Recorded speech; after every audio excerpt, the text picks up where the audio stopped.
first regular meeting of the Judson Board of Trustees is hereby called to order at 5:01 p.m. I am very pleased you have taken the time to join us this evening. As the Judson Board of Trustees, we are here to set goals and policies and oversee the management of the district. We are responsible for approving budgets, contracts, personnel appointments, and to listen to reports from the superintendent. We are not here to make administrative or management decisions pertaining to the daily operations of the district. This is the responsibility of the superintendent. In compliance with the state government code on open meetings, tonight's agenda has been appropriately posted. This is a meeting in public, not a meeting of the public. As our guest, you are welcome to observe and listen. These proceedings are being audio and video recorded and will become part of Judson's permanent legal record. In order that the tape adequately reflects these proceedings, please silence your mobile devices and refrain from talking while others are speaking. Since it is legally mandated that these proceedings are recorded accurately, I may have to ask for order periodically should I notice that disruptions are interfering with our recording capabilities. Once again, I extend to each of you a sincere welcome from the entire school board. Thank you for your interest in Judson ISD. We have established a quorum, and I will call roll. Okay, please mark your attendance.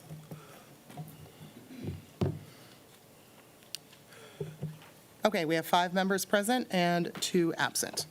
Per our new procedure, we're going to head right into closed session, and that's why we're starting an hour early. We're going to knock all that out, so we're not doing it on the tail ends of these meetings. If you are here for public comment, sign up for that. Will be open all the way until we come back to our closed session at 6 o'clock. That will still be in the foyer, and then we'll hear the public comment when we come back at 6 o'clock. So the board will now adjourn into closed session pursuant to the following sections of the Texas Open Meeting Act. Pursuant to Texas Government Code Section 551.074, discussing personnel, the personnel report, and updates including new hires, resignations, and administrative appointments, and pursuant to Texas Government Code Section 551.074, consider and discuss board members' duties, roles, and responsibilities. For the record, I will mark Ms. Lee is here at 5:03, and we will now adjourn into closed session. The time is now 5:03. Thank you.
Welcome back. It is now 6:01 p.m., and the board is going to reconvene in open session.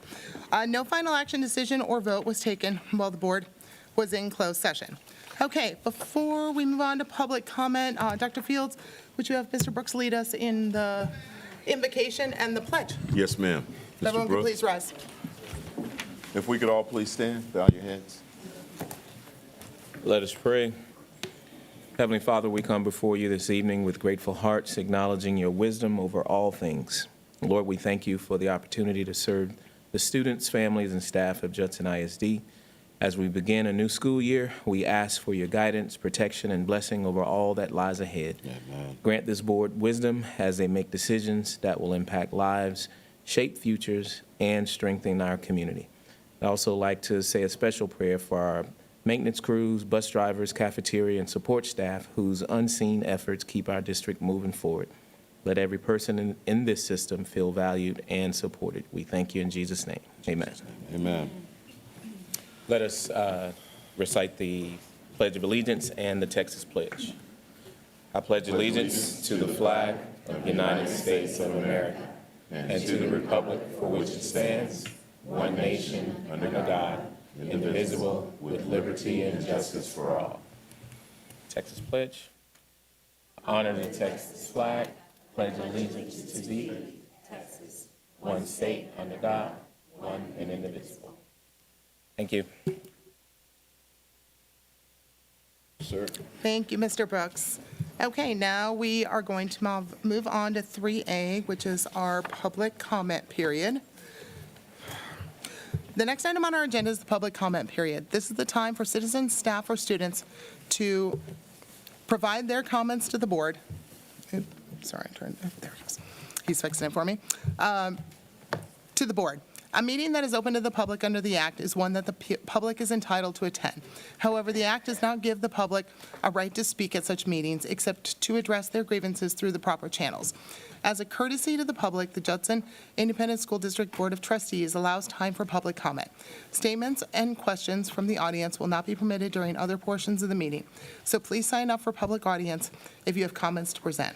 To have your comments heard tonight, your name and topic of your comments must be written on the sign-in sheet prior to the start of the open session of the meeting, which is located in the rear of the room. Each speaker will be limited to 3 minutes to complete his or her comments. As the presiding officer, I will strictly enforce that time limit. Also, profanity, yelling, inappropriate, uncivil, or discriminatory comments will not be permitted. In accordance with Judson ISD Board Policy BED Local, in the event your comment, in my judgment as the presiding officer, constitutes a complaint or charge against an employee or officer, it will be necessary for me to interrupt you, ask you to stop, and direct you to seek resolution of your complaint through the district's appropriate formal grievance policy. DGBA for employee complaints, FNG for student or parent complaints, or GF for public complaints. By law, the Judson Independent School District Board of Trustees cannot lawfully discuss, deliberate, make comments, or make a decision on any matter raised in the public comment period which is not specifically listed on the board agenda for this meeting. If you have any handouts to distribute, please hand them to the board secretary to the Board of Trustees, Ms. Betty Holmes, who's located next to the podium. With those cautions in mind, we'll now be glad to hear the general comments. Ms. Jasmine Walks. Okay, sorry, I couldn't tell if it was an L or a K. Ms. Jasmine Walks, you are up first. And Mr. Ellis, you will be up next.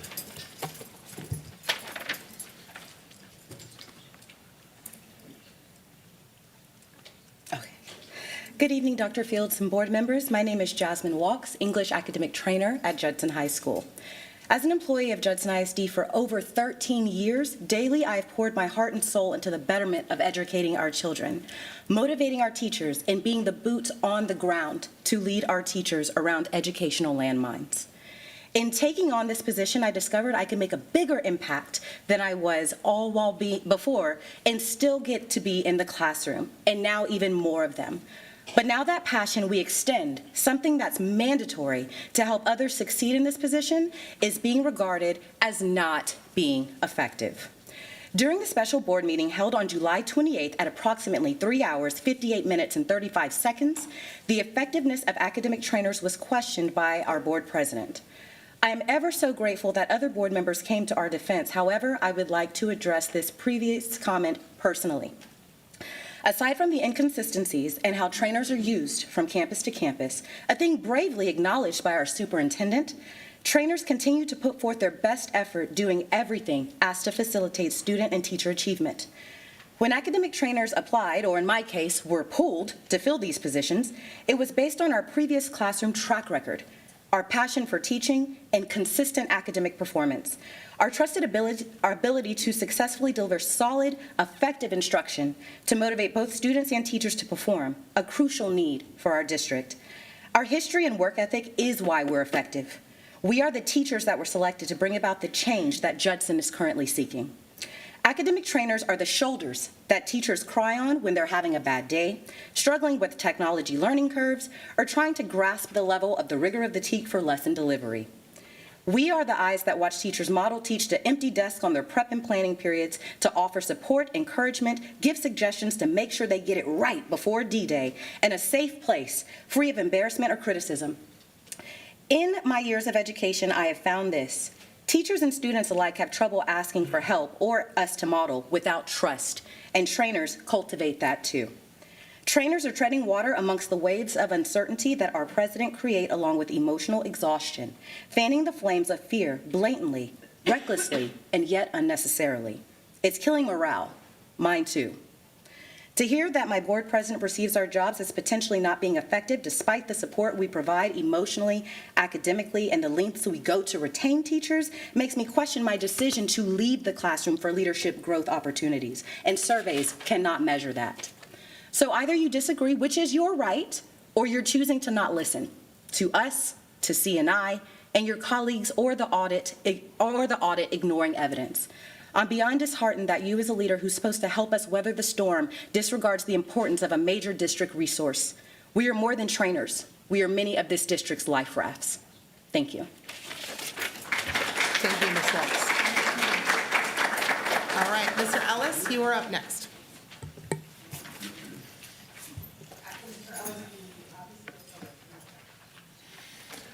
Good evening, Board, Dr. Fields, Cabinet. I'm Josh Ellis, Principal at Millers Point Elementary.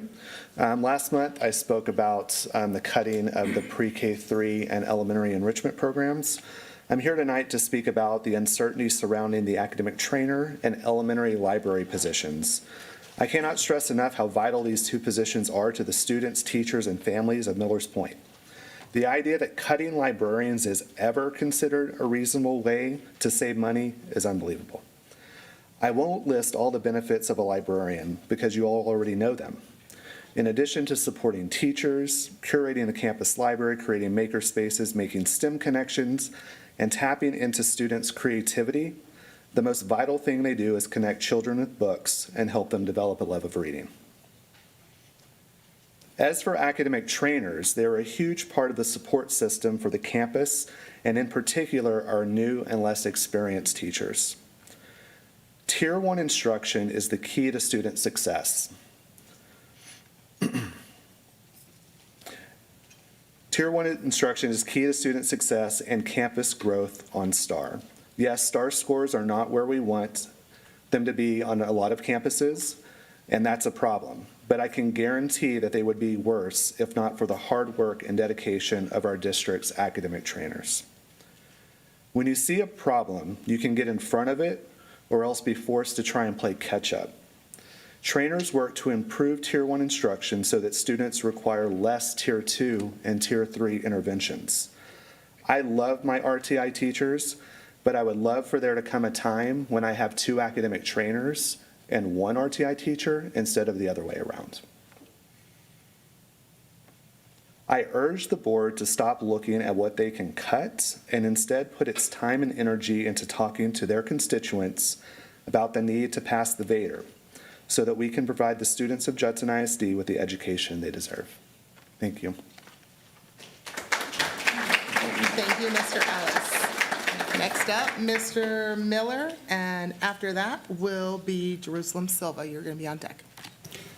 Hello, my name is Patrick Miller, and I'm the music teacher at Elof Elementary, and I'm going to start us off with a poem I stumbled upon. Let them feel safe.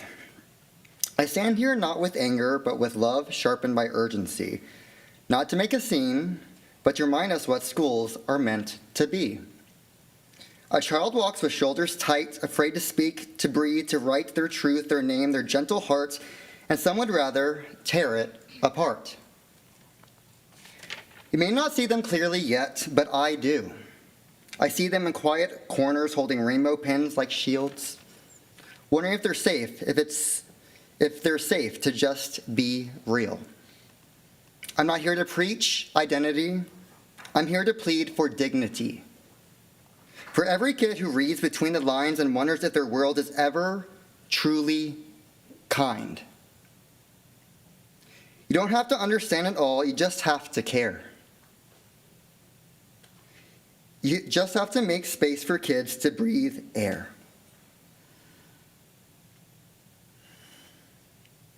Without shame in their lungs. Because every time we erase a name, deny a flag, or ban a book, we teach a child that love must hide. And that is not the lesson we should ever provide. Let them feel safe, let them feel seen, let them grow. Because when you protect them, you're not pushing an agenda, you're planting hope. I've offered my story and wisdom to this school district. I've been met with many, many hurdles. Deliberate hurdles. Thankfully, I've received 2 Mr. Miller, don't give up. Congrats on Principal, Ms. McHugh. Dr. Fields, school board, parents, teachers, and students in this room, we cannot afford to go backwards in humanity. Kids are seeing what's in the media and it's tearing at their souls. My meditations, songs, prayer for this world often keep me up at night. Hopefully, I will be allowed to do my duty and educate our teachers on a conversation on LGBTQ+. Hopefully, we can move forward and we can sleep a little more soundly. As a teacher and an author, I know the power of words. So I ask you, board members, write policies that protect, not punish.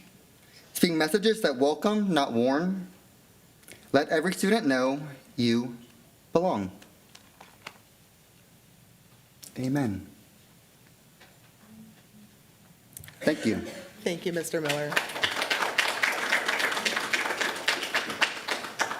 Okay, next up, Jerusalem Silva, and you'll be followed by Jamira Gillum. Hello, my name is Jerusalem Silva. This year I'll be a senior at Veterans Memorial High School. Today I'm going to be talking about why powerlifting should remain in the Judson School District. Powerlifting isn't just a sport. For many of us, it's a second home. It's a place where we've learned how to push through mental and physical barriers, how to build discipline, and most importantly, how to believe in ourselves. It's taught me that strength isn't just measured in pounds lifted, it's measured in confidence, growth, and perseverance. Cutting this program would take away more than just workouts. You'd be taking away a lifeline for students who don't always connect with traditional sports or clubs. Powerlifting gave me purpose. It taught me that it's okay to fail as long as you get back up and keep lifting. We don't ask for much, just a squat rack, a barbell, and a chance. And in return, we give our full effort, our time, and our heart. We show up before school and after school by choice. We train hard, we support each other, and we represent this district with pride at every meet. As a senior, I was looking forward to mentoring younger lifters to give back what this program gave to me. I know that without this sport, I wouldn't be the person I am today, and I'm not the only one. So I ask you, please don't take the opportunity away from the next generation of students. Keep the powerlifting program alive. Let's keep building strength, not just physically, but character, confidence, and community. Thank you. Thank you, Ms. Silva. Okay, Jamira Gillum.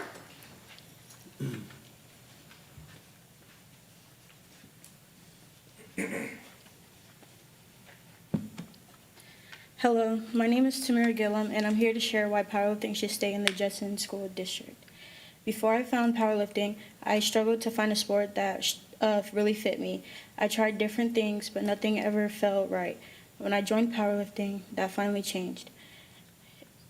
It gave me confidence I never had before. I learned to push myself, set goals, and believe in my own strength. Powerlifting isn't just about lifting weights, it's about building confidence, building discipline, and building a family. The team encourages each other to grow, and that support is something that I don't think students can find anywhere else. This sport has become something I truly love, and now as I gain more experience, I want to be able to teach and guide new members who join the team. I want them to feel the same sense of belonging that I felt. If powerlifting is cut from the district, those students will lose the chance to find that confidence in that community.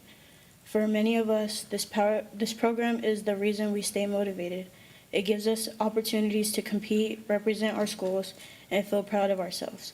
Taking it away would mean taking away these opportunities for future students. Please understand that powerlifting changes lives. It changed mine. I hope you'll keep it in the district so that other students can discover their strength just like I did. Thank you. Thank you, Ms. Gillum. Okay, next up, Mr. Willis, and will be followed by Kate Wood. I'm not on contract yet. I'm not wearing any No, you take your time, Mr. Willis, take your time. I know. All right, well, thanks for listening to me one more time. Want to talk to you about a couple things. I was a little upset watching the videotape last week when they were talking about the academic trainers. I've received more help from them than I ever have at a district level at any district I've ever worked at. And if you don't have academic trainers, then you can call them departmental deans or whatever, but you're going to have somebody in that position. And with that in mind, you have some money that you need to be given raises on. And besides giving the custodians, the bus drivers, and the cops raises with that, about $900,000 you got laying around, I think also that the academic trainers, unsung as they are, they don't teach in a class for 4 hours a day. They don't qualify for this $5,000 raise. I mean, they all have at least 5 years of experience, so I'm going to assume that. But they don't get that raise. I urge you to not only keep the academic trainers, but to give them that $5,000 raise. And with that, I'm going to go ahead and start giving a little admonishment to the board here that also upset me a little with things. Where the rubber meets the road is the most important thing that happens. The teachers, the cops, the cafeteria workers, the custodians, all the bus drivers, all the people that deal with the kids on a daily basis. But when I look around this district with a $50 million in the hole, where have all the cuts come? The cuts have been where the rubber meets the road. This is exactly the wrong place to be, folks. You've been told over and over again by experts and experts and experts, you are top heavy. I've hinted at it. Some of you don't agree, but some of you need to come to that realization or maybe rethink a little bit. This district is a little top heavy. I recommend that you start looking for some people that don't talk to a kid on a daily basis about cutting those back one way or the other. Either make the superintendent do it by giving a budget for an area and you can hire as many people as you want when the money's out. That's all that's left. Or you can start cutting positions. I wish you guys didn't get so much in the weeds to cut positions. That's what his job is. But anyway, the other thing, you guys have gotten lots of data. I talked about 15 days that we're work that the students aren't here. That's not fair. When you guys were teachers, you had 7 days when students weren't here. So now, guess how much time I have in my classroom this year to set up? A whole day and a half. Wow, thank you so much. I've been there for 2 weeks. I'm almost done. I've been working 4 to 6 hours a day for 2 weeks. We need to change that. 3 days of district level PD, some of which I took again. It's the same thing that I took last year, that I took the year before. Really? That's a whole day? Let's stop with this sort of thing. And the last one there was, nope, that pretty much covers it all for once. Wow, amazing, I finished. And time's up. Impeccable timing, Mr. Willis, thank you. All right, next up is Ms. Kate Wood, followed by Ms. Jill Powers.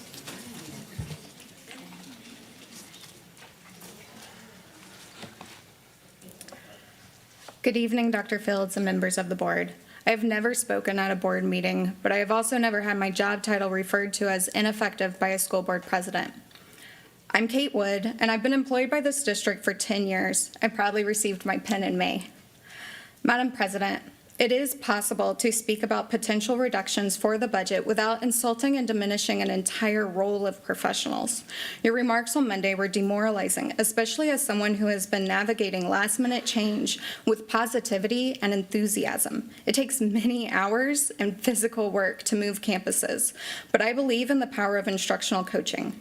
I spent my summer break reading on it so I could be more intentional and more mindful about my work. That's what we do as academic trainers. We embody the idea of lifelong learning, and we model that to the community.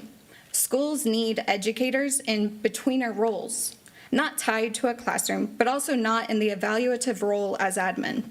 As a classroom teacher, I could impact an estimated 150 students a year with my pedagogical practices. As a trainer, each time I help a teacher see an opportunity to adjust their own pedagogy, I do not just impact their 150 students that year. It is a career-long change.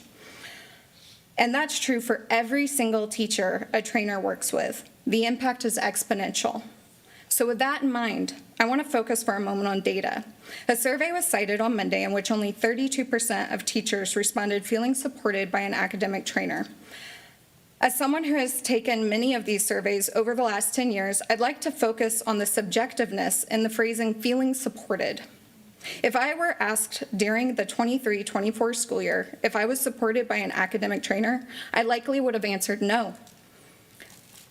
And then, upon reflection, I remembered Ms. Emerson helping me with several phone calls to Spanish-speaking households. I recalled how she extended grace as I navigated death in my immediate family. As a teacher in my 9th year, I didn't need regular support, so it was easy for me to say no, while forgetting all the quiet ways in which I was supported. Feeling supported is a personal and cultural experience. I have heard from each of our new board members and express need for support, and it all looks different for each of you. To expect 100% of teachers to agree on what support looks like and to find it from a single role on campus is simply illogical. I want to thank Dr. Fields and Mr. Macias for their remarks on Monday that qualified why the survey may have resulted in such poor data. There have indeed been many muddy elements to the title academic trainer, but we are making a difference, growing and retaining talent. Our efforts will become clear as the role becomes clear.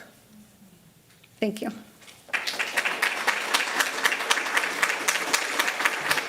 Thank you, Ms. Wood. All right. Thank you, Senator. I did, Joe Powers.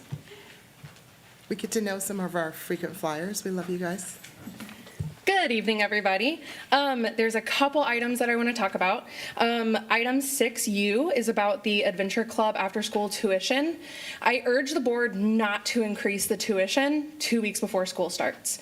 I know that what we need is revenue. Like when I first heard that this was happening, I was like, oh my gosh, yes, revenue. This is like a solid thing. But it's not fair to families that now have 2 weeks to potentially have to completely redo their budgets, figure out how they're going to come up with this extra money. Because for some families, particularly, just hardworking families or families that might have marginalized students or need extra help, $55 a month can literally be the difference between lights on, food on the table, things like that. So I would urge the board to consider maybe a second semester increase, or even settling on a larger increase but postponing it until the next school year. That way you give parents and families time to figure out how they're going to make that work. Agenda item 7B is about the academic enrichment, which was put onto the role of librarians. If I understand the written proposal by Dr. Gosh correctly, it would be to sunset academic enrichment, take that off of librarians' plates. I didn't think that it was to remove librarians. If it's removing librarians, please don't do that. If it is sunsetting academic enrichment, I would encourage you to consider that. When people rose up and fought on behalf of librarians, it was because they wanted them to be librarians. The data that the board was given that said, hey, librarians move student achievement, especially at the elementary level, was when they are allowed to be librarians. Not when they're told, hey, there's additional class you have to have. Oh, you're not even going to have time for open checkout. Hey, you have lunch duty. Hey, you have breakfast duty. All of those extra things. if you were to remove academic enrichment, which from my understanding has not always been implemented with fidelity at every campus, you'd be taking that off of librarians and allowing them to do what they are actually educated and hold advanced degrees and are here to do. Oh my gosh, I'm gonna talk fast. Academic trainers, if you feel that they're ineffective, my question would be what at the campus level is causing them to be ineffective? Because academic trainers, they're vital. You have to have instructional administrators, but sometimes they want to help and they're being pulled into meeting after meeting, or they're being given different duties by their principals. So I would ask that you just continue with kind of clearing and clarifying that job description. And I think any perceived ineffectiveness is going to go away as that happens.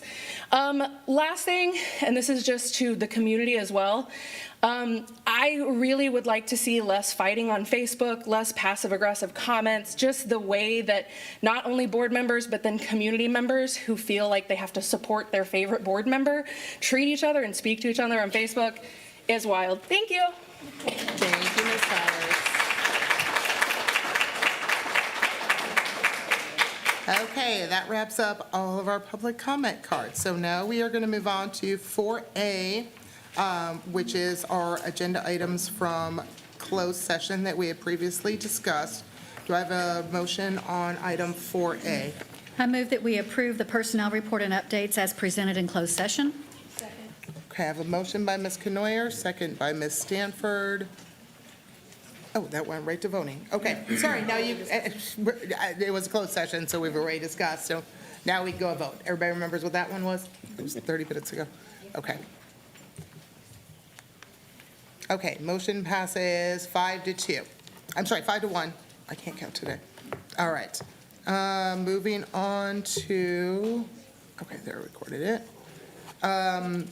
5, the superintendent report. We're going to do the Judson Education Foundation now. We're going to move the legislative update to the end in case we go long today, because there's no voting on that one. That's just information, and we can always follow up with Dr. Gosh with additional questions because there's a lot of really technical stuff in those legislative updates. But for now, we always make the poor, wonderful Miss Lexi Greathouse wait till the end of meetings, and we're going to let you go first tonight and tell us about all the amazing things the Judson Education Foundation is doing. Thank you, everyone. Thank you, Russ. Oh, no. I'm so sorry. My tab was closed. One moment. No, it's okay.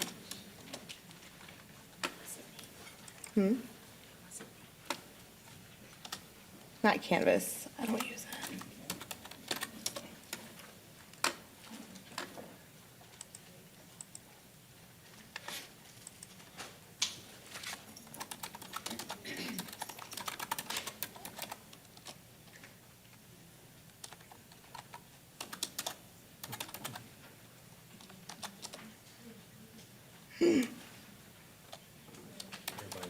I know. It's my nails are too long. I haven't gotten there. I need to cut them. Okay. Sorry, there's a lot of stuff. There's a lot of stuff going on in the comms department.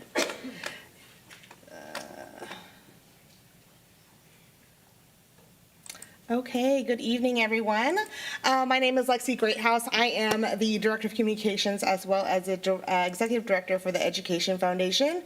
And on behalf of the Education Foundation Board, I am here, and in your packets you have our second quarter report, just as a briefing. That way you guys are kept abreast of what's happening with the foundation during the year. And yesterday I actually had a meeting with our executive committee, and they do send their regards and thank you for the support. And we just put together a quick little visual for you guys because that's what we like to do. So. Currently, these are our balances that we have in our accounts and in our investments. You'll see later how we're allocating these accounts and these numbers to best support our students and our staff. So for 2025, we've already given out some of this. We've already given out our scholarships for the year. Coming up in the fall, we'll give out our teacher grants. It's over here in the blue. District initiatives are here through district programs is what the foundation board has decided to give from our investments account back towards the district. So we will be investing those into district programs that were presented to us during our summer strategic planning meeting. And then the district initiatives kind of double up on those things too. So we'll be giving those two amounts towards different programs for the 2025-2026 school year. If you remember, last year we started this district programs. We did different things like attendance for students and for teachers. We did something that was really neat, a Paris to Teacher Scholarship program. We did a different program where we had to have we gave monetary incentive checks to our Teachers of the Year, our Pairs of the Year, and our Novice Teachers of the Year. So that was super exciting for us to do, and we have really cool plans for this year, so we'll keep you guys updated in our next quarterly report on those things. And a really cool thing is that this next year, 25-26, we'll be giving an additional 38% in funding than we did in 2024. This is just a recap from our fundraisers and events and campaigns that we had in the first and second quarter. There's a couple things on here that basically like our mixer that we just have to basically entice people to come and learn more about the foundation. And so we invite those people to come and learn more about us and get involved. Valero Champions to Charity is a really cool thing that we partner with the Valero Golf Tournament that we have no expenses and we received $10,000 based on our fundraising efforts, so it's really neat for that. And our gala and our golf tournament continue to be super successful. Sorry, to preview that. So as a little preview, I wanted to show you guys a video that Johnny from our comms department made in a recap of the golf tournament this past June. It was super hot, but we want to thank those who were able to come out.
we just wanted to give a thanks to all of our sponsors that continue to support us and the foundation and the work that we do. But we continue to do events like this to support our students and our staff. And we hope that the fall continues to be successful for the foundation. Speaking of the fall, we have some upcoming fundraiser events and campaigns. We have our annual campaign that we had to shift a little bit based on your paper. We're going to start that on August 4th through September 21st. That is a new campaign that we're doing that's not only staff members, but as well as community members, parents, including our teachers as well. So we'll be rolling that out early next month. The foundation was at our new teacher academy sharing the word about what the foundation can do for them, and we'll be at Convocation as well, starting our campaign there. We have our new business recognition event that we have in the fall, recognizing not just our top sponsors, but basically partners within the community. So it's a great event. And in fall, we'll have our fall fundraiser. That is to be determined. We will let you guys know what that is soon, but we continue to have great ideas and great support from the foundation. So that is just the end of our quarterly report. I did want to encourage anyone who'd want to volunteer with Foundation or get involved you can use our code there, or in our State of the Foundation as well is a QR code that anyone can participate. We're always looking for people to be involved in the foundation. That's all I have. Thank you, Ms. Greathouse. I think for the staff who are in here, we have a lot of new employees, right, on all of our campuses. And the one thing you can do is help show them how Jeff has impacted your campus. Because there are all sorts of grant projects that are live, and people, all these newbies may not know that that is a garden, or that's an astronomy club, or that's something that came from a Jeff grant. And if you're writing a grant this year, grab one of those newbies and bring them along for the ride, right? Teach them how to write grants for not just Jeff and other things too, and get these new young teachers and paras and everyone who's part of these campuses, get them involved in this too, because this is something that really gives back, and you can literally see it on every campus you go to. So let's make sure all of our new employees are well aware of what the foundation is providing. I just want to give a big shout out to the communications department as well. That was really nice. It was well put together. Thank you. Thank you. I will let them know. They are watching. Thank you. Yes. Thank you, guys. All right. Oh, hold on. One more thing. Ms. Canoyer. I just want to thank Ms. Greathouse and her team and the entire Jeff board for all their hard work. These people do above and beyond. This isn't just, put my name on and I'm on this, this board. They're actually doing the work. They're coming out, they're volunteering, they're helping. And it's not just the Jeff board, but there's so many people in this room, in this building, the building next door, and on campuses who come out to help set up, take down, participate in all of these activities that are going back to our students and our teachers. So thank you all, everyone who's involved. Yes, thank you. All the volunteers. Thank you. Thanks, Lexi. All right, thanks, Lexi. All right, we are moving on to our consent agenda. A through, hold on, did we get to Z? Oh yeah, we got all the way to Z this time. So I'll start down to the right. No, we said the legislative's going to go at the end. Sorry, I mentioned that already. Yeah, you did. I thought there was more. No, with the other two things we did on Monday. We did CMAT and facilities, so there were two left. One of them we'll do at the end. So, all right, Ms. Canoyer, anything to pull from consent? No. Okay. Ms. Stanford, go slow because we're on 3 pages of agenda. So.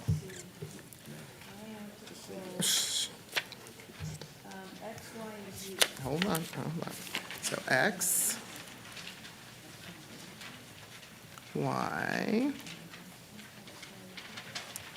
and Z.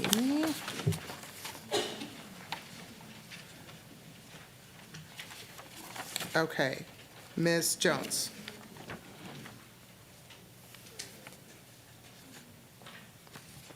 F.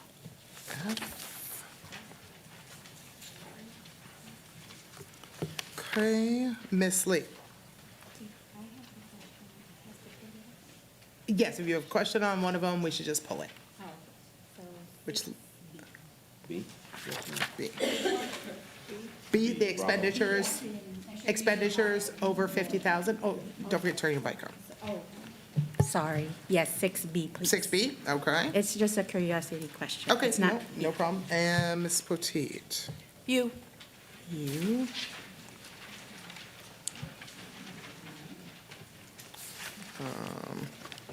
Hold on, I'm just glancing. Okay, can I get a motion on, oops, no, go ahead, Ms. Stanford. I'm going to pull one more. Yep. C.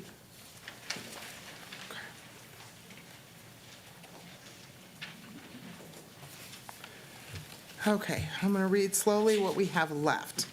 I believe I'm going to be looking for a motion on A, D, E, G, H, I, J, K, L, M, N, O, P, Q, R, S, T, V, and W. If that list sounds right, can I get a motion for those? You know what? Can I pull E? Yes. Sorry. I thought someone did. Okay. I'm gonna read it fast. Okay. A, D, G, H, I, J, K, L, M, N, O, P, Q, R, S, T, V, W. Yep. Okay. Can I get a motion to approve those letters? Can I make a motion to pass all those? Pass, okay. So your motion to approve the consent that I listed? Yes. Okay, so I have a That's motion by done. Ms. Stanford to approve the consent letters I most recently listed. Do I have a second? Second. And I have a second by Mrs. Potteet. Okay. You can go ahead and cast your vote. Okay, consent agenda passes 6-0. All right. Then we'll move on. So first one is 6B, purchases over 50,000. Ms. Lee, go ahead with your question.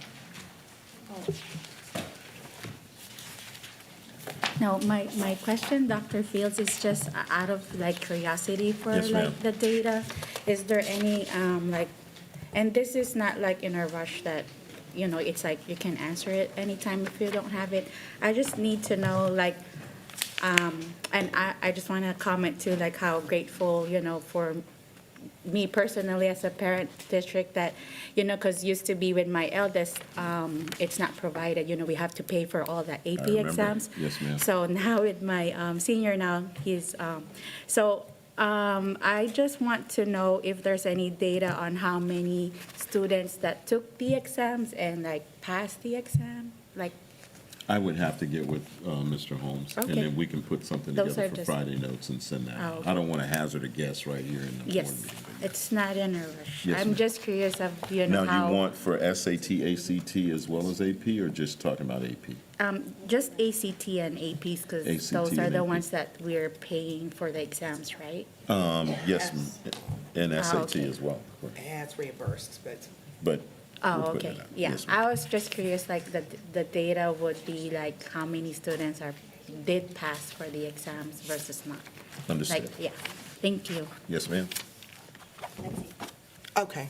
Yeah, I appreciate, I didn't mark it down to poll, but I appreciate that we've gone to voluntary on the ACT. You know, we're listening to you teachers that there's a lot of days your kids are being pulled out of classes, right, for testing after testing after testing. And while making that available to the students that do want to do that, the return on investment wasn't super huge, so hopefully the college councils will be talking to everybody.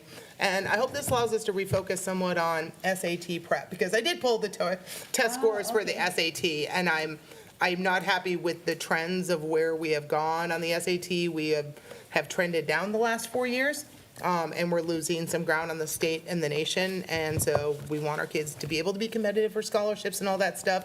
So instead of taking more tests, let's focus on this one really important test and trying to get more kids into some sort of prep. so that they can get higher scores and we can start raising those scores up. So hopefully, but I'm sure Mr. Holmes is always working on something, right? So hopefully we'll see those scores go up. ma'am. Because we made great progress with AP. We had gotten a report recently on that. And the AP teachers are killing it, getting kids enrolled, killing it, getting the kids to take the test, and much more passing people. I'm excited about that, so. ACT as well. One of the things that I got from, especially the JECA students, it opened them up to a whole new area of scholarship opportunities once they got into that. So, yes, ma'am. I'll ask Mr. Holmes to put that together. Okay. Any other questions on 5B from anybody? Ms. Lee, would you like to make the motion since you pulled the agenda item? I move to approve I'm sorry, I move it to approve expenditures. the expenditures, approving the expenditures equal to or greater than $50,000. Thank you. Perfect, Ms. Lee. Do I have a second? Second. Oh, there we go. Okay, so motion by Ms. Lee, second by Ms. Canoyer, and we will, proceed to vote. Sorry, I almost took too many buttons there. Okay, motion passes 6-0. All right, Ms. Stanford, 5C as in Charlie. That's you. 6C, okay. I had one question, Dr. Fields, on budget amendment number 1. I just want to clarify, it shows local revenue adjustment downward of about now, almost 9.8 million, and just wanted to understand what that was comprised of, what Yes, created ma'am. that decrease? That's with the 140,000 homestead exemption. Got it. So that would go down, but then the state side would increase. So you see the increase on the state side and the decrease on the local revenue side for taxes. Yeah, perfect. Yes, ma'am. Okay, just wanted to clarify that. No problem. And then lastly, I just want to note for the public that we do have a budget amendment of 4.8 million, and that is the loss due to insurance, Self-funded. the self-funded insurance plan. So just making a note, actually, the total loss for this this fiscal year was 8.5 million, is that correct? I believe it was around 8.5 million in total. Yes, ma'am. So we split it in the losses, so we're picking up the rest of it now. Okay, for the calendar, you mean you? Calendar year. Okay. The 4.8 finishes the loss from that. And that's all I wanted to note on that, unless someone has something else.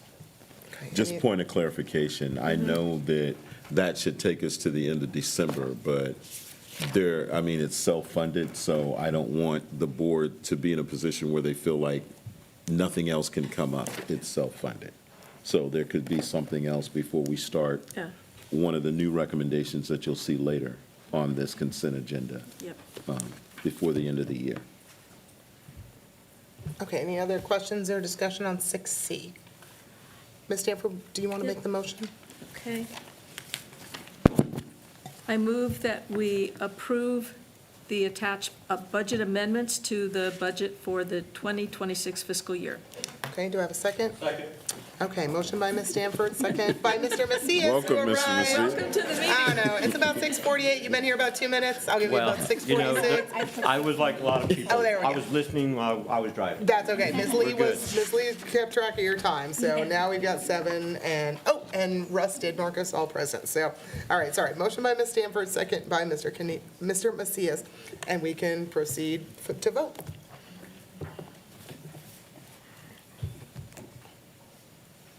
Okay, motion passes 7-0. Now we'll move on to 6E. Ms. Stanford, that one's yours. Right. So this is the insurance Yes, ma'am. I figured people would want to hear about.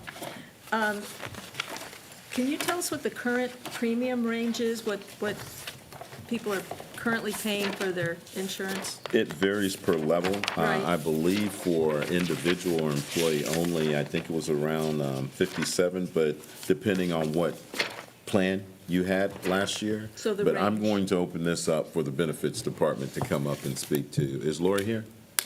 Okay. And Brown and Brown's here as well, correct?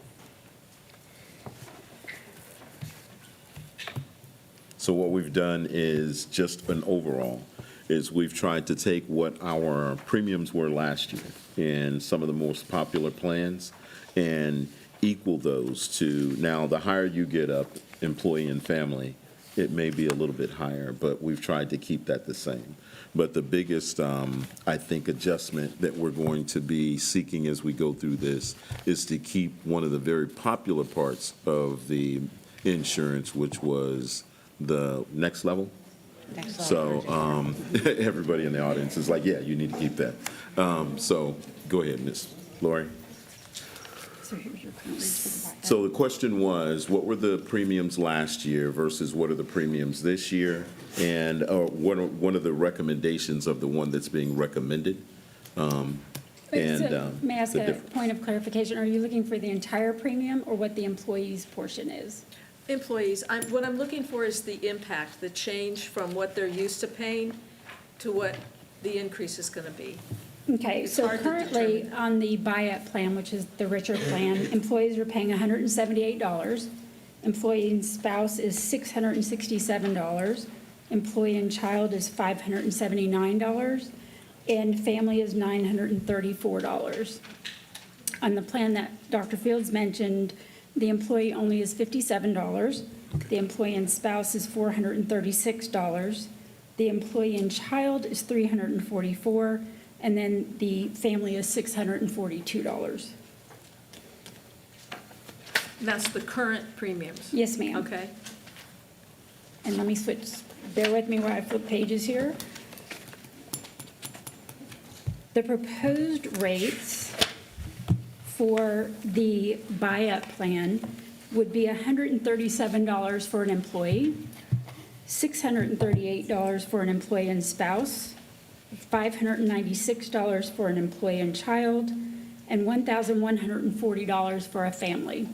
So we're offering 3 plans this year.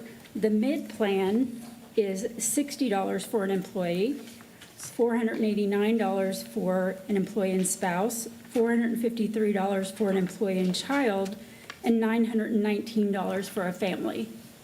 The low plan is $7 for an employee, $369 for an employee and spouse, $355 for an employee and child, and $768 for family. So those are a lot of numbers. Yes, ma'am. I'm not hearing a huge difference. Can you give us a quick So on analysis? the buyout plan, employees are currently paying $178. On the new buyout plan, it would be $136. So you're looking at about a $40 of an employee-only savings. If we're looking at the low plan, comparing low plan to low plan, employees are currently paying $57. They would now be paying $7 a month. So I think there's a significant savings for them, and it includes the Next Level Prime program, which all the Judson folks love. So what are they losing? What they will lose is what we call the enhanced benefits, where they can call the insurance company and get a benefit or a procedure at no cost. So that will no longer be a part of the fully insured plan. But they're still going to have prescription drug coverage, they're still going to have coverage for lab and x-ray and all the things that they have now. Okay. Ms. Jones is more of an insurance person than me, but I'm trying to get a sense for the employees what. Yeah, I think what you're looking for is what are the coverage changes, right? Because how much more are they going to pay to go to the doctor? How much more are they paying for the prescriptions? How much does their deductible go up? Is that kind of what you're looking for? Not just the premium, what's changing with all the other coverages, right? You're right. There will be increases to the copays, but again, if they use the Next Level Prime program, there's no cost to them for lab, x-ray, office visit, urgent care, anything like that. There is going to be increase to deductibles, but we only have 20% of our population that utilize their deductibles. Actually, it's less than that, I think, when we ran the reports for the out-of-pocket and the deductibles. So we did look at that. It was actually, I want to say, maybe like 8% of the employees use their entire deductible, and maybe 15% use their entire out-of-pocket. So for the majority of the employees, they're not going to see a big impact on the benefits. Okay, just out of curiosity, is diabetes covered, or can that? Absolutely. It is covered? Yes, ma'am. In all the plans, or just? All the plans. Okay. Well, that's better news than I was expecting. Well, I wish the audience I could know what ask you're saying. There questions. was some specialized diabetes I know what you're talking about. There was something on there about, there's some specialized diabetes thing that was in the current Lucent that isn't in the So, new yeah, thing. yeah, I just don't remember correct. what it's called. No, you're correct. They do have what they call Hey Healthy with Dr. Artie's office. But people are still currently seeing endocrinologists through their current plan without going through Hey Healthy. So there's not going to be a loss of seeing an endocrinologist or having coverage for prescription drugs or any of their Lancets or strips or any of their diabetes durable medical equipment that they would require. Well, there was a lot of concern that the change would be a tremendous cost to the employees and that they, of course, that would affect their ultimate take-home pay. I'm not hearing that there's anything.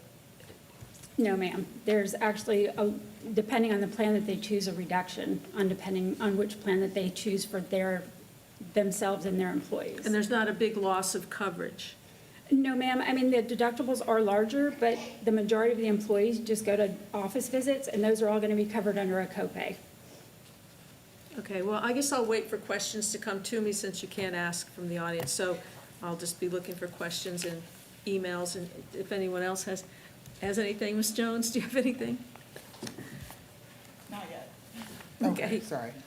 I pushed my button, so I'll jump in on a few things. Yeah, I'm very concerned that we got to this point, because again, this ended up costing the district over $12 million in 2 years, and growing, because we don't know how much the rollover premium, or rollover claims will be after 1 January. When did we switch to self-funded? January of 2023, so we will have had 2 years of it. I'm sorry, 2022. January 24. 20, Actually, you're with- Lucent, self-funded. Oh, no, this thing was completely self-funded until we switched to Lucent on 1 January of 2024. I'm just trying to figure out when we went to self-funded. I In mean, January 2022 with Humana. January And you were with 2022. Humana for 2 Yep. years. And then that's when we to made the Lucent. switch to self-funded. Correct, and we had no Understood. shortages in 22 or 23 year, according to our financial audits. All the premiums were covering all the expenses. It wasn't until we switched over to Lucent in 23, 24, that all of a sudden, premiums to expenses went 12 million upside down over the course of 2 years. Yes, And ma'am, so- and part of that was due to the Change Healthcare data breach, that we weren't able to make sure that we funded the premiums for the 2025 plan year correctly, because we didn't have all the claims in the system. So unfortunately, we weren't able to make that adjustment. And when we did realize it and we presented it, open enrollment had already occurred, employees had already made enrollment elections. Oh, interesting. Data breach was in spring, so by the time we voted on that in August or September, I would have hoped we would have known about that, because the rest of the insurance world seemed to have known about it. And I guess, so now I feel like the employees are kind of going to be taking the brunt of this now that we have to switch over, because I did do a side-by-side of these. So, an individual deductible is going up 12 times. It's going from 500 to 6,000 for the same premium. The annual out-of-pocket is going from 5,600 individual to 10,000. A family plan, 11,200 to 20,000. It's doubling the out-of-pocket. When they go to private, because next level is only something the board is going to have to approve every year. It's not part of the plan, and we have to pay for it. Justin has to pay for next level. And we might get a discount on it a little bit on the first year, or a bunch, 750,000. 750,000. We only made 250,000 the first year. We got to pay 750,000 the year after in order to continue that for our employees. It's going to cost Judson over $1 million a year. We're going to have to come up with a budget in order to keep that on top of what we're already paying toward their premiums. So, But, go ahead. I just wanted to say though, Ms. Ryan. yes. To Ms. Stanford's point, this year with self-funded, we paid 8.5 million Approximately. in trying to make up. That would not calendar be year, there. yeah. That would not be there with the fully insured, correct? Correct. Correct, yeah, no, that 12 So to million spend the came 1 right out of our million savings account. and keep one of the most popular Well, parts except of the it. previous 2 years, we were taking $0 out to fund this program. So it's still, it's money now. That's an extra $12 million we don't have in our savings account. And some of these costs, your primary care is going to go from $30 to $50 a visit. Your specialty is going from 50 to 100. So if you go see a dermatologist 6 times a year, then that's at $50 a pop, that's $300 more a year that people are going to be paying, or if their child has to go to a specialist for some reason, if they're on the family plan, that's how much they're going to go up. You know, emergency room goes up to $500 to $750. There's been plenty of us at the emergency room the last couple weeks, right? Is more money. Prescriptions that used to be free, 15 or 80, are now going, the minimum, there is no free, now it's 15, 60, 100. So I just don't want us to undersell the impact on our employees who do actually use these things every day, not just run into the next level urgent care, right? People who have complicated, because kids have weird stuff and spouses have weird stuff, and we got a bunch of middle-aged women, right, Joe? Right, so like, we got medical things going on type thing, so, and not every, next level does not cover all of those things. So I'm worried about a lot of our families that had relied on this as their primary medical are gonna have to go search for some other options. So those are just my Dr. Fields, can I comments. add something? Please. Just for a minute. I think that I want to thank Brown & Brown and the Employee Services Department and the Insurance Committee that met to try to come up with something viable for our employees. And while there is an increase, being on a self-funded plan makes it so that the costs are unpredictable. We cannot predict Catastrophic illnesses, right. medical emergencies and things that happen.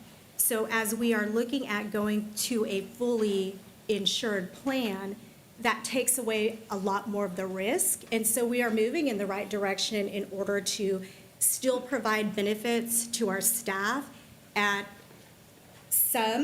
a decrease for your monthly premium, some an increase, but we did a really good job negotiating with Blue Cross Blue Shield to try to get those premiums, if they were an increase, as close as possible to what they're currently paying, as well as trying to decrease the monthly premiums. So while, yes, there are some increases in out-of-pockets and prescriptions, we are going to be in a situation where we are going to be fully funded. And so the surprise budget amendments to cover costs that we could not predict will not be there in the following year. Correct.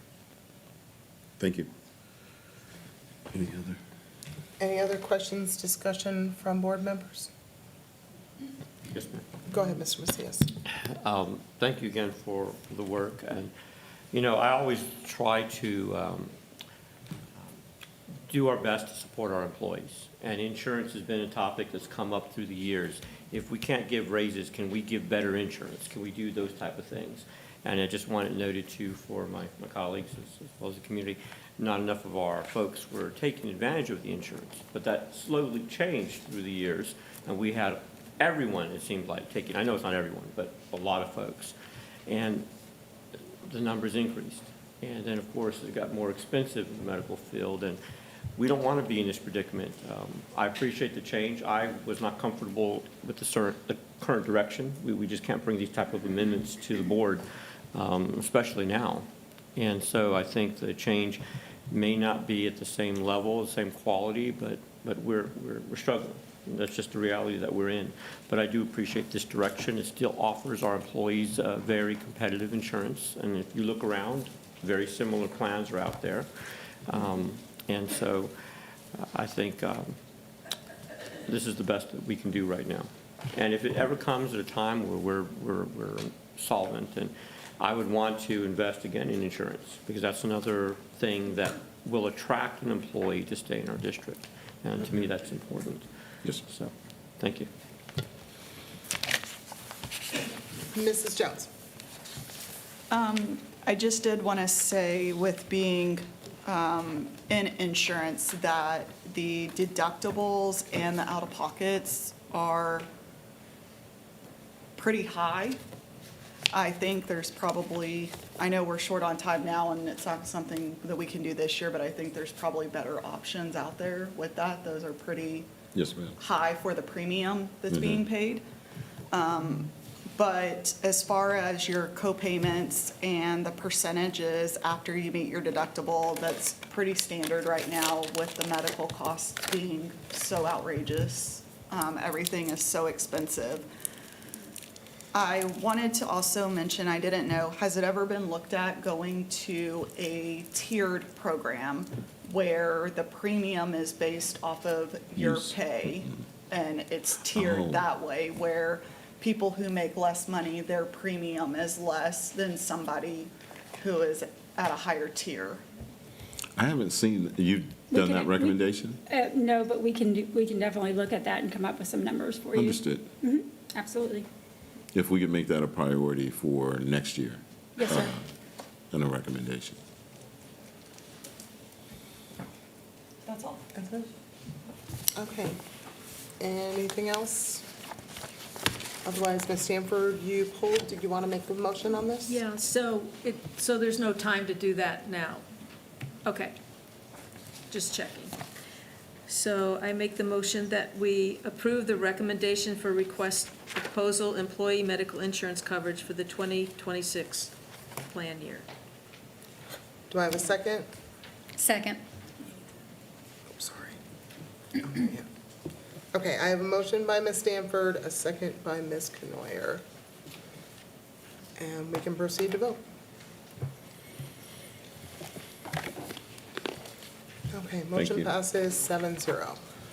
All right, next up is 6F. Mrs. Jones, you pulled this one. Let me find my paper.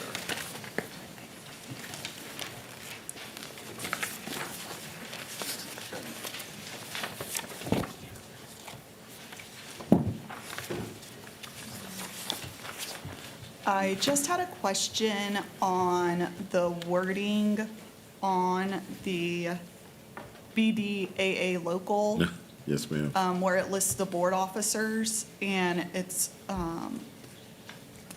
striked out now, the board may assign a district employee to provide clerical assistance to the board. Yes, ma'am. I was just seeking clarification on what that was actually removing. We contacted TASB on that as well. It was something that was placed in here. I can tell you the way that this used to happen before.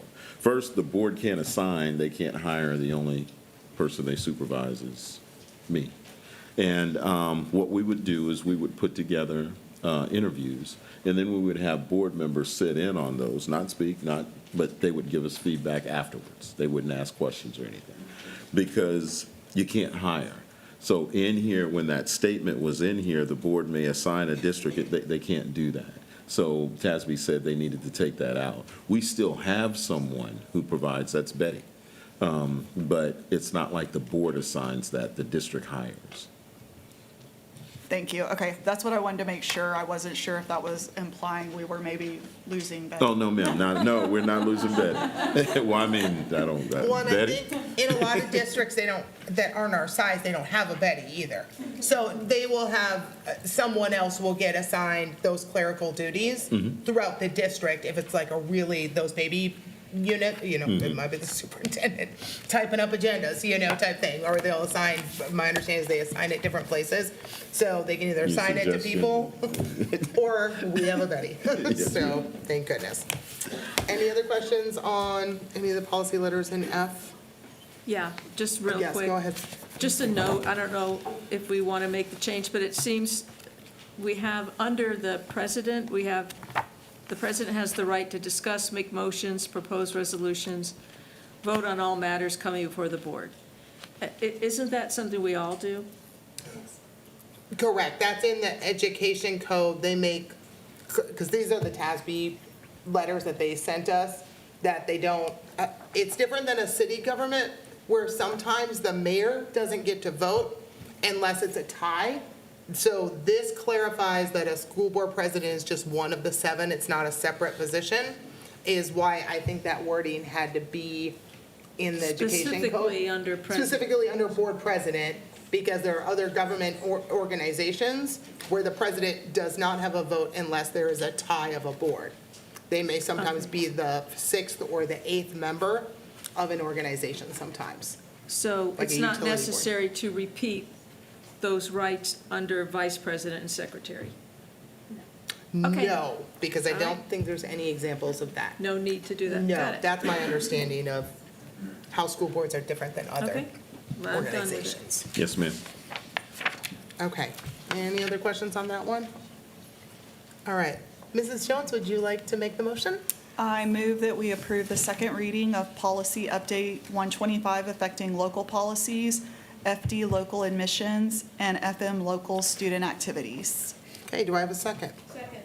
All right, motion by Mrs. Jones, second by Ms. Stanford. And let me proceed. Okay, you can cast your vote.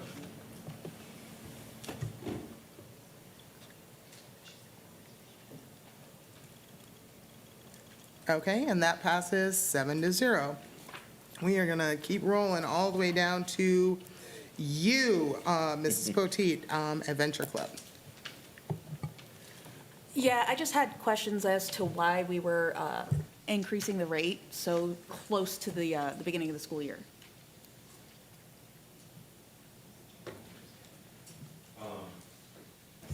Yes, ma'am. I think what happened is there were some things, I know cabinets, they said that they were going to change some of the services that we offered. After hearing the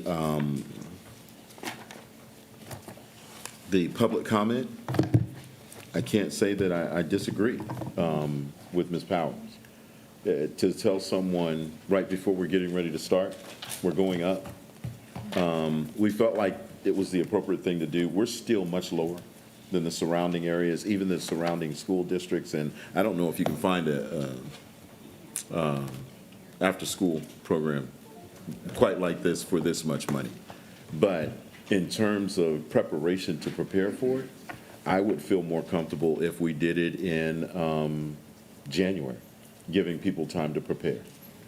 So I would ask that if we vote on it tonight, then it would take place not for the 25-26 school year, but we would implement it in January of 2026. Would you be willing to push that until the next school year?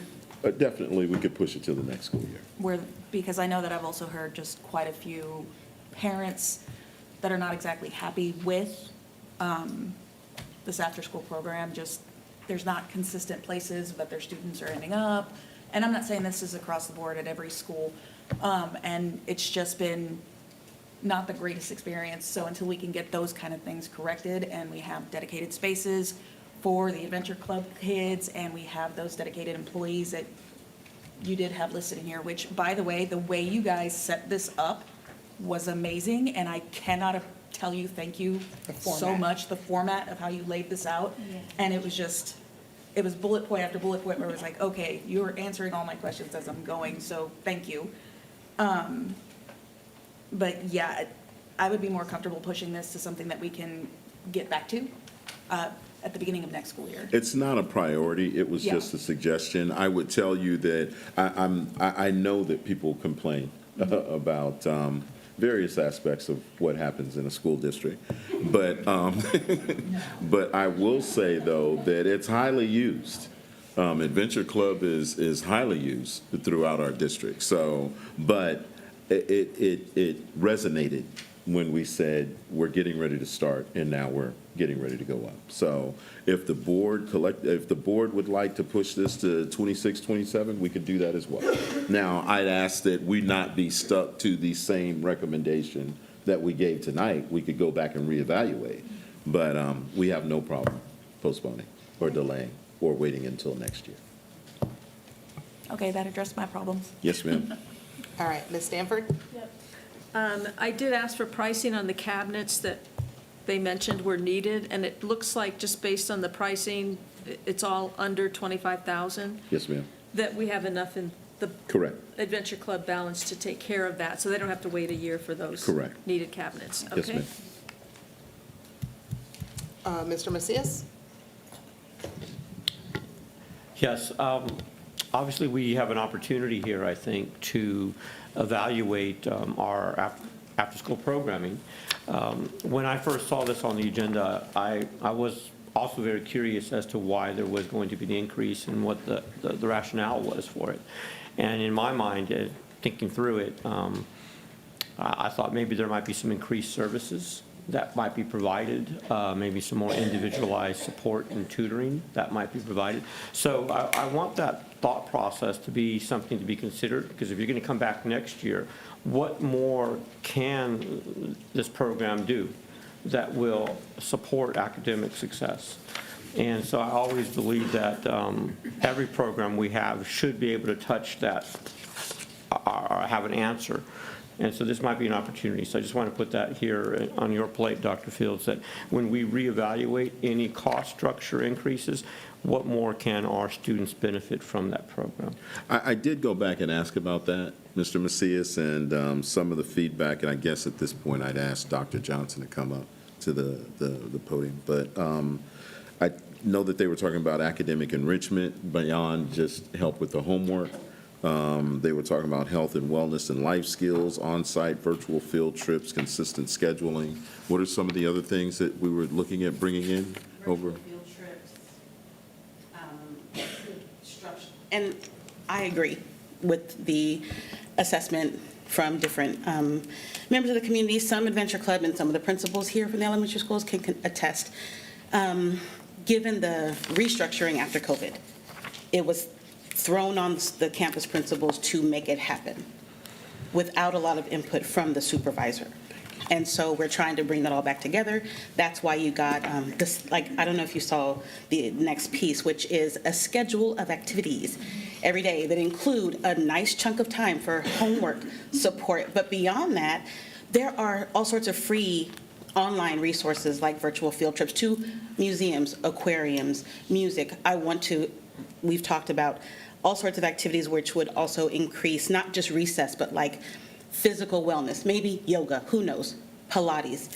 But a time for them to have break time, study time, enrichment time, snacks, but with a schedule. And that was what the cabinets were for, so that they could keep separate supplies and snacks.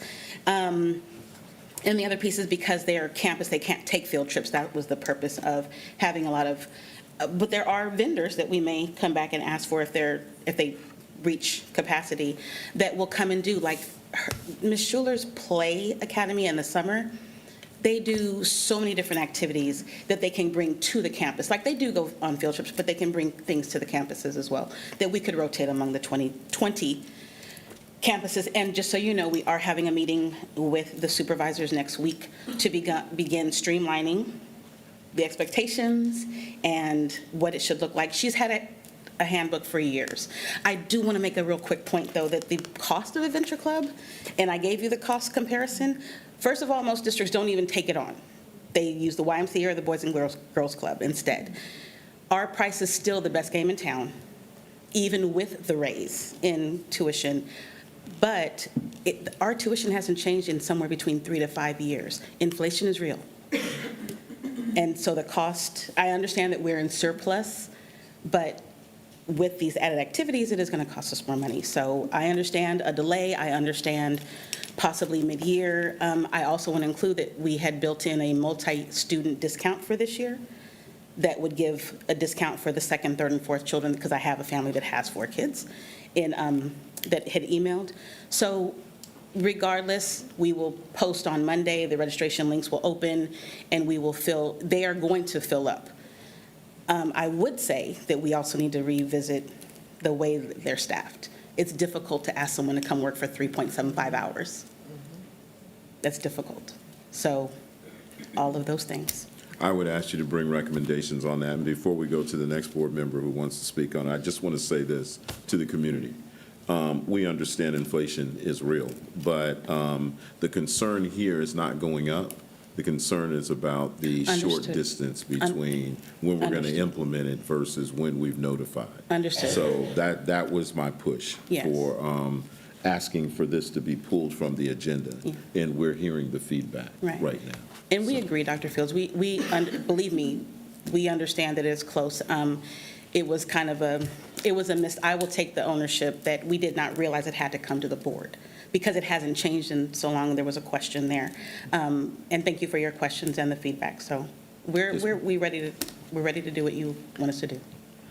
Well, my last point, why I feel this is an opportunity, is because if it means we need to pay more to have people sign up for 3.75 hours, this could be that opportunity, that increase in wage.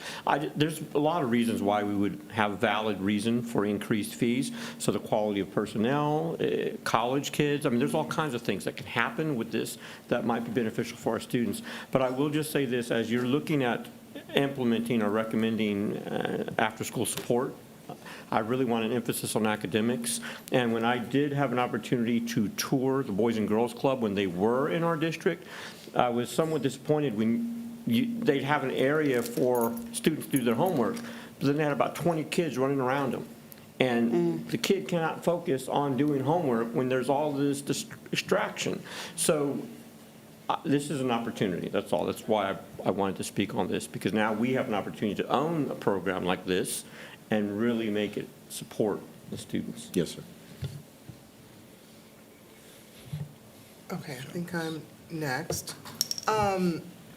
Yes, I was also concerned when we changed the staffing model this year and moved to the part-time aides that we would not be able to get a quality and quantity that was needed to run this program and the impact it was going to have on the elementary schools. Because previously, they were getting an extra educational aides at 10 a.m. that was covering lunch duty, ISS, doing push-in support, and then going over to Adventure Aid. So that was another, precision resource for daytime academics that was at the disposal of the principals. And then those people knew a lot about what was going on in the school. They knew the kids too, right? And then we ended up having to pay boatloads of supplemental pay to teachers. So now instead of paying $15 an hour for aid, Adventure Club. now we're paying 40 or 35. whatever to teachers to stay after work to do it. So I hope we're relooking, because I think it was to save money, but I'm not sure if we save money.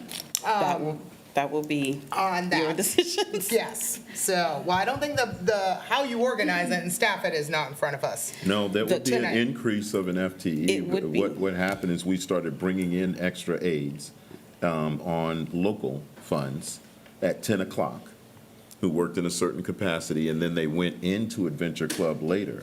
Yes. That was a way to decrease that number of aides that we had across the district.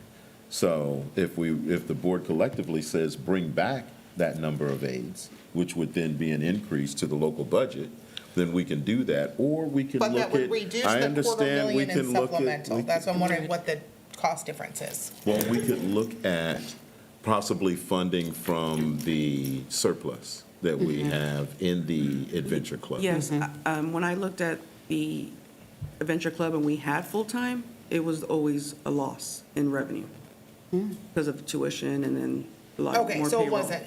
So But in that's why I other never words- saw the data Yeah. on So this year. full-time this- versus part-time plus supplemental. Yeah, so this data is because of that cutback. Oh, okay. I mean, yes, the supplemental pay did increase, but That because was of that because we part-time help, decreased those yes. aides that we were aides, bringing on so- at 10 o'clock. Okay. Really, my only other comment, again, I don't support making a profit off of our families, right? So if we're making a $533,000 profit at our current rates, then we need to invest that money back into the program. And whether that's equipment, training, field trips, or whatever, put that money back in. Once that 533 is gone, and whether that's a parent committee that's working with you on recommendations of what they would want to see in the program, more tutoring, more this, more that, if there is an increased cost above that $533,000 surplus, and it is services that our families would want and would be willing to pay an extra $20 or $30 a month, because now they're getting this, which is what many of them ask for, then I would love to see that as a proposal for next year, and then show us what we've already done with this $500,000 this year, instead of trying to drop anything on families now and making it look like we're trying to make revenue. I'd rather break even on this program and be providing amazingness after school to our kids in whatever way, shape, or form is best for them. Ms. Jones. I just want to say I agree with what my colleagues have stated. I won't repeat everything. I just wanted to share the tuition rates that I found. I went back and looked them over. The 2021-2022 school year, it was $170 a month. 2022 through 2023, it was $200. Then 2023 through 2024, it was $200 a month. And then this past school year, it was also $200 a month. So I just wanted to provide that so everybody knew Yes, ma'am. some past expense amount. Thank you. Okay, do we have anybody who wants to make a motion to approve this? I would ask that we pull it. I don't think we have any motion, so I think it is pulled. Thank you. So, all right, so seeing no motion, then we're gonna table that. You've got some good input for next year. Yes, ma'am. And some things we want to see in the future. Thank you. Next up is X, Miss Stanford. That was yours. So, Dr. Fields, could you clarify what this change in Yes, ma'am. what's going to happen? Yes, ma'am. I can tell you that Dr. Gosh is going to speak real briefly later on about all the legislative updates, but one of the new legislative updates is that you can no longer do a District of Innovation amendment for a Chapter 37, like a disciplinary scenario. One of the things that they had came out with before, when there was this big push against vape pens, is that if a person was caught with a vape, they had to go to alternative school. Yep. And We went around that. we went around that by saying in innovation, we're going to out-of-school suspension them, put them Counsel. in, we're going to try and fix it. If it doesn't get fixed, then we're going to send you to alternative Right, school. so they had a first chance. Bingo. And we had put that inside the innovation. Now they're saying you cannot have that in an innovation. You have to abide by Chapter 37, while simultaneously, guess what the change is to the vape plan now? You have to do other stuff before you send them to alternative school. Oh, So all okay. the stuff that we were doing, now it's mandatory that you do that before you send them. So now we don't need this in our innovation plan. So this is us making an amendment to our innovation plan Okay. to reduce and take this out. Okay, I was just wanting to make sure we weren't going to see an increase Not at in, okay, We're going to be doing the same thing. we're in doing. discipline action. No. Okay, so no real change in that. Then that's all the clarification I needed Yes, on ma'am. it. Any other questions or discussions on X? Ms. Stanford, you want to make the motion? Okay, so I move that we approve the removal of exemption 5, DAEP, for e-cigarettes from the District of Innovation Plan as required by HB 6. Yes, ma'am. Do I have a second? Second. I'll give that to Ms. Canoyer. I think I heard her first. So motion by Ms. Stanford, second by Ms. Canoyer. And, okay, you can proceed to vote.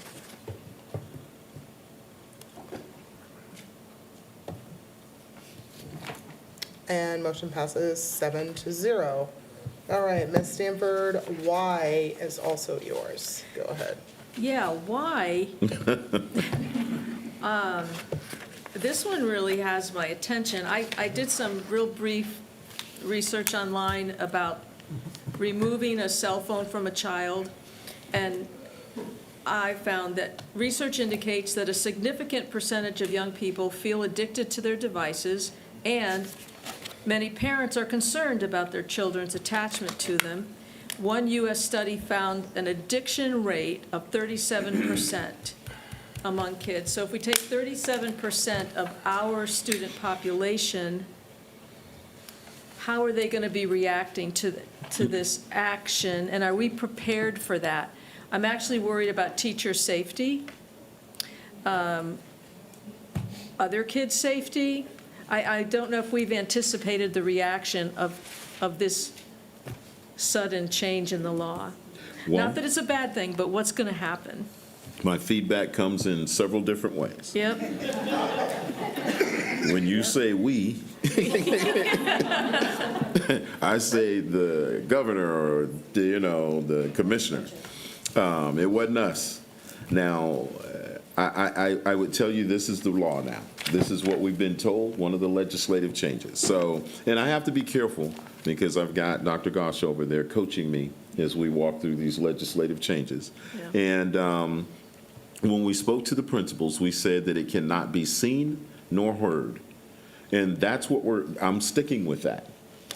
I would tell you that what I'm getting in terms of the feedback, I'm saying seen or heard. If it's not seen or heard, you don't have it on campus. Now, what we know is that you're not supposed to have it on campus. If it's not seen or heard, then it's not on campus. I understand as a parent, sending your child to school or anywhere, Life 360 is real. You know, I'm tracking my daughter right now. So, but you're not supposed to have a phone on campus. So if we can't hear it and we can't see it, then you don't have it. But if it goes off, or if you pull it out, then you're right, we're going to have to confiscate it. What's going to be the reaction of the students when we go to take the phone? We're going to have to just be consistent about that because it's the law. It would be the same as if you pulled out a weapon inappropriately on campus. Okay. We're going to confiscate and we're going to bring the police and we're going to do what we have to do to take it away. We're going to start educating families as quickly as we can. But this was a change in the legislative law. It's not exclusive to Judson ISD. It will be every school and every district across the state of Texas. Phones are no longer allowed on campus. So now what we have to do is change our local policy to read the same, update our student code of conduct to read the same, and we are going to have to mass educate our community on what the requirements are as we go forward. You Did I better leave start it? some town halls, like, really fast. Because it's not just cell phones. It's smartwatches, fitness trackers, Correct. Bluetooth earbuds, tablets, personal laptops, gaming devices, pagers, radio devices. Yes, ma'am. I don't know, I used to. I haven't seen one in a while. Yes, ma'am.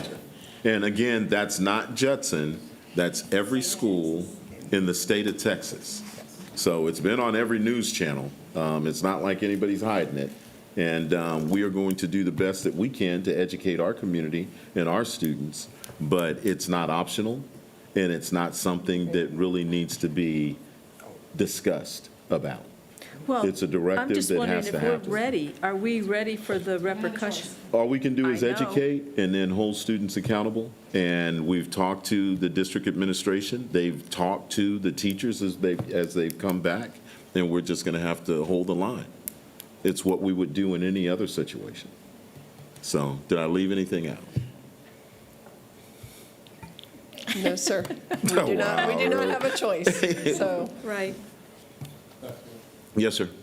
To answer Ms. Stanford's question, every principal that's in here has open house meetings with their community.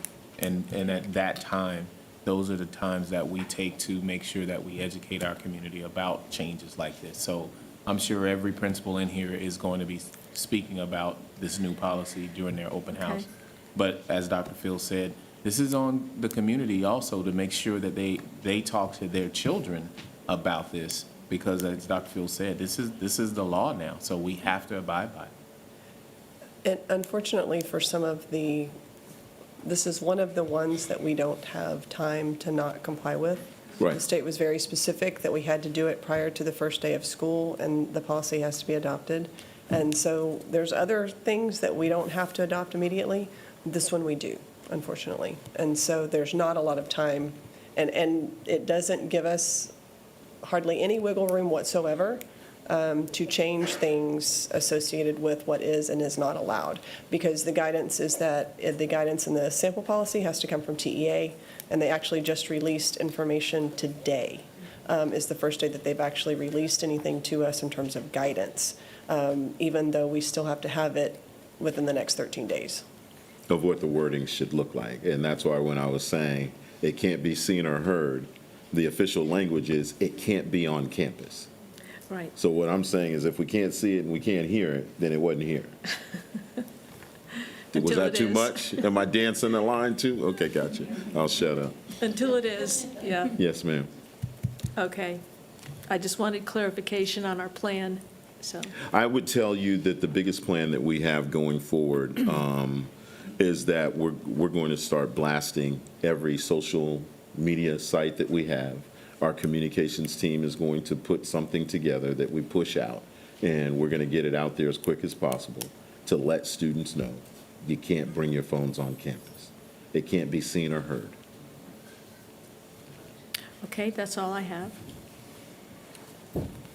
Let's see, I think I'm on the next button. A couple of them were obviously concerned with how this gets enforced in restrooms and locker rooms, right? Where there's not, or specifically restrooms, where you're walking with your backpack from class to class, or we know the people who have 7 bathroom classes per class period, right?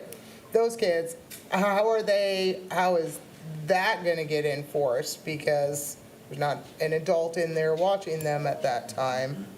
And then the other question is, obviously, there's very specific punishments for having the phone, but what's the punishment for Caitlin Ryan if she tells Mr. Willis and he says, give me the phone, and she says no?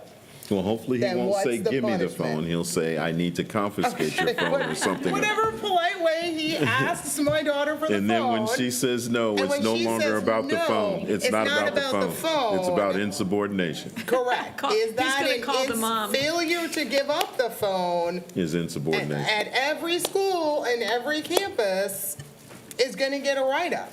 That's got to be consistent across the board.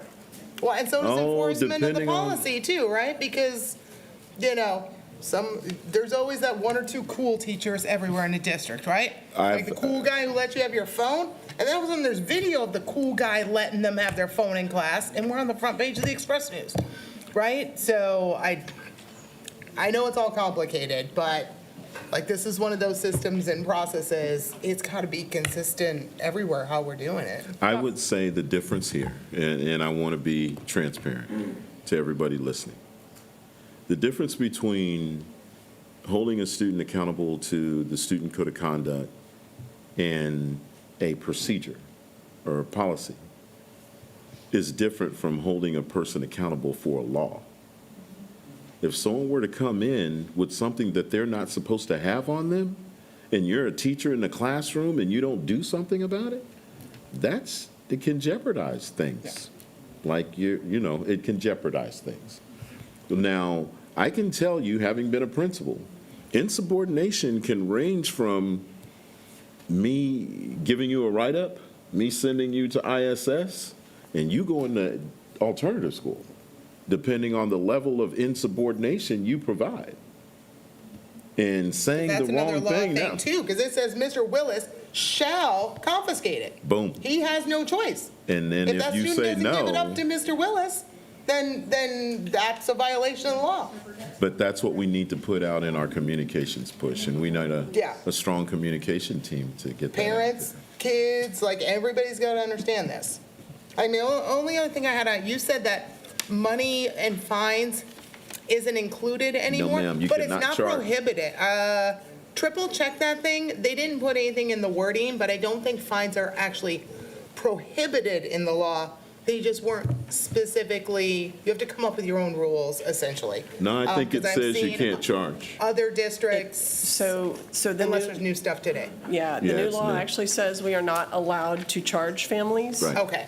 To retrieve their phones back. Okay. What it does allow us to do is we can retain the phone up to 90 days. Correct. Make a final reach out to the family to let them know that we have the phone and that we will destroy the device and get rid of the device should they not pick it up. Okay. That is the allowance within the law, but we are not allowed to charge anyone for a phone. Okay. All right, that's all I had. Ms. Canoyer? Thank you. Dr. Fields, have we considered possibly having some signage on the buildings as well? Yes, ma'am. To help parents, students, I mean, I don't want us to go overboard with signs because then nobody sees them, right? They're just there. But that might be another way to inform parents, especially at our secondary schools, because that's generally where there's more Yes, issues ma'am. with phones, that, personal communication devices are not allowed, I agree. period. And maybe that's just another way to put it in their faces, too. Yes, ma'am. Thank you. Mr. Brooks, Oh, you wrote. I need signs on He every said write building. that down. Brooks said what? No problem. Gotcha. I'm sorry, there's one more. Mr. Macias, go ahead. Were you next?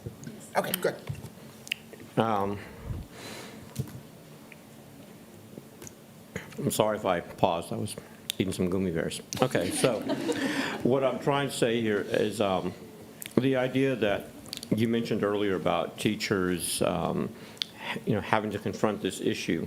So is there something we're doing in terms of additional training right now for that scenario by itself, for one, so you can address that? Secondly, have you had a chance to, meet with AFT or TSTA? Because teacher unions can actually also help reinforce the message on how to address this. It's a good opportunity, what I'm trying to say, to kind of partner with leadership in our district. Because I do feel, as Ms. Stanford has said earlier, this is going to be a big deal. Yes, ma'am. Yes, sir. And so we're going to need to be ahead of the curve on this so that we can make sure that we're doing all we can. You're right. With parents as well as with students themselves, especially when I think Ms. Stanford and I had brought this agenda item in December or January about trying to be more stringent about not having cell phones in elementary school, 6th grade, 7th grade, because we had received feedback. In fact, Ms. Rector is here, and she was in that town hall that we held where there was a big emphasis on cell phones. So it's not new, but certainly we were concerned. In fact, the administration was concerned that trying to change the culture now might be hard. I've asked a couple of our students when I see them on campus as the school prepares, they're like, this could be tough. This is going to be tough. So we know it is. So I want to see what we can do to, in a spirit of partnership, what more we can do to support teachers. Because I would hate to have a teacher written up because they didn't know how to handle a situation trying to grab a phone from the middle schooler or from a high schooler. That would be... I wouldn't encourage that. I would tell a teacher to ask for it. Okay. To ask for it again. And then if they're being insubordinate, then you need to call for campus administration and let them do that. But I don't want teachers to feel like their responsibility is to wrestle the students down and take the phone from. That's not what we're saying. If we know that someone has something that legally they're not supposed to have, you need to give me that now. And if they refuse to do it, then now you've just escalated it. It's not about the phone anymore. It's about your insubordinates of not doing what you're asked on campus. I'm going to give another example that I've said in this boardroom before. Yes, sir. We've had instances where teachers will call for administrative assistance. Yes, sir. They'll say, hey, come on. And then there'll be a question, what did you do before you called us? We don't have time. Because, our administrators are busy, and they can't be going to every classroom. So now can you imagine this at high school, going to 10 to 15 classrooms per hour, possibly, because of this issue? Anyway, I'm concerned. I guess I don't want, we can... You're not the only one, Mr. Macias. I would say that I'm trying to be politically correct here. We weren't the ones who came up with this policy with maybe not thinking it out. Well, like I said, state reps think they're school board members now. And so bottom line is they put us in this position. We've known a little bit about this already. Yes, sir. But now we are school board members, you are administration, so And now we're I gonna want to make make it sure that happen. we are partnering with our teachers' unions at a minimum. That's just a suggestion. We can But put that together. that we're focused. So, thank you. Yes, sir. Okay, any other discussion on this agenda item? Why? If none, Ms. Stanford, could you make the motion? I move that we approve the change to board policy FNCE local, personal communication devices, electronic devices. Do I have a second? Second. Okay, I have a motion by Ms. Stanford, second by Mr. Macias. And, oops, hold on. Okay, you can proceed to vote. All right, motion passes 7-0. All right, move on to our last consent item, 6 Zulu Z. Ms. Stanford, that one is yours also. Yep, I'm going to unpull Zulu because it's really connected to the one we just discussed. It's more of the legality of it. So it's too closely connected. No more questions on it? No further discussion on it. No, I think there are a lot of changes in here to start with. Like, can we get this on the front scroll of the webpage? Because we always get about 2 months in, and there's always a parent's like, where's that written down, right? Like, so having that student code of conduct loud and proud up front for our families to read. I know it's 200-something pages and they don't always read it, but at least they have it for a reference, right? To go look it up and see it really is in writing, how all this stuff happens. If we can, this may be the good year to make it a little more prominent than it usually We can is, put right? it on the some carousel. stars and things around it. And that way, at least everybody can say they knew how to go find it, right? Ask that question first, so. All right, any other questions on Z? Otherwise, Ms. Stanford, can you make the motion, Yep. please? I move that we approve the revisions for the 2025-2026 Judson Student Code of Conduct. Do I have a second? Second. Motion by Ms. Stanford, second by Ms. Canoyer. And we'll go ahead and vote.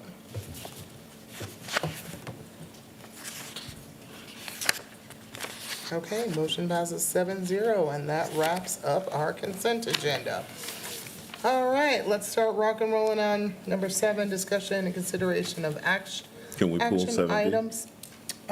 Which one? 7B. B, yes, I'm sorry, I didn't get that far yet. Yes, we're gonna pause on 7B, which is the academic enrichment librarian district has a little more data and information they want to pull together. So we're gonna move the action on that to next Week. Wednesdays. Next week. Yes. Yes, there's gonna be a special board meeting for Vader stuff. And we're gonna have Miss Betty move that action to next Wednesday's meeting, and she'll be posted by the end of this week. But let's proceed with 7A, which is legal updates required to EFB. Yes, ma'am. This is simply a change in another legislative update on how we go about getting this done, and it would be a change to EFB local. Dr. Gosh? Yes, Anything? this is a change in policy based on Senate Bill 13, which is a pretty lengthy bill related to libraries and the way in which library materials are selected. The biggest change is that in the past, the librarian would select the materials and they would then purchase the materials based on the guidelines that were provided. This is an extension of the bill that was passed in the 88th legislature, where they actually changed the criteria and they set for the Texas Library Council to set up the criteria by which we select materials. So we have made some of those changes. This is a bigger extension of that. What this policy would then do is we would apply those standards from each one of our libraries. Our librarians would put together their groups. They would select the materials based on the criteria and the collection that is needed. Prior to purchasing those would come to the school board for approval based on the new policy. The difference here is that the other option that Senate Bill 13 allows is for there to be an individual library council developed for each individual site that would still have to come to the board anyway, and would require board members to be active in terms of those councils. So the councils, this is a proposal for the policy to allow us to continue with our existing practices and then bring those purchases to the board. Now, if at any library, this increases the way and changes the way in which materials can be challenged. So if at any point, either 50 parents or 10% of our student population, of families, whichever is fewer, which would be the 50 parents, if they bring a petition to the school board and request that we create the library council, then we would be required under the law to create the library council, and it would be in place for 2 years. But that's not our recommendation. Correct. I stand to answer any questions you have about I'm it. a summer, only because this came up at agenda review, and that was very technical from Dr. Gosh. So we can either make a council on every single campus. Or you can approve the Otherwise, purchases. the board has to approve all the purchase of library books. So it puts a little bit more impetus on us, but they're gonna like blanket the purchases together. Like we have been. We'll do a district-wide purchasing thing, and then as we have books on that thing to look at, and TA is gonna have a whole new list to help us out, right? Yes, so soon, what hopefully? it's going to do is it's going to allow us to continue to select library books based on our individual libraries that meet the community's needs from each one of our schools. So our librarians, the criteria that's in there, it requires that they be peer reviewed, that it include parent input, that it include things that reflect of the community in that particular area. And we would like to maintain that. And so then, once the campuses select the books that will be purchased in that year, we will combine all of those in one large order. We will bring those to the board for approval at one time, and then the purchases can proceed. If at any point any board member has a concern about any book, a book can be pulled off of that, and then you would then need to lead a challenge committee to review that book for any portion of the district.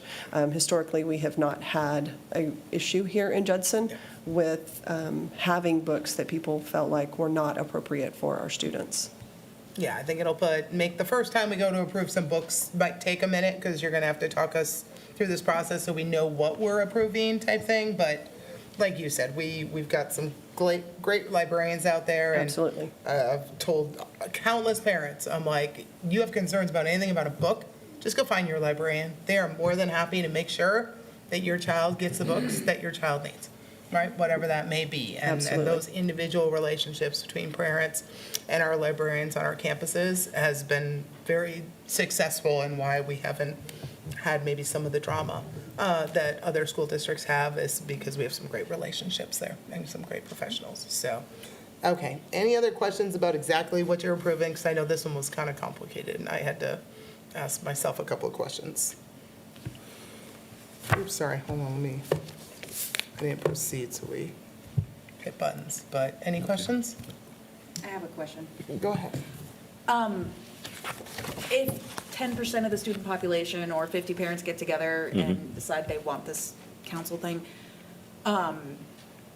does that mean we're going to have to do that for every single school, or just that one specific It would be school? for that one specific school. It would Okay. be 50 parents from For that 2 school, or years. 10% of the parents from that location Okay. that would bring a petition to say that we want this. Either that, or we would need 10% of the entire district's parents to come forward and say, hey, we want this, to make a change. So it is possible to add those councils to the individual sites if that is something that each one of those communities feels is necessary.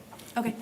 But once again, as a campus principal, if any of these principals out here had 50 parents standing in their breezeway saying, do you have that book in there?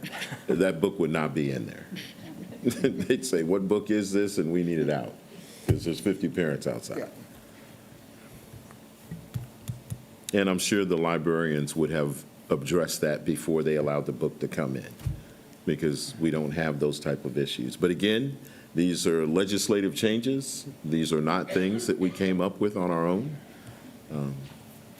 Yeah, and when you have new families come into the district, if you're coming from another state, we've seen on social media, this is often a question there are some families Right. do ask about what our processes are.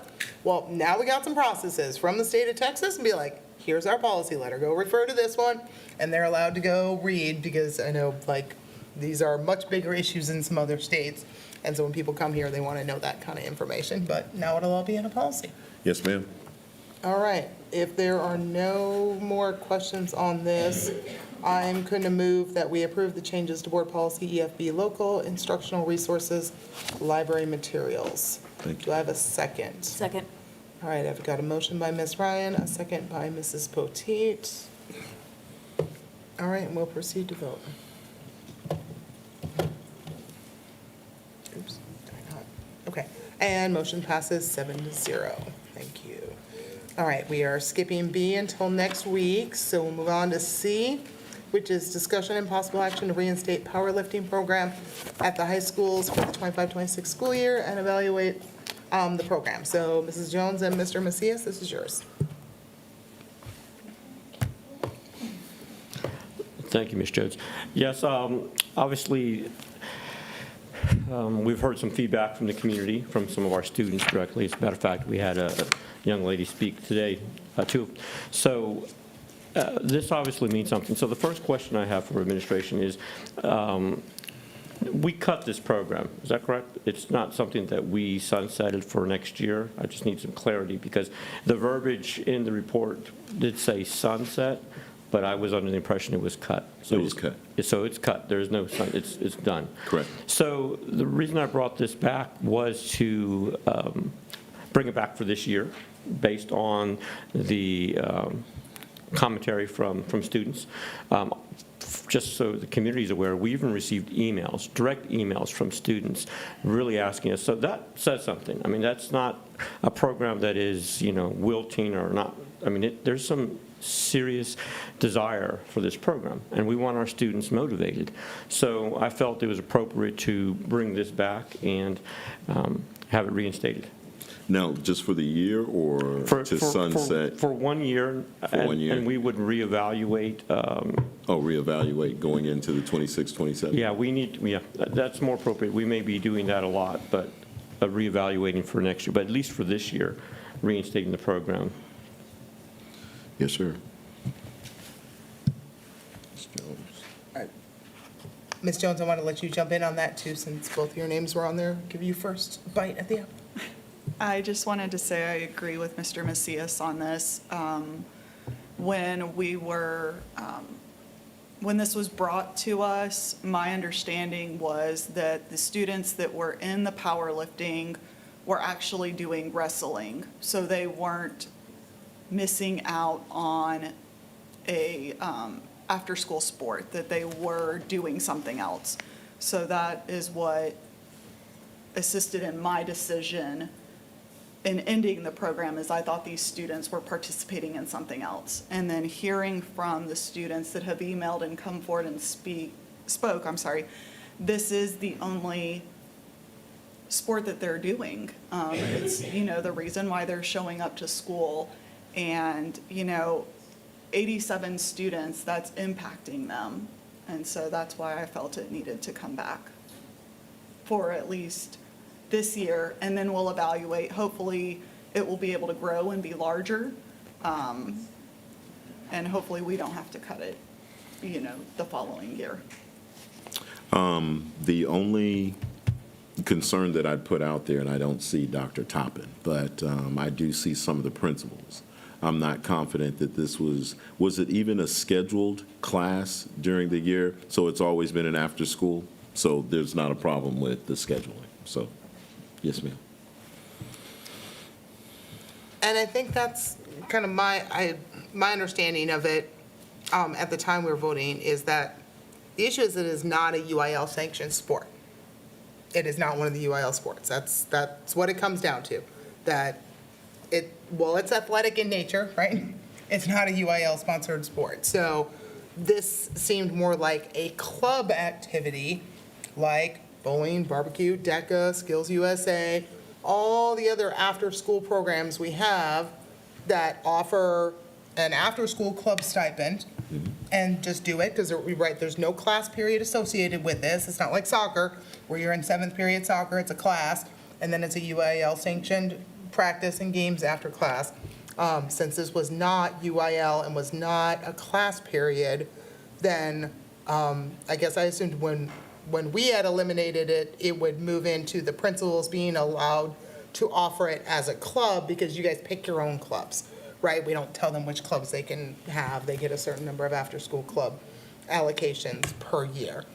So if that's how we treat the other non-UIL sanctioned activities, then it feels like we should treat this one that same way, because we already treat the other things that way. Not that they're not important things. The bowling club is killing it. There are tons of kids in there, right? They love their bowling club, and that makes it a very safe space for a lot of kids. So I don't think it's that we wanted to get rid of powerlifting. We just couldn't have it as a UIL sport, coaching stipends, and that portion. It would have to be a club that a school chose to offer based on the demand of the students. Who was, if you don't mind me asking, who was that communicated to? Because I heard nothing about that. We talked with Jameson, because remember, Jameson and I were arguing about whether it was a UIL sanction, and he thought it was, and we were hurrying up and Googling it in the meeting. So I remember that discussion, that it was not a UIL sanctioned sport. Was the driving, one of the driving reasons. Right, but I mean about principals being able to make it a club. Oh, I don't know if we talked about it in the meeting. I just know anything else they have, they're authorized to do, have anything they want almost after school. And they get a certain amount of stipends for after-school clubs per campus, I believe. I see Dr. Redondo nodding, that might be true. Yeah, but this wasn't really treated like one of those clubs. This was a coach's stipend given to a group of kids. Those kids showed up regularly and competed, and we cut it. Now, Right, that's how we previously treated it, but because it wasn't a UIL sanctioned, what the board voted on was to not have it be I understand. a UIL sport anymore. I get it completely, especially if we're talking about making efficiencies. I think what we're hearing now is that this was another one of the cases where we cut things without communication, and we're getting pushback on, we didn't give people enough time to adjust. So, but the decision has been made. Okay, I think Are Ms. you Moyer on- had a question, but she wanted you to let me know. I didn't hear My the- question was answered. Okay, I'm like, okay, then I go to next or I go to first? I never remember. Me? Okay, Ms. Potteet, we're gonna do that. So just my understanding, just to make sure that I'm crystal clear on this, if one of these high schools decided, like JHS decides, I do want to have this weightlifting club after school, they can absolutely do that. That's within their purview, they can get that done. It would have to be more of a club. I can tell you that what the coaches were receiving as a stipend is not typically what people receive as a club stipend. Okay. So, and the amount of effort that goes into this competition level and what they were doing may exceed the $100 or whatever it was that you would receive as a club. This just, it wasn't operated club style. I've had clubs on campuses where you had a chess club, you had bowling and all of the other stuff, but this was different. This was, although it wasn't UIL, it was competition. It was serious. I guess I'm just a little confused because you're saying that powerlifting is serious and it's different, but how is it any different than those students that are willing to put in the time to go learn how to barbecue a brisket or, go throw a ball down the lane and Well, I would say even with the barbecue or the brisket, is that a club or is that a competition? That's a club? And a competition. Got it. Yeah. Well, I'll say, I think almost all of our clubs go to competitions. go to competitions. I would probably say 80% of them do. Do I have confirmation on that? Like, do most of our clubs have competitions? Because I know Definitely. they were all recognized here. not all clubs have competition. Yeah. Sometimes clubs just show up because they're clubs on campus. Yeah. But in this case, not unlike the barbecue one, they had competition. Okay. Yeah, I guess my question's answered there. Thank you. Yes, ma'am. Okay, yes, Ms. Stanford, you're next, sorry. So if we voted to reinstate this, would we be forcing principals to handle something they're not prepared to handle, or forcing coaches to handle something they're not prepared to handle?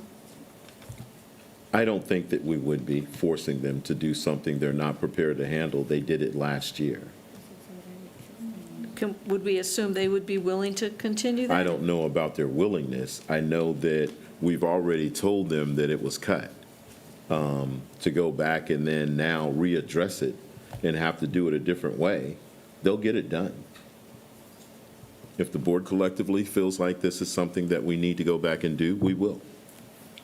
But Now, correct me if I'm wrong, I think we lost a couple of people. We don't have all the coaches. Some of them left, I believe, and then wouldn't have gotten hired back again. That's kind of the question you're asking, right, Laura? We would have to now go out and hire against those positions because we may not have backfilled the losses. Correct. If there's a coach that no longer exists on that campus that used to do it, then they'd have to determine if there's another coach on the campus that would want to do it, or another employee on the campus that would want to do it.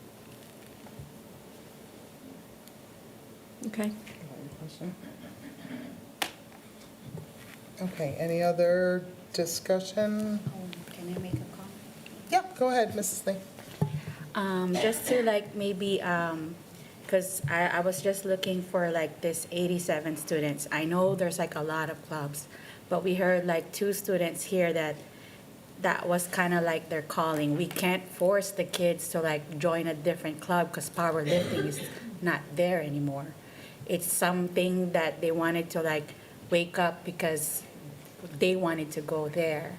So I think for me, because to my understanding as well, that with Mr. Macias and Ms. Jones, I thought this one would be, you know, something for like next year or something, but this is kind of like a rush, and it's so hard to like tell the 87 students to like, okay, you don't have to, you know, go to this program that you love. So yeah, I think for me, I'd be willing to like, even if this is the cost for us for the 87 students, especially we just recognized someone, I believe, that went to state. So I think it kind of opened up for other students as well. So hopefully maybe it would grow. Because from my understanding, when the bowling club at Wagner started, there were just a few students, but now when they're competing more and it became like huge. So I think it would be, I don't know, it's kind of like sad to like close this down to the students where we can maybe potentially maybe grow. So yeah, I wanted to consider a vote for this one, for the powerlifting one. If I could say this, I understand what you guys are saying, but I want to be clear. The decisions that the board is going to be making, has made, and that we will make in the future are going to be some tough ones. And they're going to involve students that enjoy some of the things that you guys have to make decisions on. So I don't know if we'll get, there's not a magic club or program out there that can balance the budget that we could cut that nobody cares about it being here. It's going to be difficult. Now, to your points, I don't feel comfortable when students come in and say, this is like a right hook. I didn't know. I didn't have any prep time.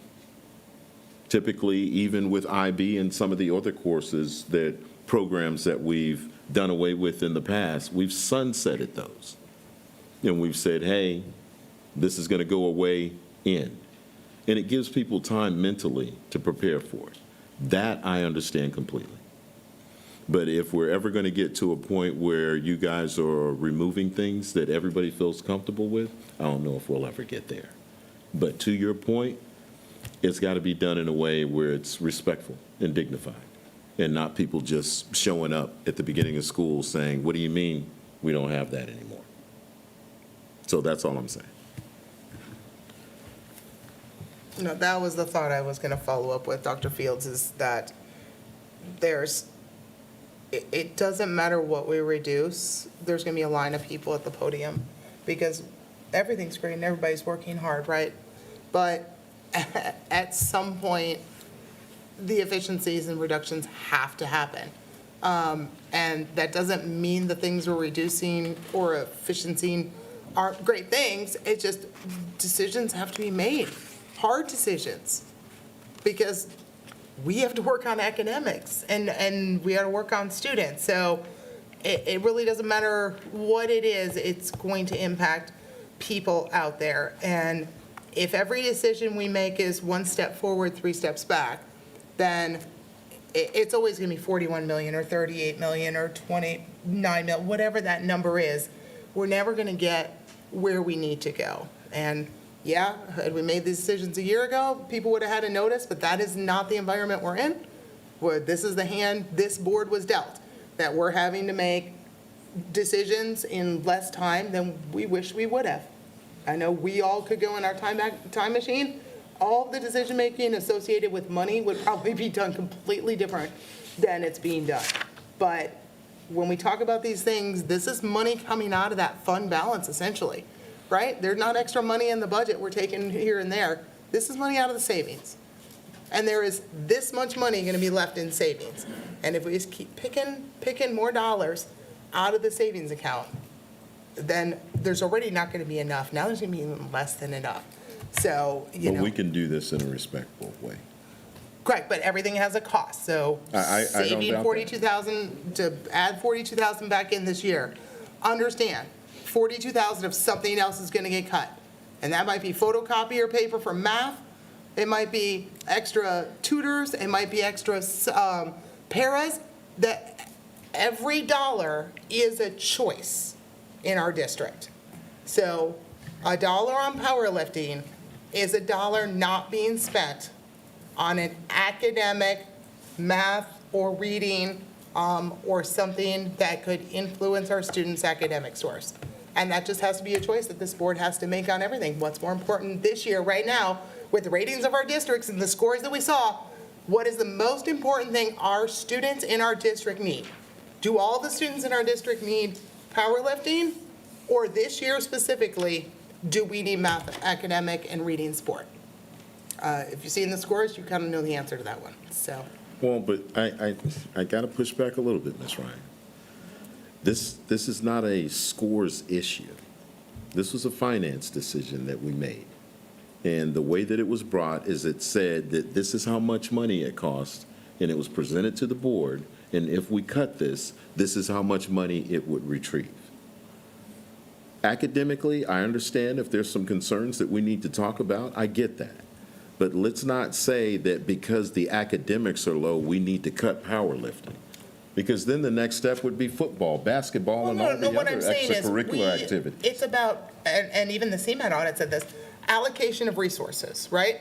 That's the one thing boards have, is we have money, and we can allocate it to get outcomes. So that's why we spend so much time on budget, is that every choice to put $1 somewhere is a choice to not put it against a different goal of the district. So, this is one of our goal, you had them all, I don't know where they were hung up, 3.1 or whatever it is, but, goal 1.1 is really important now too. So if I have this dollar to spend, I'd rather spend this dollar on 1.1 instead of spending this dollar on 3.1 this year. And that's hard, because I know a bunch of the powerlifters are veterans, right? And I know a bunch of parents, so this hurts emotionally, because I know some of these people, but I would just say these are decisions we have to powerlifting's make. not the only after-school activity going on. So to say because we cut powerlifting, then that means we have more money to put, I'm not trying to be argumentative, I'm just saying. If we want to source a non-UIL sanctioned event, then if somebody wants to make a motion, they're welcome to, but then something else is going to have to get cut down the road, and the person in this room, that might be your thing getting cut then instead, so.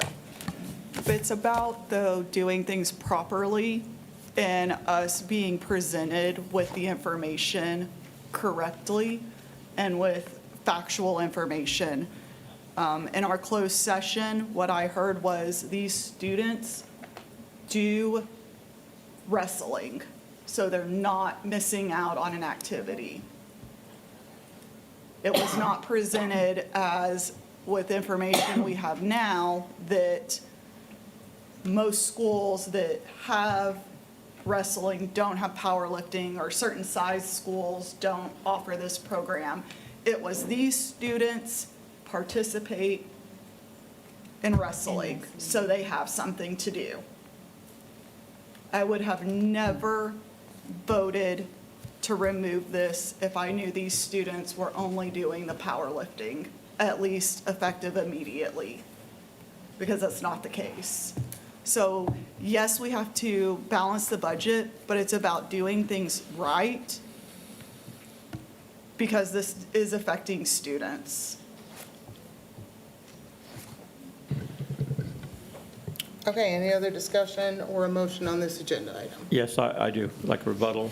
We're rebuttal. still doing, right, rebuttals? No? Correct, yes, if you Okay, want that. I okay. wasn't sure if anybody had that, or you can go right to motion, whatever. I just want to echo, and just to be clear, I can sense my colleagues' frustration about the information provided. When and where would weightlifting belong in closed session for discussion? It shouldn't have been there. We should have been out here talking about what we were doing. So we could be misinformed all day long. The reason why I like to be out in public is to be transparent, but also to hear from my community. So when I hear something that's maybe not as accurate, I'm getting some feedback. And I've always appreciated that. It's helped me be a better board member. So this, again, is getting lost. the idea is that we need to support student development. Extracurricular, if it's UIL sanctioned or not, keeps students engaged. When they're engaged, they're better students. So this program clearly has an outpouring of support. And so as we're hearing this, it makes sense. We want our students to be successful. Now, if we need to reevaluate how we do that going forward, then we have this year. And out of respect to those students that are expressing their leadership and advocacy, I listened. My job as a board member is to listen to my community. This is something they would want. I can support that, and that's why I've brought it back with Ms. Jones so that we can keep our students inspired, keep them engaged, and of course work through the challenges that we have to work through. We know that we're in a tough spot. That's why I put the agenda item specifically for 25-26. We don't know what next year is going to look like, but I can assure you we have a chance in November to change the game. And I plan to work very hard to ensure that our community knows how important funding education is to our students in Judson. So we're going to get rumble, and that's okay. So that's why I'm happy to bring this forward and just put it up for a vote. Thank you. Okay, any other rebuttal, or do we have a motion? I'll make the motion if there's no Go ahead. additional Mr. feedback.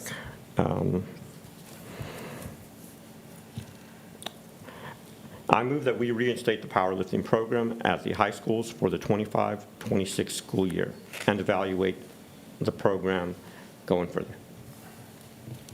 And do I have a second? Second. Okay, I have a motion by Mr. Macias, a second by Mrs. Lee. Any further discussion? Okay, can proceed to vote.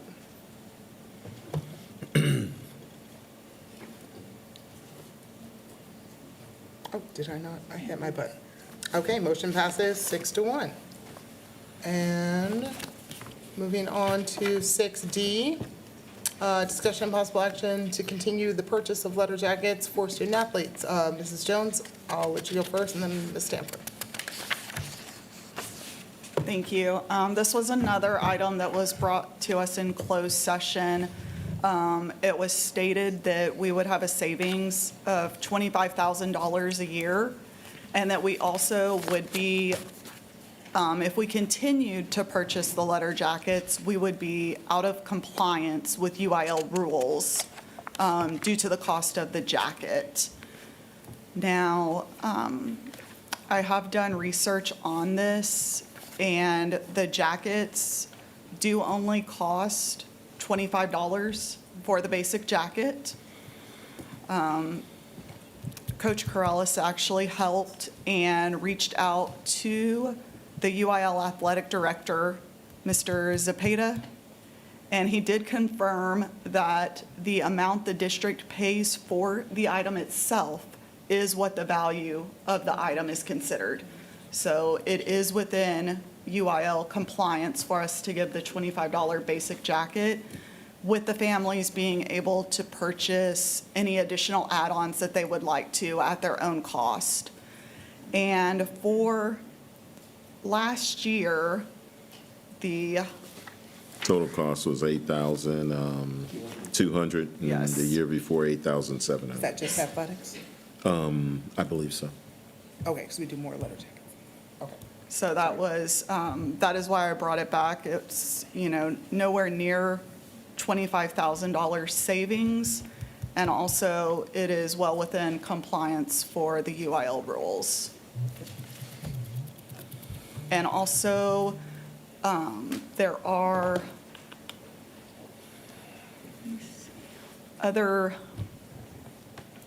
lots of other districts also provide the jackets. To your point, Ms. Jones, I just talked with a neighboring district yesterday, and they said they do the same thing. Okay.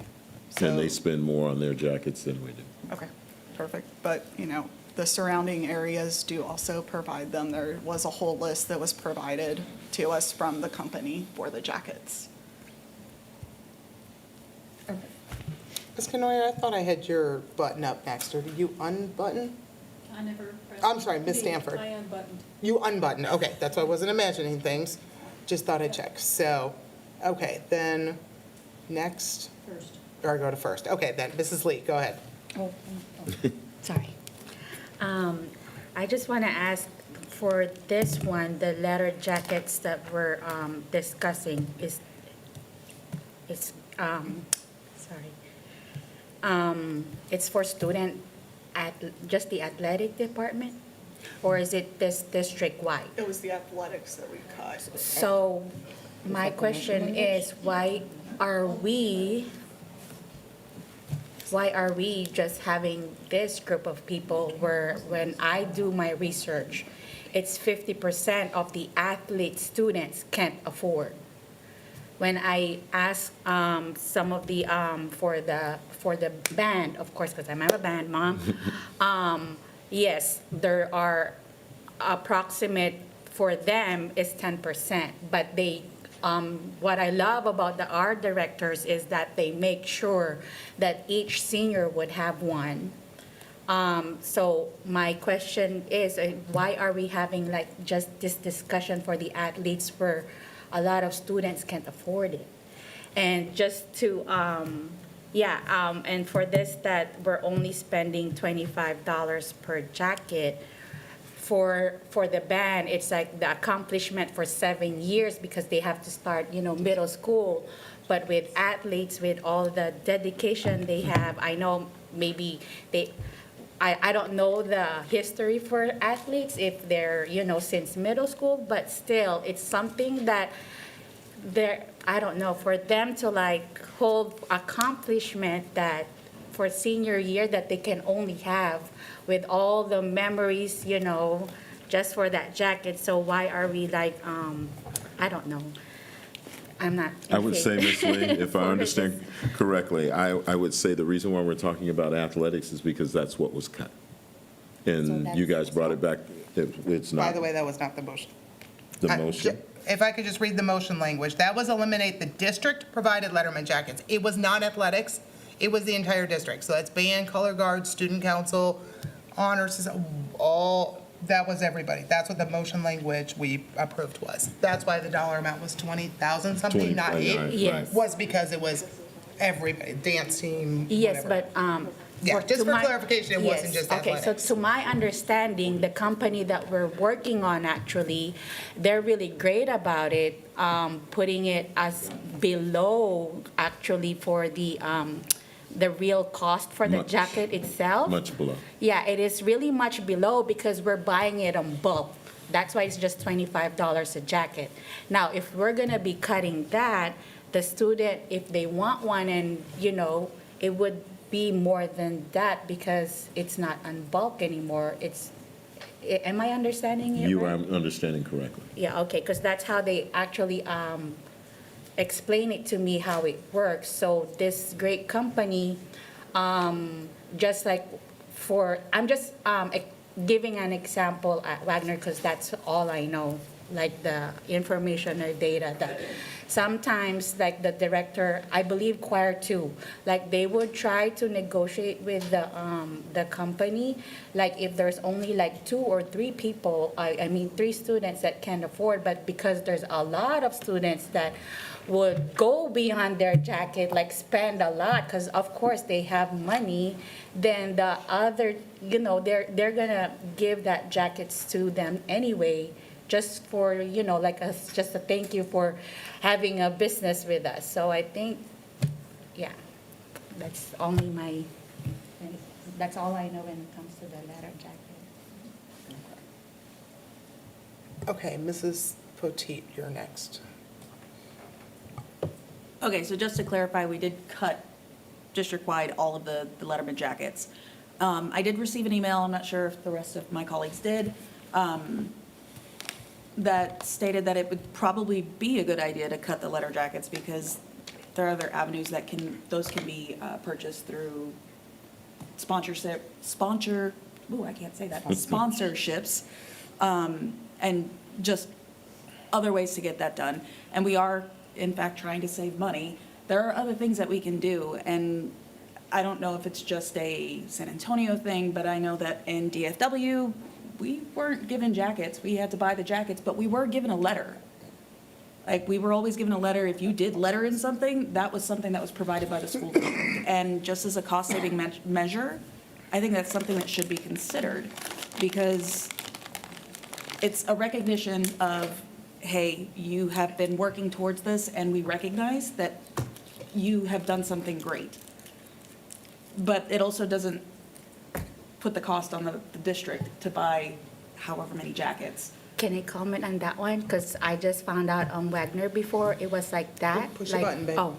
Oh, sorry. At Wagner, it was really just the letter before. But then when, I believe, when I was doing my research, it's it's not $25 for just that letter. We're actually saving more with the jacket because of this company. And it comes with the letter. And I believe, yeah, it comes with the letter. It was $50 for the letter? 15? Oh, okay. So I think just for the jacket itself, the letter would be there. Am I correct? Because when I asked, yeah, the letter would be already in there for $25 and the jacket. Because it's like a nice, I don't know, with this great company, that we had. So how does that work with, so it's the $25 plus the 15 for the No, ma'am. letter? What they're saying is if we just give the letter, Yeah. we're still going to spend the 15 bucks. $15. If we give the jacket with the letter, we're going to spend 25 bucks. $10 more. It's just a $10 more. It's just because of the deal that we had with this company. And if we cut jackets district-wide, wouldn't the savings have been more than 25,000? No. If athletics alone was nearly $9,000? No. Okay, well, the cuts that were presented, it was in the athletic portion, and that's what it was stated as, athletic letter jackets. So that's why it was only brought back as that, regardless of the motion language being all. That's not what was discussed. And again, it was in wasn't closed involved session. We in don't that. have recording I of wasn't it, involved in the discussion. or even any papers. Do we have a copy for the cuts? We do. We have the motion language that was said when you yeah, came all that out, is the motion. but the discussion that happened Okay. in closed session, I'm unaware as to exactly.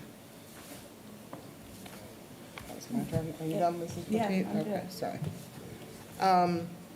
Two major issues on this. I'm not sure if UIL Legal talked to their attorneys, but our attorney was pretty clear on it, which is UIL rules are $70 of value, not $70 of cost. And it is written that way very specifically because otherwise the football coach can go buy a $1 Rolls Royce and hand it off to the quarterback, right? That is why UIL rules say value.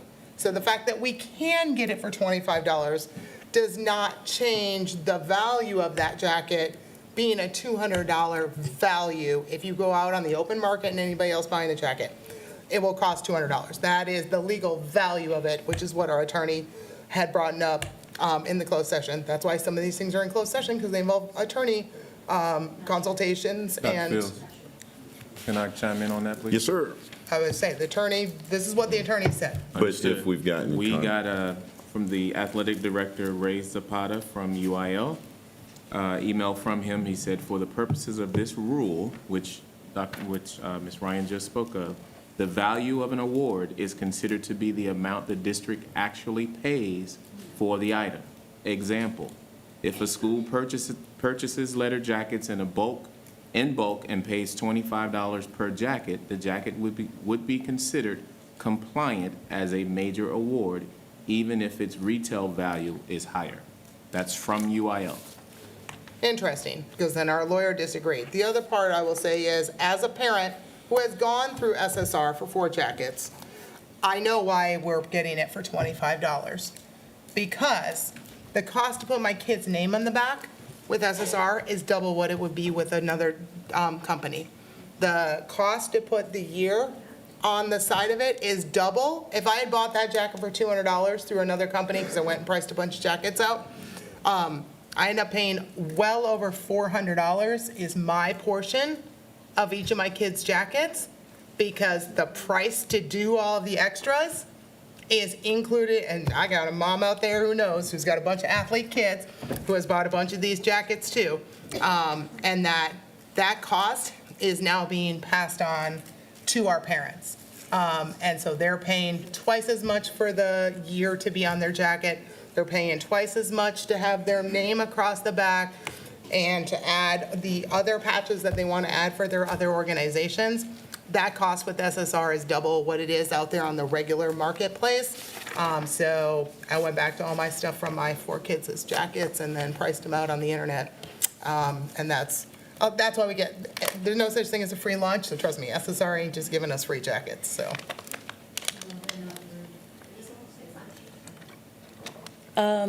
When it comes to the embellishment of jackets, the student athlete and parent does not have to purchase anything from SSR. They can take that jacket somewhere down the road to KD Logo if they wanted to, not trying to advertise them, and get that jacket embellished however they want. That is not mandatory that they pay for any extra embellishment at all. They can have their auntie do it if they wished. If they choose to use SSR, then of course, I think they're in it because they are a business, but that's not a requirement, ma'am. Yep, they have packages, I've seen the packages. And you did speak correct too, a lot of the students do only get that basic $25 jacket, Absolutely. correct? Absolutely. A lot of the students just go home with their vinyl jacket and their letter. Absolutely. And I don't know the cost of what band pays or choir or anybody else. And I would agree that that would probably be a lot more than $20,000. I tend to think that was probably just a number thrown out there. But it's, for our program, $8,000 and some change. And was this a concern in terms of budgeting when you were doing it? No, but the request was to bring all efficiencies. We're going to bring everything to you, and you as a school board make the decision on if you want to do the buffet or a la carte. And that's one thing that you chose to eliminate. But that's not mandatory. That's not something that's going to have a student athlete not participate in. But it is something that we can definitely work into our budget. What I heard, what I'm hearing from the board is that maybe the conditions of under which it was recommended wasn't what the actual scenario was. So there's a want to maybe readdress. The reason why I asked the question I just did is because I don't want to put us in a situation where there's not room for this. To Ms. Ryan's point, we need to make cuts. Yes. But if we're saying that this is something that you can do in your budget, then if not, if you're saying, hey, this is the straw that broke the camel's back, if you bring this back, I don't know how, well then. I would say this to you and to the rest of the board. You can cut this amount from our budget and I'll still make it work. I'll find a way to make it work for the kids. And pinch pennies, I'll figure it out. That's what we do in athletics. We'll figure it out. So all I'm asking is if you can cut it and take it away from our budget, but just give me the approval to purchase it and watch the budget still be managed in an effective way, where I'm fiscally responsible for that. If I can figure it out, allow me the opportunity to figure it out, because I know I can.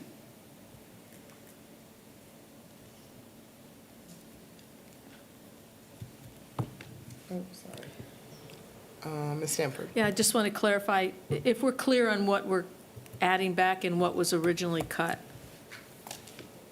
Yeah, that's why I'm confused, because the motion language of what we cut was district-wide $20-some thousand, and the agenda item put on for night was athletics, $8,000. So what is the intent? Just to bring it Did back they to give you all the athletes, but breakdown not of the everybody 20? else? I would ask Not that, sure. I would ask that we not just bring back, I mean, if you're saying that you're going to reinstate this, you can't just do it for athletics. It needs to be across the board, in my opinion. I think it would be in poor taste to say, yeah, athletics can get theirs, but everybody else, no, you I still was can't. not aware it was across the I board. did- I was, yeah. There had been several emails when I added it to the agenda from Ms. Ryan about it being the cost and value, and it was never mentioned at that time that the agenda language read something different to point out where Understood. it could have been corrected.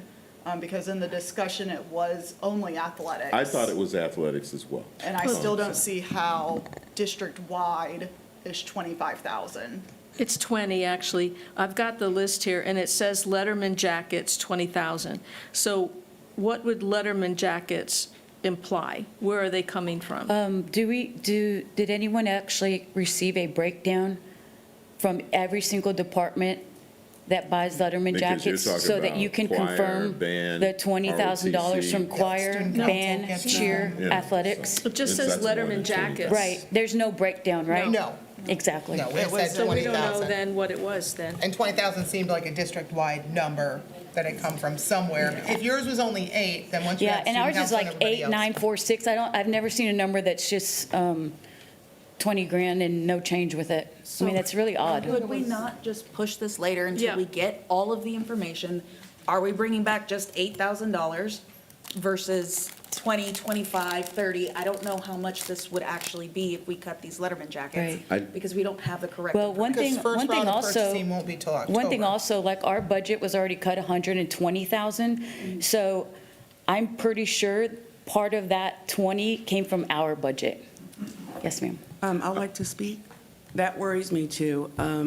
This was never brought to the finance department to give these numbers. So I don't know if our consultant just made it up.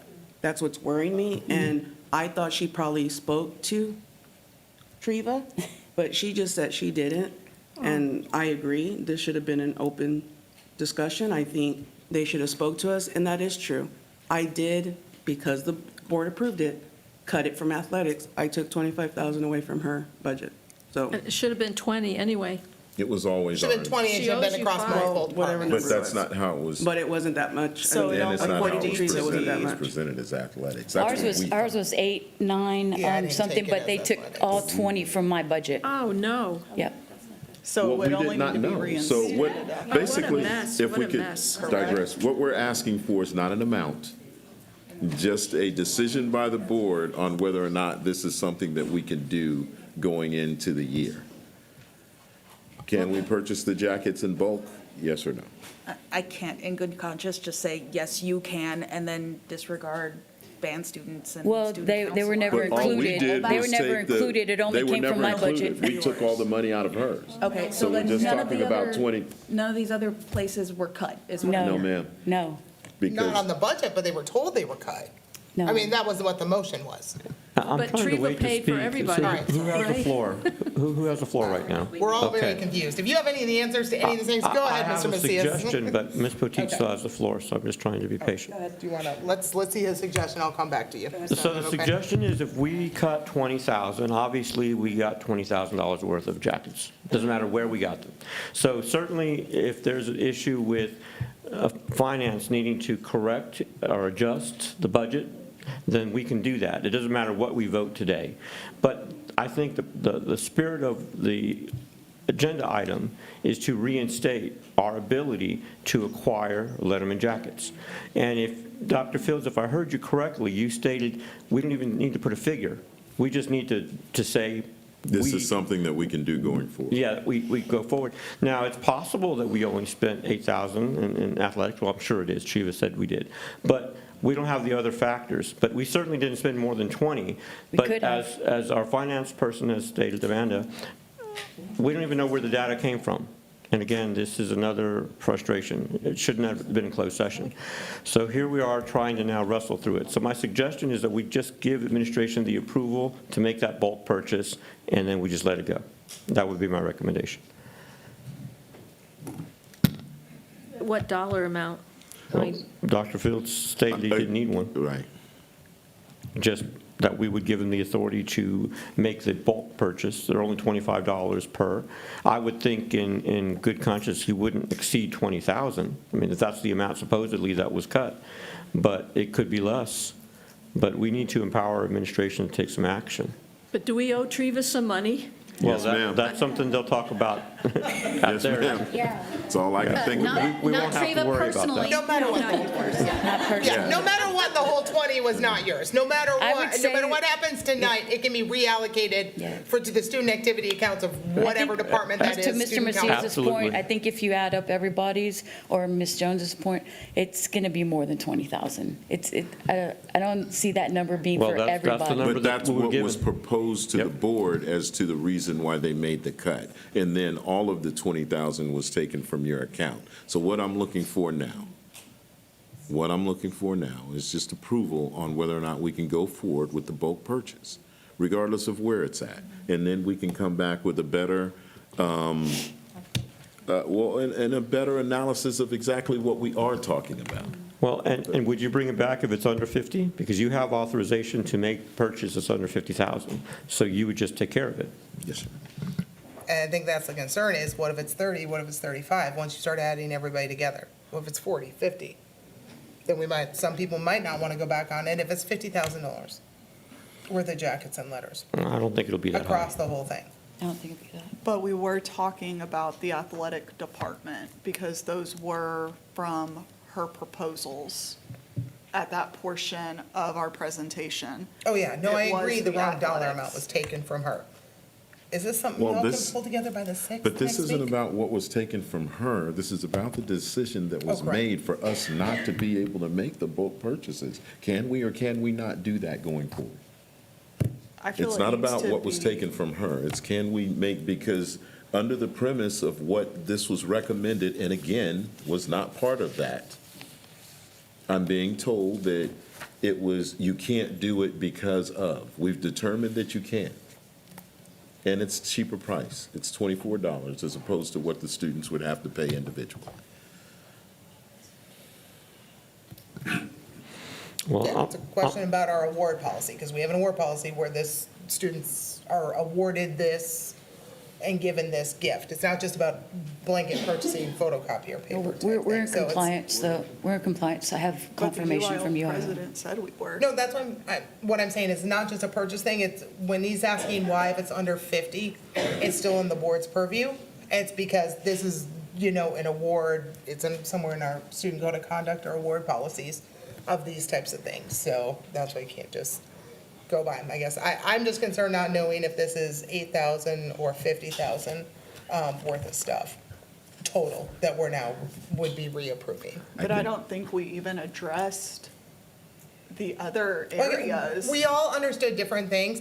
I thought we were, based on the motion language, we were cutting for the entire district, because that's what the motion language said. And so, in my mind, because I know that the student council gets them, and I know that band gets them, right? In my mind, what I was approving was it for every single activity, and I knew that was a good chunk of money. Not everybody had that same understanding, evidently, but I thought it was a bigger portion of our student population, and now I'm worried what the cost to that bigger portion, which is what I think I approved, is right now, and voting on anything without having like the full data and information, so that we can get the correct athletics, each of the correct department prices, and what the impact is, so.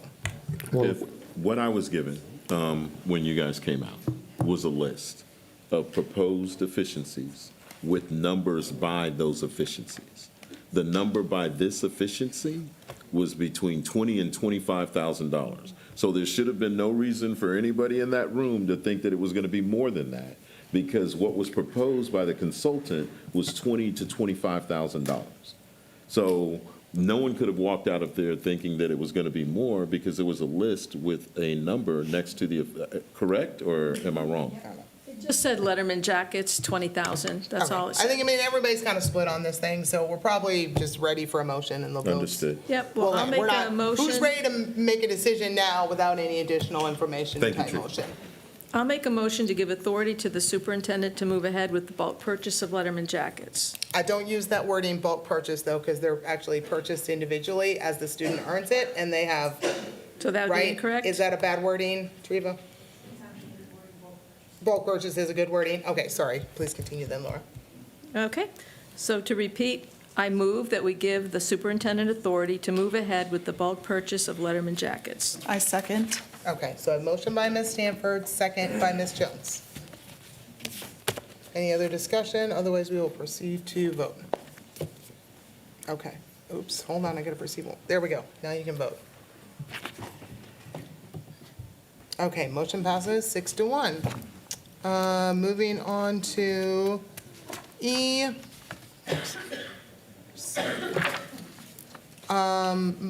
Action to extend the contracts of the exiting Communications Department to June 30th, 2026. Ms. Stanford.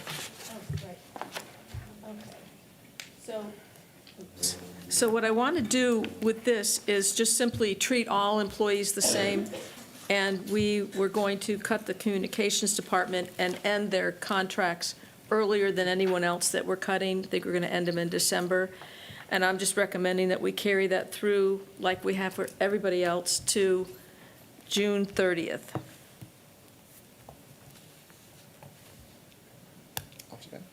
My understanding was from the attorney, again, there are different types of employees legally within our organization.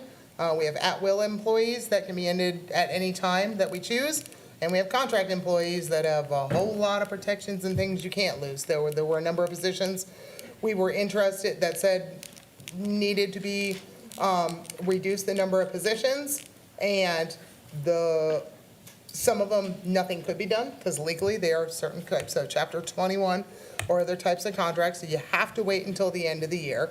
And then there are other positions that are at will, and you don't have to give any notice at all. You can just give 2 weeks' notice, and we're not 2-week notice people, right? So these two positions were determined to be no longer needed after November in the district, was the vote. Therefore, that we would give them an extra 7 weeks after that November date, and have until the end of the year. So I don't think it was a fairness thing. It was, what does the law allow in terms of when a position is no longer needed? If it's no longer needed and you're an at-will employee, then we don't have to wait till the end of the school year. That's what the state of Texas says is the law. So, Mr. Macias. Yes, and just for some preview, when this item was in closed session, I was very thankful that my colleagues took my suggestion not to cut these employees July 1st, because that was the recommendation of the financial consultant. Cut these two positions by July 1.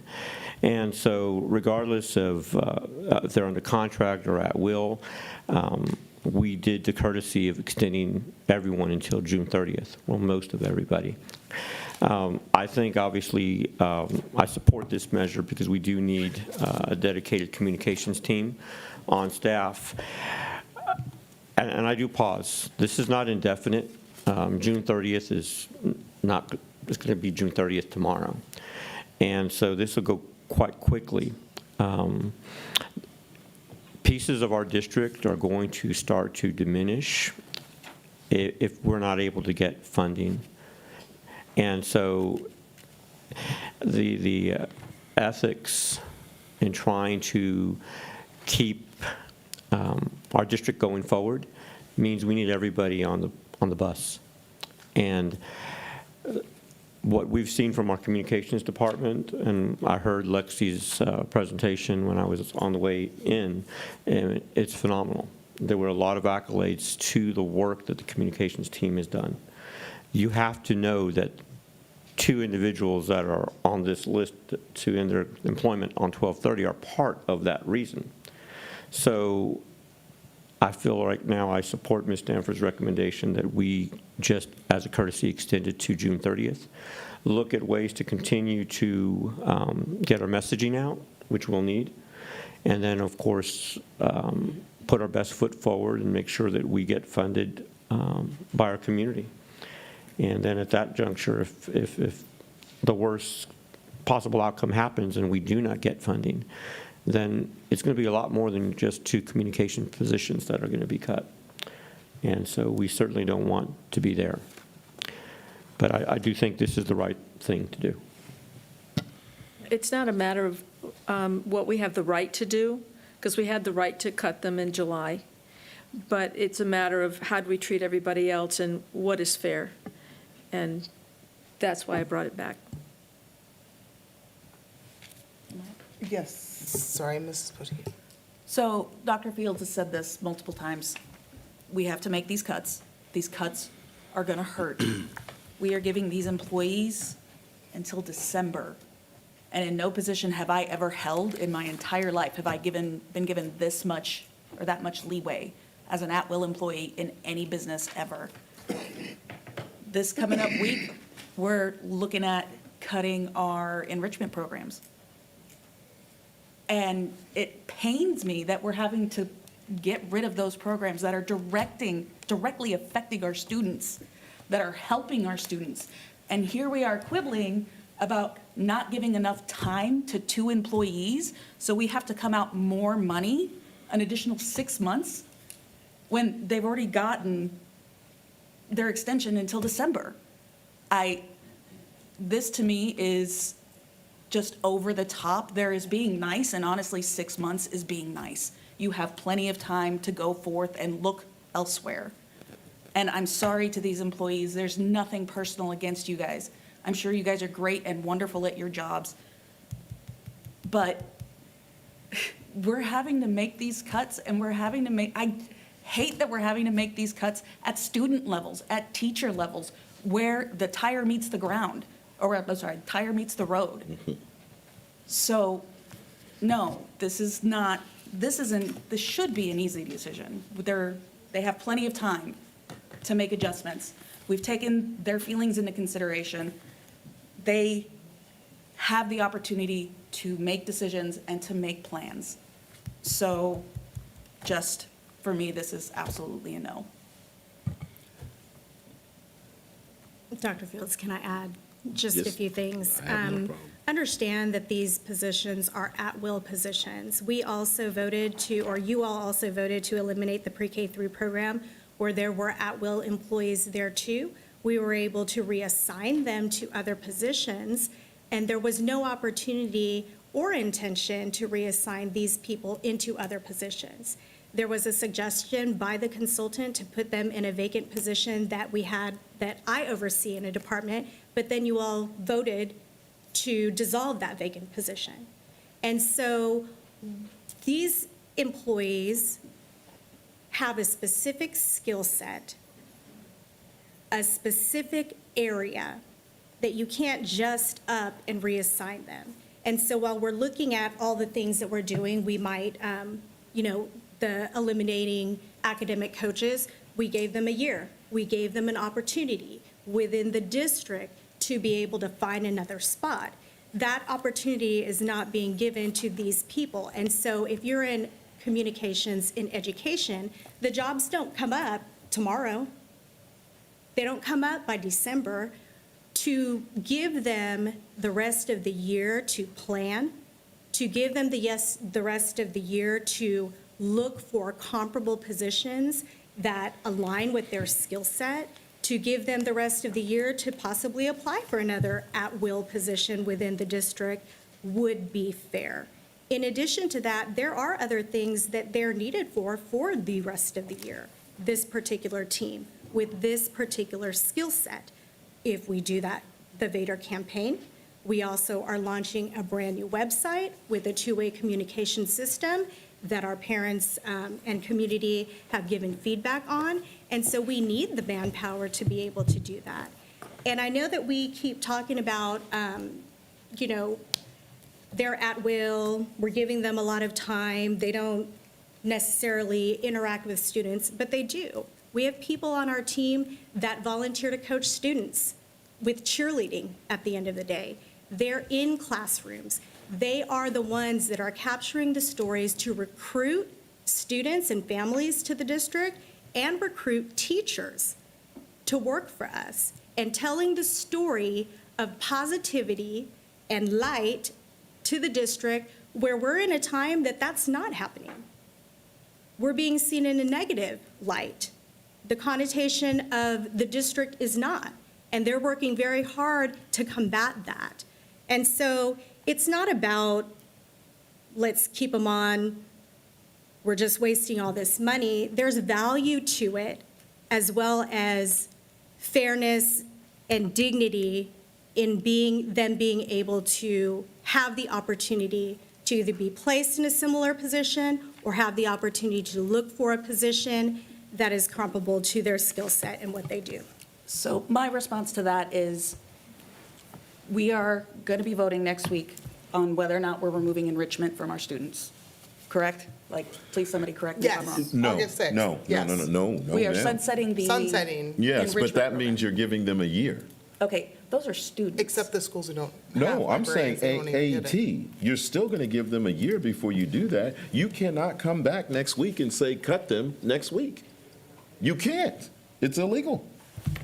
So what we're saying here is give these two individuals the same dignity that we've given hundreds across the district when we said that we were going to make efficiencies. These are the only two that have been singled out a different way. That's all that I'm hearing. My rebuttal to that is, my guess is that they won't be the only two by the end of this. It's got to, there, more cuts are coming. I don't know from where. This is just a very generalized statement. No, Ms. Poteet, what I'm trying to say is, I don't doubt that the cuts are coming, but when the cuts come, it has to go for the year. You can't go up to a person next week, even if we make There's a no magic year law in the Texas Education Code anywhere, and except for teachers. Like, I don't, like, this is how we got in this AET, situation, you but guys. This is how we got 50 academic million in debt. enrichment teachers? That's Are not correct. Academic enrichment teachers? That was a contract that was offered that shouldn't have been offered if the program was going to get cut. So But the yes, we program- are tied in on certain contracts by the code, but there are a significant number of employees that But are the not. question that was asked, Ms. Ryan, it was simply this: if we were to cut academic enrichment, would those teachers be gone in that week? And I said no, they'd have the year or That until wasn't the my end of the year. question. Okay. I then understand what- that it was being sunsetted, so they are going to Right, get a right. year. So what I'm Because they are under saying- contract, and I Understood. completely understand that. When you are at will, that is something that you accept, Yeah. that you can be let go at any given time. And unfortunately, I realize and I recognize that they may still have work to do, but we're all going to have to start doing more with less. And we have determined the position is not needed. So to keep them on another 6 months, even after the VADR, is a gift of public funds. We don't get to just keep people on the books because we are not an unemployment agency, and we have to stop acting like that. We will do every single thing we can to keep as many amazing employees, find positions for them, and do what we can. But we have gone up 450 employees in 3 years with 0 more students. Are we just going to keep employing 450 extra people? Ms. Because those are things that are getting cut from my child, from my student, Well- from your kids, from your course offerings. This is why programs are getting cut. Ms. Ryan, I think it's a little disingenuous to say that people who have been working in that department for the last 2 years are now a gift of public funds. No, what I'm saying is, it has been determined by this board that those functions and positions are not going to exist in this district anymore as of December. Once the VADR is done, then we have to go back to a communications department of what it existed pre-COVID, before we added 4 positions with ESSER money. And that's why the discussion was to eliminate it right away, because when ESSER went away, those 4 positions should have gone away, because that's what other school districts did. And so what we did was, we said, okay, big communications push with the VADR, got it? So instead of removing these ESSER positions right now, which is what we should have done, if we said, you can keep them through the VADR, and then after Christmas, post-VADR stuff, right, through December 31st. If you keep them longer than that, then when we've determined we don't need the position and it was ESSER, you just can't do that. But, and that's what the board decided on, but I guess if we go back on every single decision, then the 50 million is just going to stay 50 million. I don't believe it's 50 million, and we keep using that. Or 41, but we're going to add next level at $1 million. We've already, So- we gave you documents tonight that said it was 37, That was correct, Amanda? Isn't that the deficit 5 for the year? million, yeah. It's even with that, it's still 37. Plus It's next 30 level, that's not on there yet. It's 37. Okay. But we keep saying 50. Correct. And we know that it's don't have that 37. much in the savings account, Dr. Fields. We I'm not- can't continue to spend You're 37 preaching million to the choir, deficit. Ms. Call the Ryan. question. I said that 2 years ago. I'm pretty sure do we have more? I'm good. I'm good with, shoot, hold on, remind me, Suzanne, how I call a question. So now we have a motion. Yep. I move that we approve extending contracts for exiting communications department staff to June 30th, 2026. Okay, I got a motion by Ms. Canoyer, a second by Ms. Stanford. They've called the question, so I think we just vote, right, Suzanne? Yes. Okay.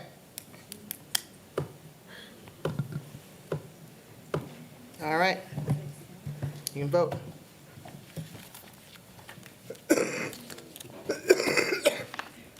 Okay, motion passes 5-2. Moving on. Oops, sorry, what are we on? That was E, We're right? on 7F. Okay, now we're on F. Incentives for special education and paras. Mr. Macias. Yes, and I had a little more to say on the previous item, but that's okay. I'll figure a way to communicate that. It's good. We got our end in. But I do want to remind my colleagues that we do still have to follow that 5 minutes and 3-minute rebuttal. And there's just a lot of conversation going back and forth. So this item is important. It's something that I've been talking about since before we passed our budget in June. The reason why I put this on here is because it started when we gave a recruitment incentive of $3,000 for teachers and paras, $300 I think for paras, but for special ed and bilingual. But what I heard back then is that what happened to the employees that are actually doing the work right now in our district. So the idea to build a retention strategy through a incentive came out of those discussions. We still haven't had a chance to really have this opportunity to put this up for a vote and get some consensus from my colleagues. But the idea is that we do put a meaningful incentive in what I believe are 2 critical areas, like bilingual and special ed. Teachers that I've spoken to on campuses when I visited, they need the SPED support. I'm not clear where we ended up on bilingual paras, but there's certainly, I think, a need in both of those areas. And Dr. Fields, you'll elaborate that in a moment. But the idea is to put something meaningful in terms of that incentive. I know that we will talk a little bit about that in our agenda item with the compensation plan, but the incentives are separate, and I think it's definitely warranted. Now, if I'm wrong, Dr. Fields, you can tell me, but I assume that the retention is low in those areas, and they're hard to fill, and that we're having some challenges. So that's why this is on the agenda for us to take some action. Yes, sir. Just a quick answer to that question. I would say that in special education, we are having some retention issues. In bilingual, not as many, not even vacancies. So if you're asking, and that's teacher and para for both. We have some vacancies in bilingual, but not enough to where, Well, and I think I mentioned the last meeting that there was at least one case where a bilingual teacher left and went to East Central. Yes, sir. And so, which meant somewhere down the line, we're not competitive in that area. Now, I do realize, too, that House Bill 2 will give a big explanation of how much more some of our experienced teachers will be receiving. That may help in terms of retention. But when it came down to paras supporting teachers in those areas, I just need to be clear, do you think there's not a problem with retaining bilingual paras? I'm saying that the statistics don't show that, and I guess I'm looking at you, Dr. Taganow.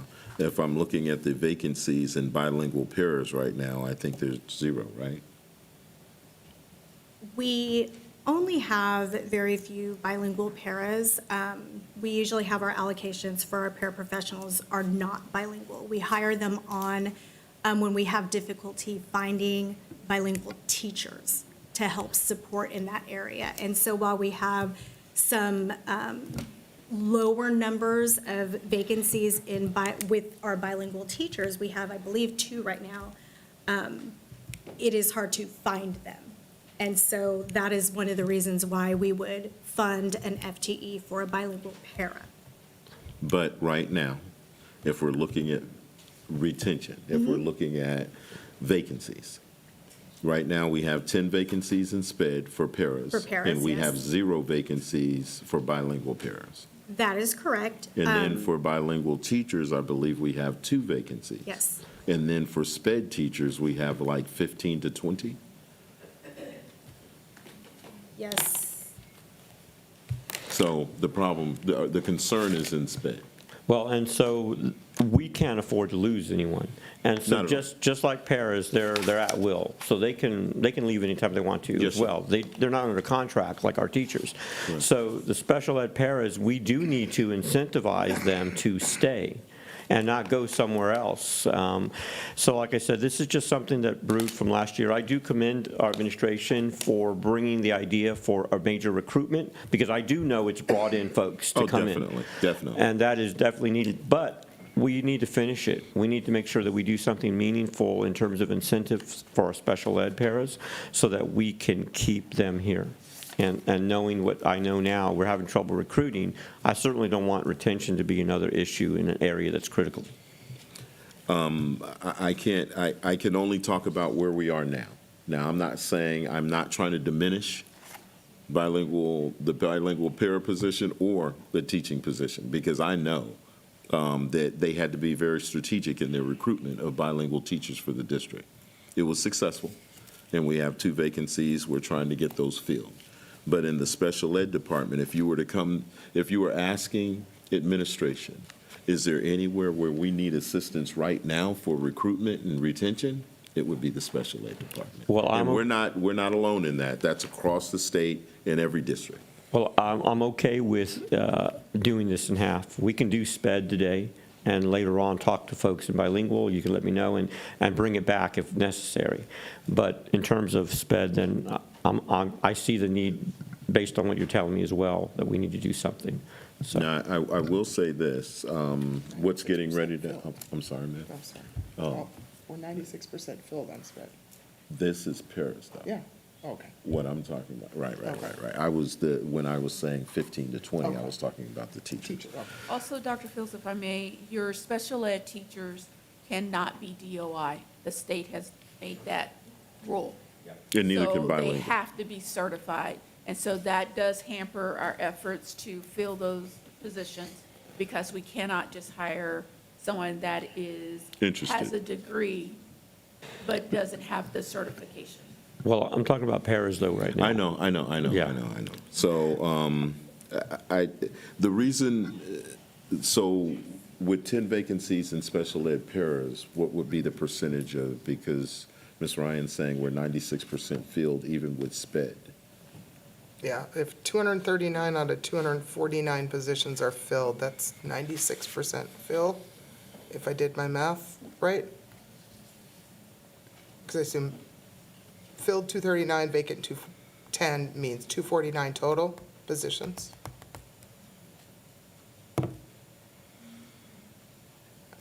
And then 239 divided by 249, I had at 96. Are there, Oh, ask the math guy, am I good? are Thank you, there Ms. any Nichols. other stipends that are awarded to special ed paras or bilingual paras, other than the retention?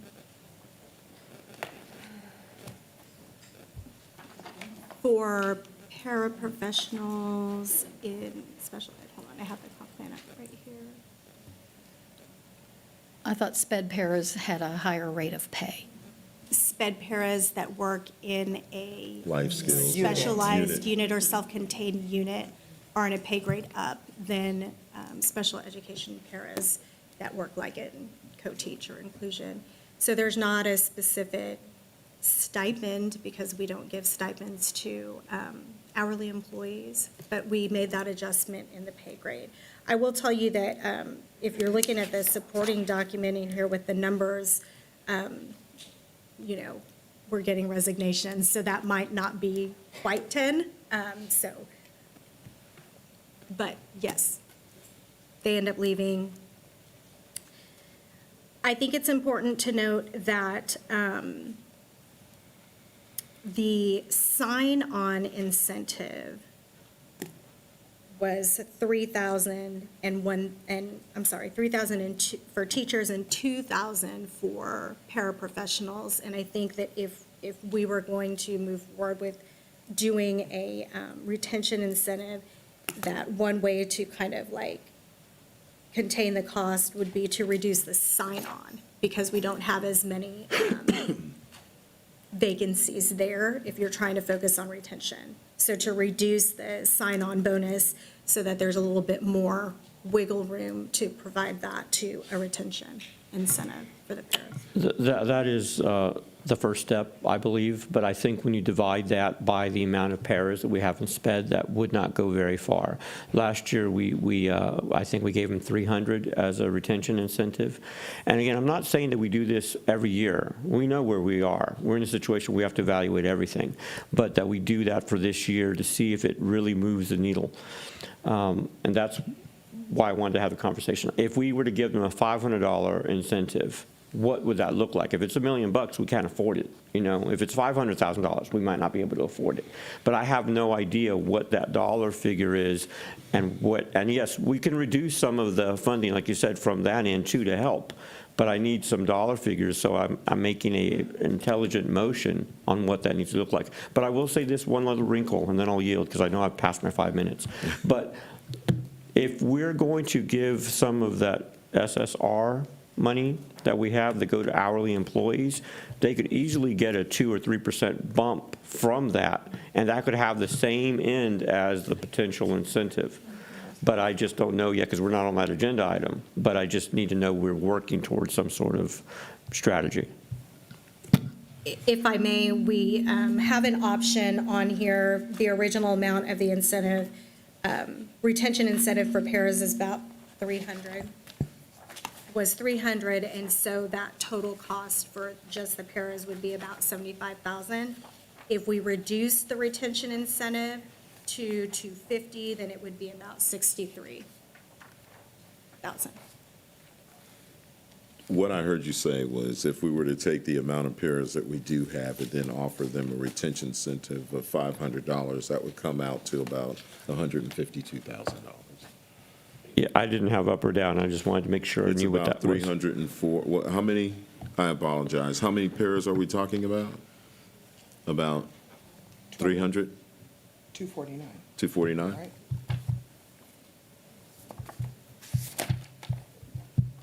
I'm sorry, 124,500. And let me just put it to you this way. Special SPED is very hard. Our teachers in that department are overwhelmed. And if we don't have paras in there to help, they're drowning. And so when we talk about making worthy investments, this is the investment that will help our teachers be more successful. That's why I figured we need to look at it. And those are, you didn't tell me $1 million or $500,000, so I'm happy already with that possibility. But anyway, like I said, I'll yield and get some additional comments from my colleagues.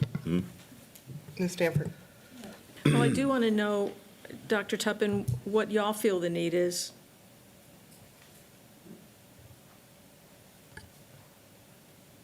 When we can't find SPED teachers, we increase the number of paras that we need in areas to provide instructional support in the classroom. Right now, the challenge is the teachers, finding the teachers. So we have been increasing the number of paras to help support the teacher in the classroom, providing the services that they need.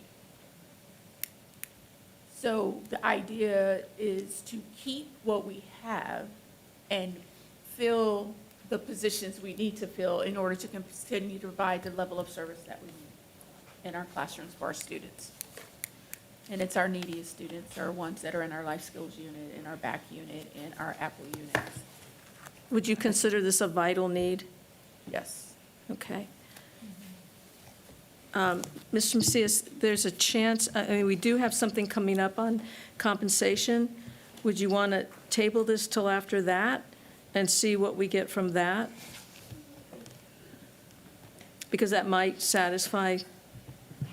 Well, not in Dr. Field's head, so I don't know what he's going to recommend, but let me just ask Dr. Field, are you going to be recommending an increase? Are we going to talk through the There will be possibilities? several different scenarios, I believe, that we will present to the board, and the board will either select one of those or give us a variation that they want us to go back and work on.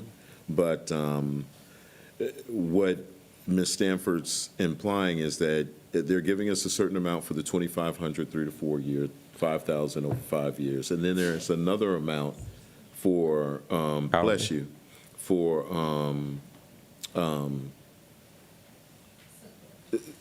support retention allotment, the staff report retention allotment. You can either spread that across the 1,400 individuals that are eligible, or limit it down to a few individuals that you want to target. If you were to do it across all of the individuals who are eligible, then you would affect these. But to the point that Ms. Stanford asked, Ms. Stanford, if you're asking what the retention is, I'd have to go back and ask Human Resources, how many paras did you hire over the summer? Because we're talking about retention, not recruitment, but retention. So if we have 249 paras, how many did we have to hire to get ready for this year? And on the other ones, we have 0 vacancies. So if we're talking about keeping paras, how many did we lose? So when we say that this is of vital importance that we have to keep them, how many are we losing? And if we are losing 50%, now I can see us making a monetary incentive to keep people to stay. But if people aren't leaving, then how is this going to be of vital importance to keep them? We could monitor this over the next year and determine by next year. But if you're asking about retention, I mean, I'm not pushing back. I'm just saying that I'm really not prepared to answer the question on whether or not this is going to be vital in decreasing the amount of attrition that we saw this year, because I don't know the attrition numbers. I'll go ahead and still ask for the motion for this Understood. item. Yes. Because Can I it'll, have a no, I'm not discussion ready, on I'm that? not making much, just saying to Understood. Ms. Stanford's question, I'll still make the motion here for Yes, this. sir. We'll come to some dollar figure that works, but when we get to the other item, we may not need to include them because we've given them incentives. So- Understood. But we don't know. I don't know what you're going to recommend for the item H, so we'll just see what that looks like. Okay, were you done, Ms. Stanford? Okay. I guess my discussion on this is the concern where in some areas we're continuing to spend the same money on the same people. So, and my paras out there know I love you, but last fall, just for this year's compensation plan, we raised our paras are 303s. And we raised their midpoint compensation 11%. Our teachers, our sped teachers got 1% raise last fall. Our paras got 11%, and it went from 1796 to 1993 on midpoint. If you were a sped unit para, you went from a 303 at 1796 to a 304 at 2073, which is a 13% pay raise. Now, don't get me wrong, I think you deserve every dime of it, because I know what y'all do every day. But if we're going to continue to spend money, then it seems to continue to be targeted in the same groups. And this is a group that is 96% filled right now, of vacancies, 100% in the bilinguals. Meanwhile, we have dozens of math and science teacher vacancies. We have students who are going to be sitting in middle schools August 13th, supposed to be learning Bluebonnet curriculum without a teacher because we didn't have a math teacher for them. So if we're going to start putting money that we have against things, that money needs to go to the people who didn't get it last year, because they only got 1% on midpoint, and to some of these areas where we are struggling in core subjects, and these kids need to have teachers. And we got to do whatever we have to do to get those. So I love you, paras, but you already got your 11 to 14%, so this year it's time for somebody else. Could I just point a correction? Sure. All right. What happened is we brought in the TASB firm, and they said that we needed to bring some people up to market value, or some people just up. And we didn't bring everybody up to market, and I guess I'm looking at Dr. Taganon again. We didn't bring everybody up to market value, but we did go back to some people and say, hey, you've been grossly underpaid for years. We need to bring you up because it's getting difficult to recruit in your area because we're down. Now, one of the areas that we've maintained our consistency in terms of being competitive in is teacher pay. But paras and some of the other positions were below market. Police and some of the other positions below market. So when we say that we brought them up to where they should be, that's not a raise. That's bringing them up to where they should be. A raise is when you have someone where they're supposed to be and you give them an increase on top of that. But to say that we did a market level adjustment to put people where they're supposed to be and that was a raise, I'm just, It is, their salary went up.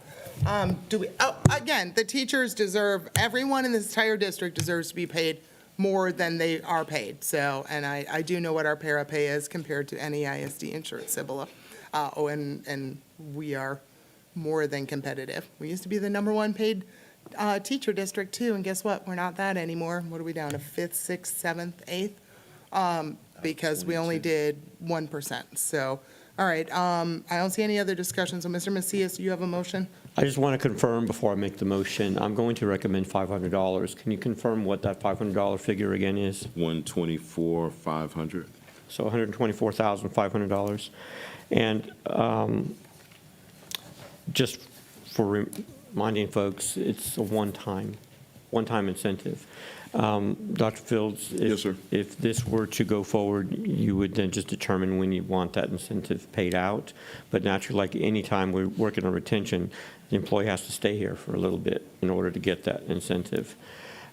I do feel, based on this conversation from Dr. Taganon, Dr. Toppin, that this is a critical need area. Understood. And now, are we talking about special ed or both special ed? no, special ed only right Understood. now. Yes, sir. I'll get some more bearing based on what you told me today on bilingual and see if that needs to be adjusted. But for special ed, there's hands down, I've talked to too many folks. And I hear in this boardroom that, there's concerns about our special ed and our Understood. performance. And I would think if we want to change that, this is where we make the right investment to change and support those teachers. Understood.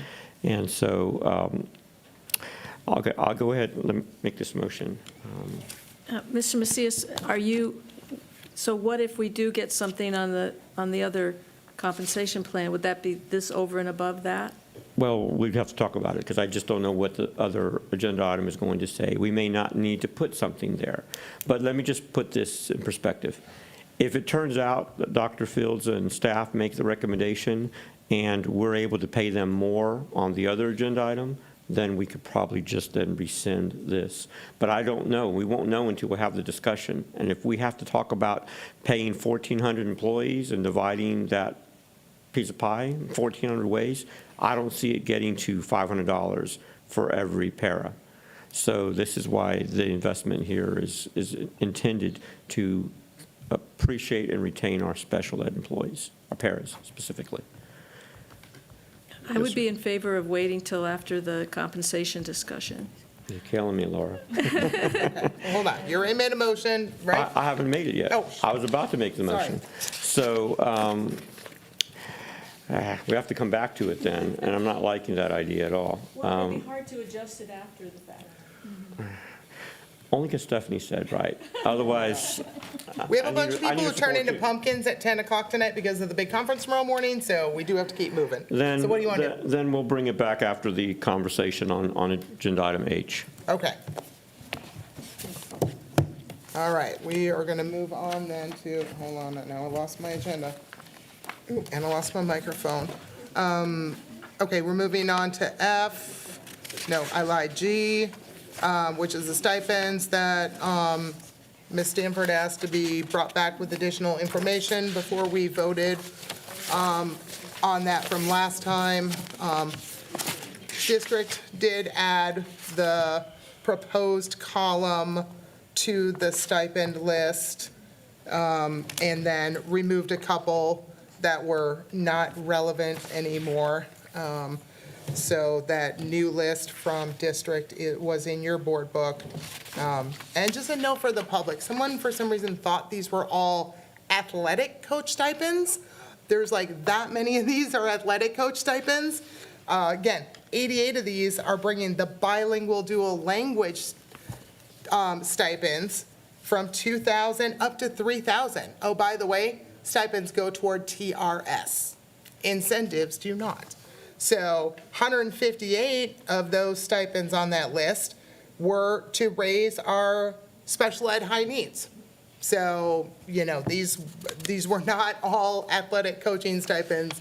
A small portion of these that were upgrades were athletics, but the majority of these were these high need ones that we just talked about, teachers, plus other UIL and academic and fine arts and other type stipends. So I'll leave that, oops, hold on, I'm going to clear out this one. Oh, sorry. Any discussion on that? We had a motion on the table to just increase these people up to market value, which we've done on so many other people, for those critical categories. I said enough on it last time, so I'm sure everyone remembers what I said, so I'll just leave it open to the table. Is it market or the one that's proposed by TASB? I think the challenge people had is, I thought people should come up to market, but if people would rather it be the ones proposed by TASB's, some of their ones that were off market just didn't make a lot of sense, and they weren't able to explain them, other than, well, you guys are not super rich right now, so we're going to try and make this fit in your budget type thing. Well, we don't even have a budget, I think is why some of them are off, so.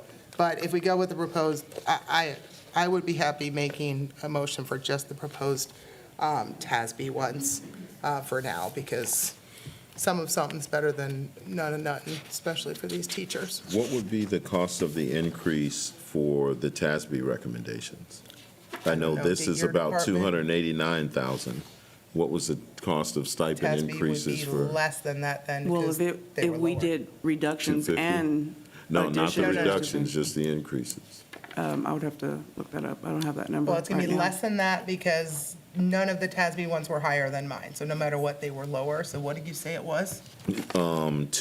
289,854. Okay, so it might be closer to 250. That's the cost for the proposed task. Exactly. So now what I'm asking is, if she said we could go with the TASB recommendations, what would be the difference? No, that's for- what Nicole is saying. Are you saying on the These- bottom of his This is yours. Oh, did you guys add up the TASB ones or no? Are you looking at the one with the orange numbers? Dr. That's hers. No. Oh, So this it's is not? the one that I created. Yeah, this is the one You that I put created. this together? Yes, sir. Oh, So I'm if it sorry. is, It is in here. I'm sorry, I didn't turn it sideways. Okay. Oh, wait. So it would be almost 300,000 to 289,000 is just TASB. yes, it's the amount of the increase from the proposals that TASB has. TASB had not market. Market. Not market. Okay, so there we go, 289. So 289. 289 is total cost for all 600 of these. Is that including like what they're already making, or is that that's the just actual? for the No, increase. That's Just for the just, increase. that's Okay. how much we're going to go up on the deficit. Yes. So what happens to the reductions that TASB recommended? I believe district is still going through those because some of those were really complicated in terms of rolling them in. The last We were- direction we got was not to consider Correct. those from the board. We No, not were- for, to like this year's compensation plan, because we wouldn't pull somebody's stipend today. I was under the impression we were only considering increases, so I didn't provide that information, but I have it, Ms. Stanford, I can send it through. I think she wants to know the way ahead, because a number of things we talked about, I think, Laura, is by next compensation plan for the next year, that we execute most of those reductions or eliminations. Well, Is we that your want- understanding too? We'd want to give people advance Adequate notice. notice. So, I mean, We'd in. like to see that sooner rather than later. Yeah, but given the situation we're in and the strong message you've given in the last hour, several very strong messages about cuts. Again, and I guess the majority of the board is in disagreement. We can just spend money. So, I mean, again, if we're going to spend money and bring back all of these other efficiencies, then why would we not give money to the teachers? Because these stipends all go to teachers, people in classrooms every single day with kids, and then stay till 10 o'clock at night to do these things. Well, I'd So rather that's have the whole people we're picture. talking about affected, not two people that now have 12 months to find a job, not 6, right? Like, these are actual teachers who are in classrooms with teachers, staying till 10 o'clock at night. Please, ma'am, be careful with your language. No, I'm saying we That's have to very- be consistent. Excuse me, I'm speaking. Okay. That's very insulting the way you phrase that. Be careful with your language. These are people and their livelihoods we're talking about. Correct, and as a board member, I worry about positions and what's best for 23,000 I worry students in about the this district. perception of a board president who is being very, Fiscally responsible? no. Oh, okay. And you're interrupting me again. Yeah, I was I'm helping you worried find the about word. a board president who is talking negatively about the people in the employment of the district that they represent. And I find you quite offensive. Okay. Yeah, again, we have hard decisions to make related to our budget, and things do need to happen, but if the will of this board is to keep spending money, then, Apparently again, let's make sure we take care of everybody, especially those priority goal 1.1 people who are our teachers.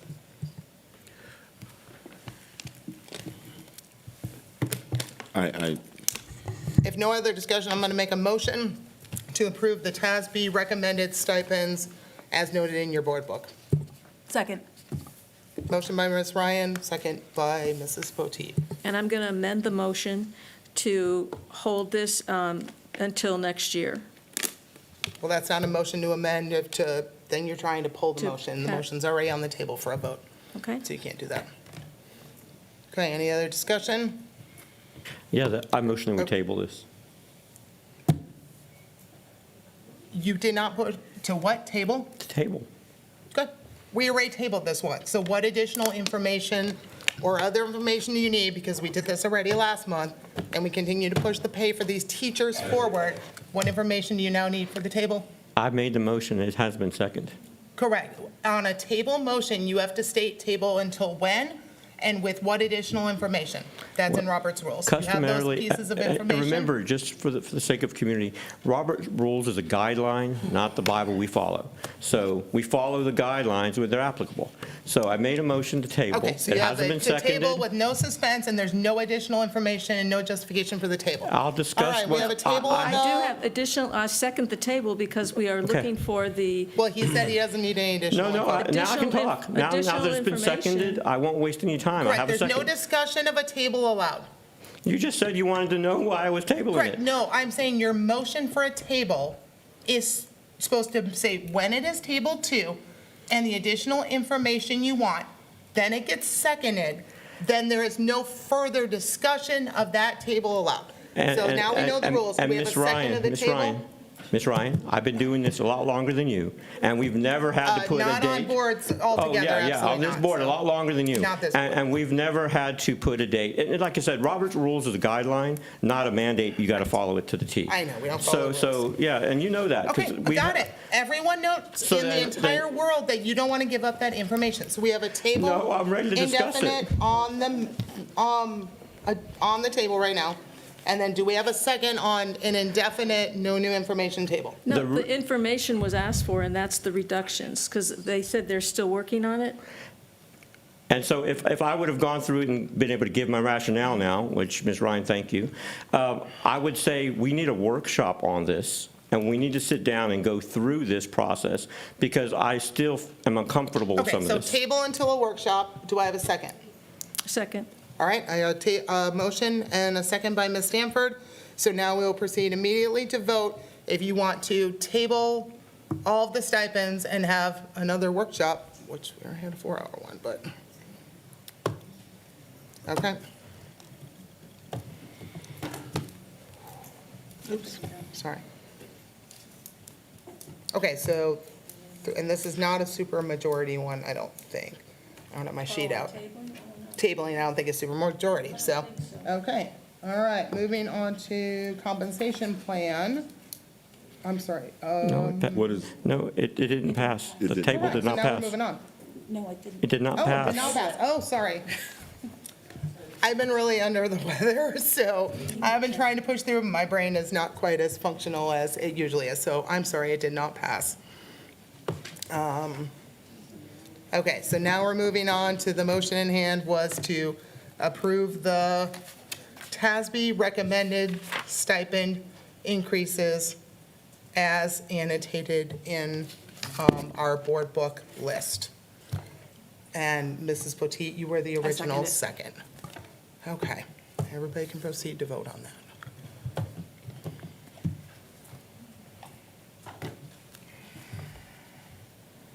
Okay, motion passes 5-2.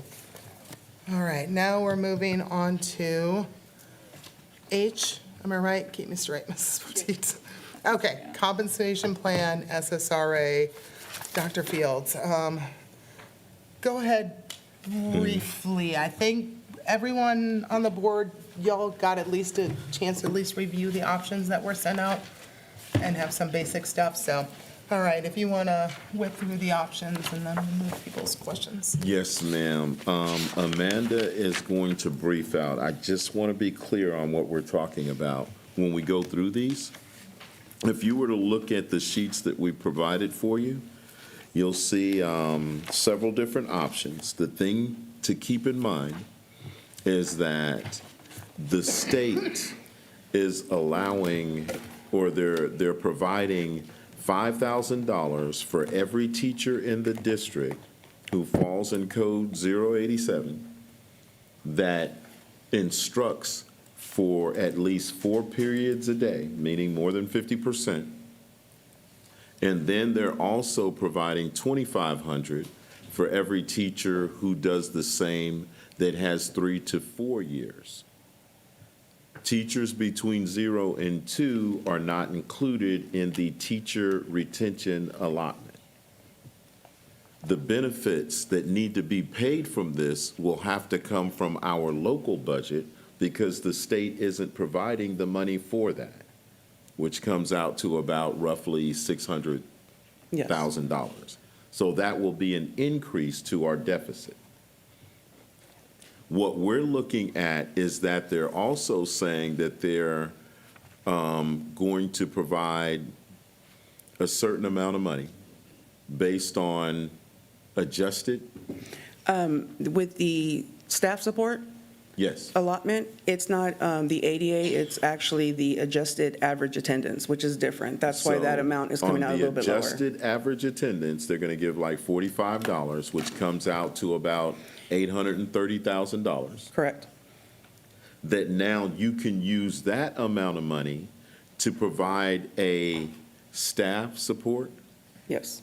It's every position that is not a teacher, but does not have supervisory duties. So it can't be a director, a principal, an Supervisor, assistant manager. superintendent, no supervisors. This is just for, so the amount of people that we're talking about that fall in that category are about 1,400. Correct. So what we're looking at is how we're going to delineate the 830,000 to the 1,400 people who are eligible to receive that. So these are different options that have come up on how we can disperse that 830,000 that we're going to receive for everybody else to different individuals within the district and the approximate percentages that we can provide them. Correct. So given that precursor, let's just focus on that part. Because Okay. we already know about the 2,500 and the 5,000. Where are you getting the 1,400? We've calculated the number of employees in the district to about roughly, and these are rough estimates, These are 4,000. the non-teachers and people that do not have supervisory, so it's everybody else. Whether they're salaried or hourly, they just are staff support for the whole district. The number of people you can use SSRA for, because you can only use SSRA for certain people. Yeah. And you can, and you can Okay. also use it for the 1,400 teachers plus that are teachers. 0 to 2 years experience. Exactly. I'm Yes. just, because this other chart you gave us says staff support retention allotment, number of employees, 1681. So I'm just trying to, Oh, that could have been that we adjusted it to put DOIs in there and not put them, or we took the DOIs out. So which option are you looking at? option 5. Okay, do you want me to start with option 5? Sure. Well, Okay. I'm Oh, just looking for, to follow you. I don't see the 1,400 on this either.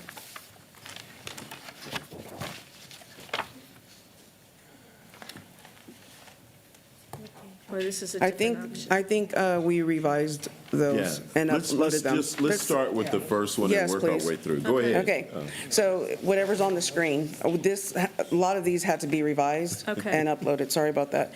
So for Ms. Ryan, I went ahead and I corrected your option. I wasn't clear about the DOI part with the 0 to 2 years experience, so to remove them. Yeah, I wasn't, again, this is I get a it. retention allotment, right? So putting this money toward the positions where we really need to retain people. So DOIs, I love you, but we're not trying to retain you as DOIs, right? We're trying to get you over to that certified scale, right? So I wouldn't want to put a retention allotment money against a DOI because we're not trying to retain DOIs. We're trying to get them converted over to the real scale, so. Okay. Okay, so with this option, it is only for teachers certified and uncertified that have, did this one get? Correct, except there may Yes, be I'm a sorry, I'm few not gonna read DOIs we that part. have to because Yes, they're so over the 3. teacher allotment will be for the experienced teachers and DOIs because we're required to pay that out. And that's 1,370 teachers, and that amount is 6.3 million. So as you're going through, part of the SSRA option that Monica, Ms. Ryan, I'm sorry, wanted was also to put counselors, nurses and librarians, and that comes out to 770,000. So as you're going through, you can see the district's obligation on the third line is almost 750,000. Every time we pay the TRS, workman's comp, Medicare benefits portion, for any of these plans, that comes out of the district's budget. And so if you look through, as you're going down, you will see that the district's obligation out of the local fund balance is $692,000. So I ended up a little short. My math, the numbers you had given me, I thought I was much closer to the actual SSRA amount. So if you So, look at yes, her if you look at the page, level, if I'm you- 56,000 short. So this Yes. doesn't quite use all of the SSRA, And we which we do. have to use all of it. We are obligated to use all of it. By some point, though. It doesn't only have to be used today. It has to be used by the end of the year, right? Yes. So if we are short, we can make adjustments later on in the year versus if we go over, we've already committed to paying the people, and you can't go backwards. We have to spend the money. We do By have the to end of spend the it. year. We do have to spend it. And I do want to keep in mind that this is only for the teachers for 3 years and up, and counselors, nurses, and librarians. And that's about a little over 1,500 employees. And also keep in mind, these are only the local funded employees. Okay, that's that option. And then you go to SSRA. I would say also on this one, I need the board to understand this. The state has come back and said, this is how much money we're going to give you for teachers with 5 years and more, for teachers between 3 and 4 years. We're not going to give you money separately for teachers from 0 to 2 years. So if we choose to then apply the same amount for teachers from 0 to 2 years, now that's coming out of that particular money. SSRA, right? Yep. SSRA, that's obligated for almost 1,400 people, but we're narrowing it down to giving it to just 300. Oh, correct, because you can use it whatever way you need to retain and obtain your goals. Yeah. I just want to Oh, make yeah, sure. no, not at all required to go across the board at all.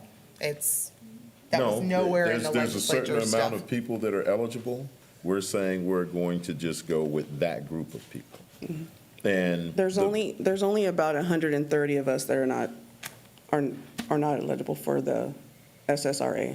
That's the Correct, but it was supervisory. never the intent of the legislature that you give everybody a raise, because otherwise they would have given us more money. So this is for retention of our most critical support staff.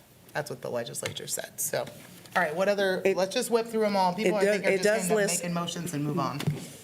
It does list every employee except for the Right, the admin. Okay. supervisory. Right. So on the next option, Yes, ma'am.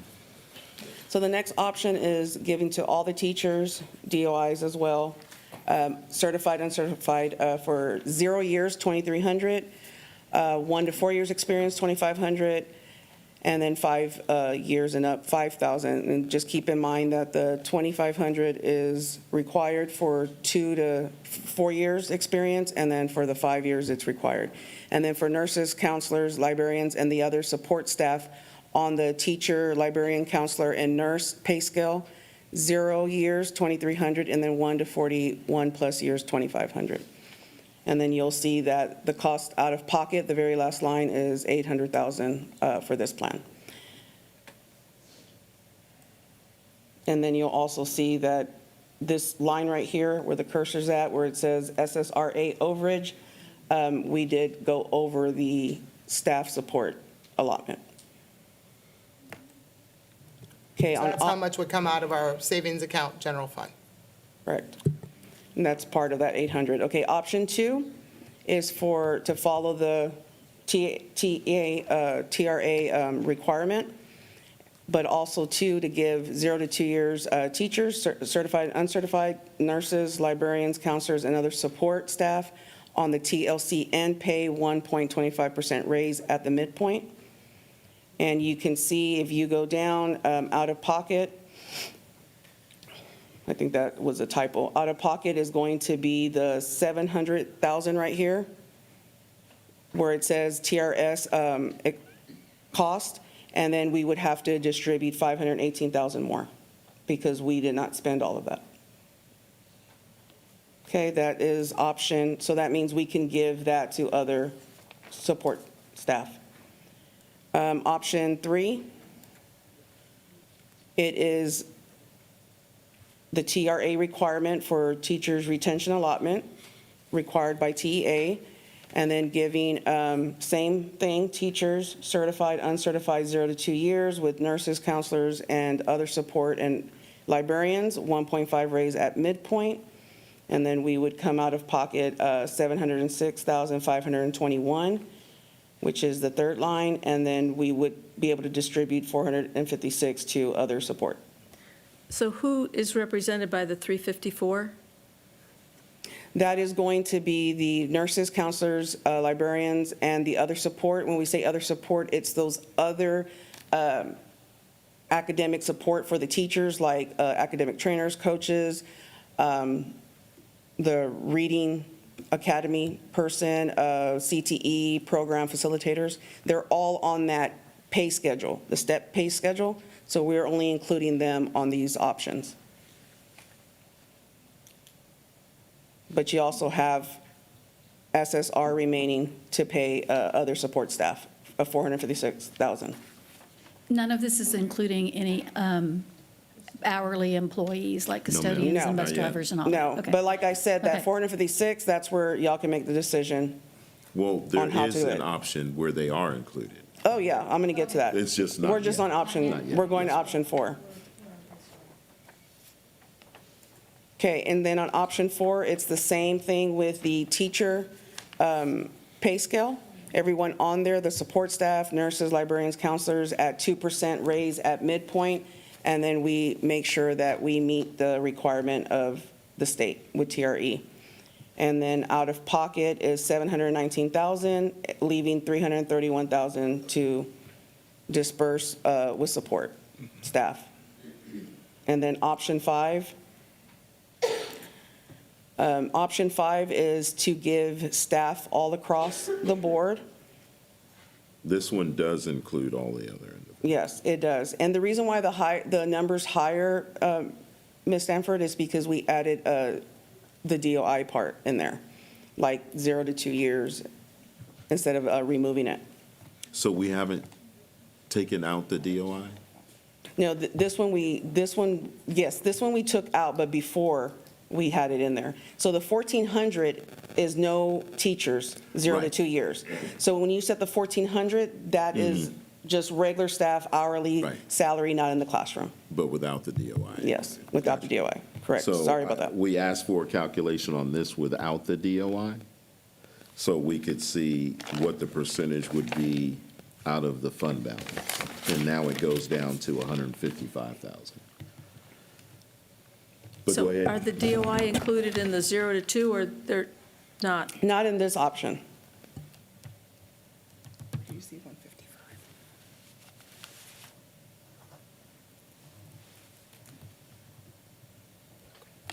You have a different thing than us. I thought she printed a new one and put them Yes. down in front of all of them. I'm sorry.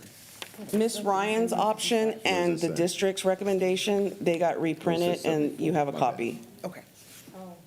Okay. So it's even less, it's 74. I was trying to figure out. I where you got apologize. the Sorry about that. 155 and 74, we're okay. Got it. So on this one, we do, as a district, we have a recommendation that's going to be the second column. It has that asterisk there, and it's to give all support staff across the board, minus the DOIs that have 0 to 2 years experience, 1.25%. And out of pocket would be $836,000. We went over the SSRA by 74,000.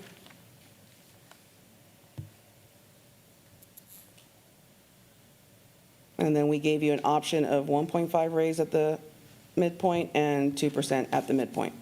1.25 to 1.5 and then 2%. Yes, sir. But I guess, to your point, Mr. Macias, what Ms. Stanford was trying to imply is with the stipends and with the, if you're talking about teachers, you can see the amount of increase that's here. Now to follow with the stipend increase as well, you can see that's going to be a considerable amount. Are you referring to the para conversation? No, not, well, with the paras, now we come back and then we provide that, there's a level of support for the paras as well. I think the number, if you were to divide it up, is not going to be more than No. maybe 300-400. Yeah, I would say something about a Paris pay would probably get them maybe about 300 a year with the 1.25, maybe a little bit less. That's a rep, but this does cover, the reason why we recommend it is it covers a little over 3,000 employees. The other ones, it's half of that. And you hit all the support, anyone that's involved, paras, even custodians.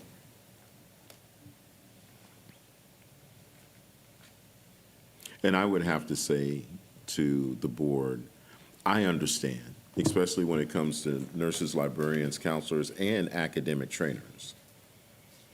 I would like to see them receive that same level of support as well. But that's not what the state did. The state didn't provide that for that group. So when we come back and then negate the 1,400 other people or the 1,200 other people or whatever the number is, to now support a group that the state didn't come back and give the money for. That was the state that set this up. Because truly, in my opinion, I mean, they're trying to say, we're trying to see people in the classroom. And they want to encourage people to get in the classroom. I get it. Because the criteria is you have to be teaching with a roster at least 4 periods a day, 50% of the day. And although I know that nurses, librarians, and counselors work with students, academic trainers work with students as well. They model instruction in the classroom. I'm assuming they're in this as well?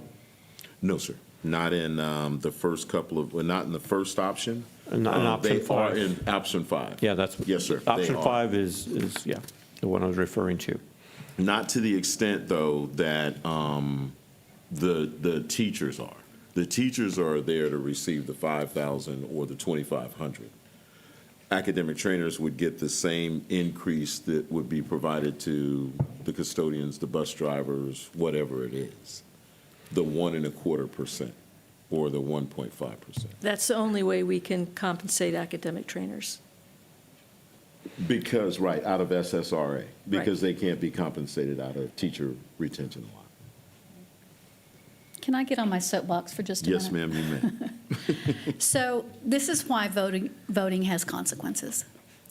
Rather than increasing the state allotment and giving us the choice on how we want to spend this money and who it needs to go to, the state took that choice out of our hands. And they said you can only give this amount to teachers, and they even told us which teachers. So in my opinion, what they're saying is that teachers are more valuable than anybody else. And yes, absolutely, I was a teacher. Teachers are valuable, but teachers can't do the work of educating students alone. We need every single employee. And what this says is that they don't value them. And this is the consequence of the way you vote. The people in power in the Texas legislature right now are the ones who decided this. Elections have consequences. You need to look at who you're voting for, and if you're not voting, you need to. And I'm talking particularly to educators who, for many, many years, have voted against their own best interests. When I vote in Texas and local elections, who is supportive of public education? Period. I am a single-issue voter because it is that important. Off my soapbox. I just want y'all to keep in mind that with what we can do with this allotment, especially the SSRA, we could bring you 50 scenarios. I mean, it's going to be up to y'all what y'all want to do. We, as a district, as an admin person, I'm not part of this increase. None of us are here that's up here, and I think that that's fair. You have option 2, 3, and 4, where you have more SSR spending if y'all agree that y'all want that just for in-classroom personnel, which is 0 to 2, and paraprofessionals. And yes, I was a teacher as well for 11 years, so I know how that feels. Well, and I think the hard part with all of this, and it's why I do think they did do an SSRA, was because our nurses, counselors, librarians, and not just in Judson, across almost every school district, have been paid with the teachers, because a counselor had to have taught for 3 years, then got to go get a master's, then have to go get another certificate, right? Librarians have to have their master's in library. Nurses have to have state certifications and licensures. So that's why they've been paid, and they are every single day with kids, all day, every day, right? The nurse's office, whether it's nurse's office full, taking care of diabetic students or life skill students. The counselor is teaching SEL lessons all day and interacting with students, and the librarians are doing media lessons, or it's different on every campus what they're doing. We'll figure that part out, type thing. So to not keep the group that has always been with their peers because of their levels of qualifications, I do think that is why they gave us SSRA, and that's why, like, when I started to do the math of how much SSRA covered, I covered that. The other group is, the pipeline is gonna take forever for certified teachers. So grabbing 0, 1s, and 2s coming out of a certification program is going to be the key to getting through the legislative changes where we can't have uncertified teachers anymore. And we can't have them in our core classes. The only way we're going to get through that is by getting 0, 1s, and 2s coming out of college. And so trying to keep that, the year we were the highest paid in San Antonio, we closed up job fairs. And we left and we went home because we had every single job filled, right? Except for maybe some sped. But every other job we filled. Now that we dropped to 5th, 6th, 7th, all of a sudden I'm looking at the vacancy list and we're missing math teachers and we're missing science teachers and some really, really critical places. And so when I look at where to allocate, and the CMAT audit said this too, about where you allocate your money, as we've got to get this tier 1 instruction by certified teachers going out in our classrooms. And then having those other support adults that are with the kids every day. And I did go look, paras were actually on the TASB, they were already 7% over market before we gave the 11% raise. So I just wanted to pull that up from last time for clarification We gave purposes. an 11% raise? Yes, and they were already 7 When over. did we give an 11% raise? Last year. We gave an 11% raise? We did. to paras. Yes.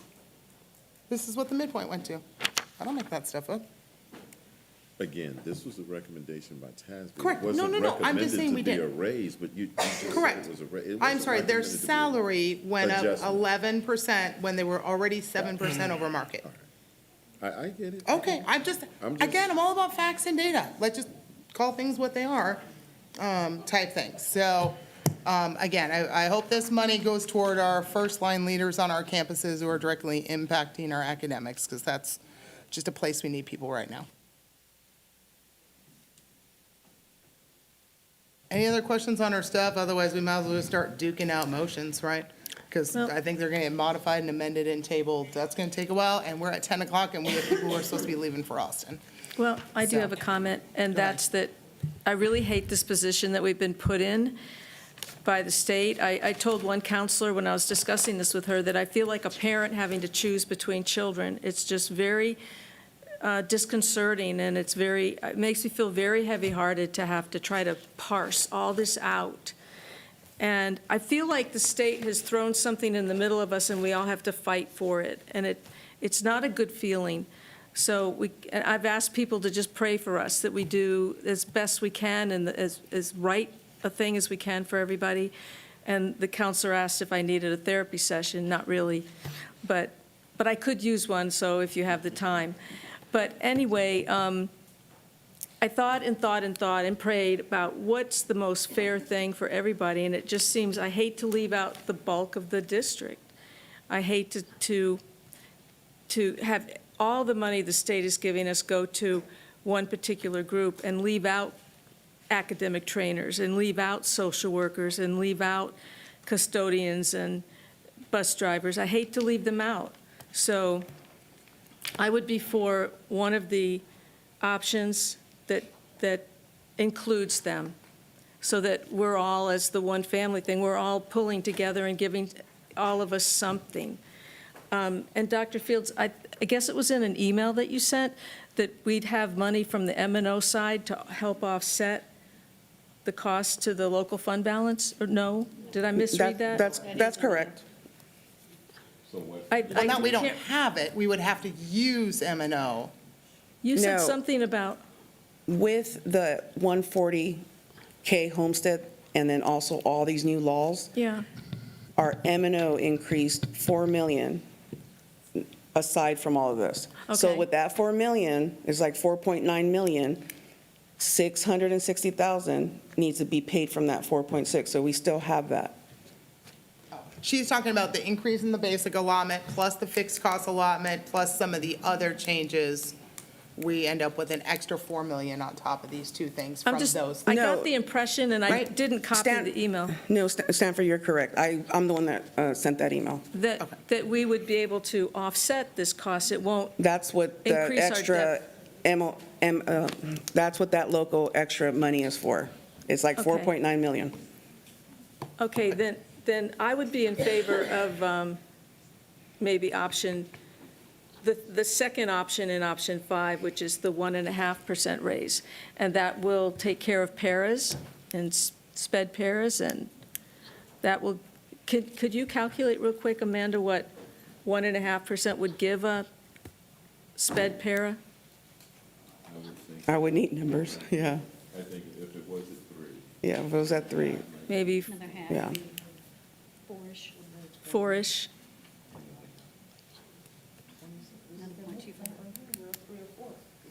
What do you think about the 2?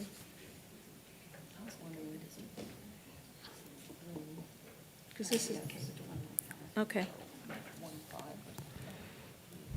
So I move that we approve option 5. I'm sorry, Ms. Canoyer, I wanted to say something. I was just waiting for Ms. Stanford to finish. Oh, So, you know, we didn't have our buttons here, so give me a second. I guess option 5 is, there's a lot of work you went through, so thank you. It's a lot of work. I just don't hear, no one's going to be happy. How can I say that? There's just no way that we're going to make anybody happy in this paradigm. But I want to make sure, since I have the option to bring the motion back on the paras, that the 1.5 option on 5 is going to make some sort of impact for our hourly employees. Is that correct? And then secondly, I may have to bring this back because I just don't agree. Our academic trainers do sign a teacher contract.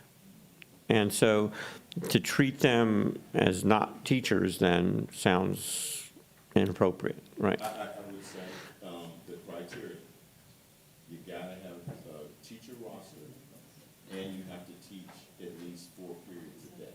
So the academic trainers may be teaching 4 periods a day modeling classes, but they won't have students on their roster. They're in classrooms with other teachers coaching them up on how to teach. But since they're That's all, why they're excluded from it, because they don't have their own class roster. And the recommendation of apologize. the attorney was their then own they class. shouldn't have been on teacher contracts, right?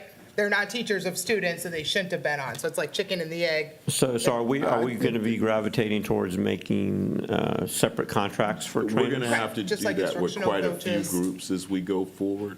There's no, the coaches will, but we. Yeah, they're different. Yeah, coaches. But either way, he didn't want, teachers of students should not be on, or non-teachers of students should not be on teacher of student contracts. So we're going to have to move off the nurses, librarians, and counselors. We'll probably have to do some other things Separate. going forward. Okay. But for right now, the reason why the academic trainers aren't included is because they aren't teaching 50% of the day with their own class roster. Because That was that's a the state, criteria. that the state defined The that, right? state defined Right. that and said this is the only way. So even for our teachers that are teaching, if they don't meet that 50%, then they don't qualify under that. Like RTI teacher, you know. Well, some will be. But some RTI teachers teach 100% all day. All of them should be. Not necessarily, because some RTI teachers do pullouts and work with students. So if they're doing pullout more than they're in the classroom, they don't qualify.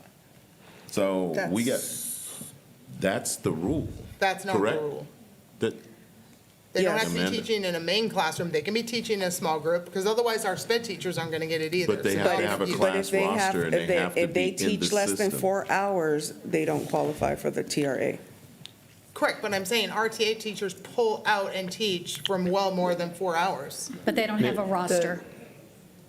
Okay, you all emailed us back and said RTI was included, so if they are not, No, we're then not, we- I didn't just say that RTI wasn't included. RTI is. If you were to go to middle school with RTI, we've doubled up those classes. Those students are teaching I mean, those teachers are teaching all day. So how many SPED and RTI teachers are not going to get this? We have to go through and determine how many fall under the 50%. That's why, this is the state. This isn't Rob, I'm sorry, I apologize. No, Well, I know, and no. yeah, I know, it's late at night, we're all tired. Ms. Ryan, I have the floor, and so I was asking questions and it didn't yield it. So Okay, I thought you were completed. No, I was not when we done. moved on. Dr. Okay. Fields was giving some commentary and I was listening. So again, back to us being forced to do something that's not going to make everyone happy. I do feel we may have to revisit some of the criteria, especially since you've now indicated that maybe RTIs might be impacted. So somewhere in the mix, if they're signing teacher contracts, I feel that we have to honor that as a teacher. And so, which means we may have to do it out of local funds ourselves to write that where the state was inadequate. That's where we're here. We understand it better than the state does, apparently. But that's another discussion, another item. If you can come back and now determine to the questions that Ms. Ryan was posing as well, who has been left out or where's the inequity in this situation? I don't think they've calculated yet, is the answer. No, we have, I have the number, it's 23. Fall snapshot, though. You got to remember. Fall last year. Yes, so if those think about it this way, if right now they're under 50, doesn't mean the campus can't make them above 50. It all comes from what the campus do. Definitely, correct. And then how they report that, and PEAMS reports that to the state. So now we got to get with Dr. Gosh, we pull that roster, we go through and we see how they're coding it, and we make sure that we're being a full account of accounting for everything that those teachers do. And that's getting curriculum and instruction involved and saying, hey, are we tracking this the right way? And so the option that we're leaning towards that I'm comfortable with is going to take $1,029,000 from our local budget. Am I reading that correctly? Yes, and I want to point out that from the SSR, it's 254 that we're going over. No matter what, we were always going to have to be obligated for those benefits. Of course, it increased. And then I also want to point out that these were being changed rapidly, like throughout the week. It says on here, uncertified teachers, 0 to 2 years, that was taken out. So DOI 0 to 2 years is taken out of this. They're the only ones that won't, and of course, people that are supervisors. And Dr. Fields, I know that employees are going to want to know exactly what that difference is. So what would be a reasonable timeline for once we vote that they would be Once informed? the board votes on this tonight, it'll be easy for us to start next week and start we'll start calculating next this, put it Okay. in the comp plan and post it. Okay. We'll have some accurate numbers, but we just need help from the board on which one of these options we're going to move forward with. Again, a lot of this stuff is going to come from the district. Yes, they're giving us the money for the 5,000 and the 2,500, but you can see on here, the TRS cost, that's a local cost from us. And that's almost $1 million. Well, thank you. Ms. Canoyer, I'm done. Thank you. Yes, can you repeat your motion, Ms. Canoyer? Well, I didn't finish it, but I will. Okay, please. I move that we approve option 5 with a 1.5 raise at midpoint for non-administrative staff. Okay, so 5, middle column. Correct. Okay. I have a motion by Ms. Canoyer. Is there a second? Second. Option 5, and then the middle column of the option 5 page. Everybody gets it. Yes, you can. Hold on, we'll get a motion in a second, and then we'll go to discussion or questions about it. Again, quickly. Okay, we'll ask questions later, in a second. No, we're not voting yet, babe. I'm just on motion and second. Okay, so I have a motion by Ms. Canoyer. Do I have a second on that one? What, Second. Okay, second by Mr. Macias. So, hold on, let me. Okay, so now, quick discussion on that one before we go to a vote. So what's your question, Ms. Lee? When it regards with the midpoint, am I understanding like just the like calculation and stuff? I'm sorry.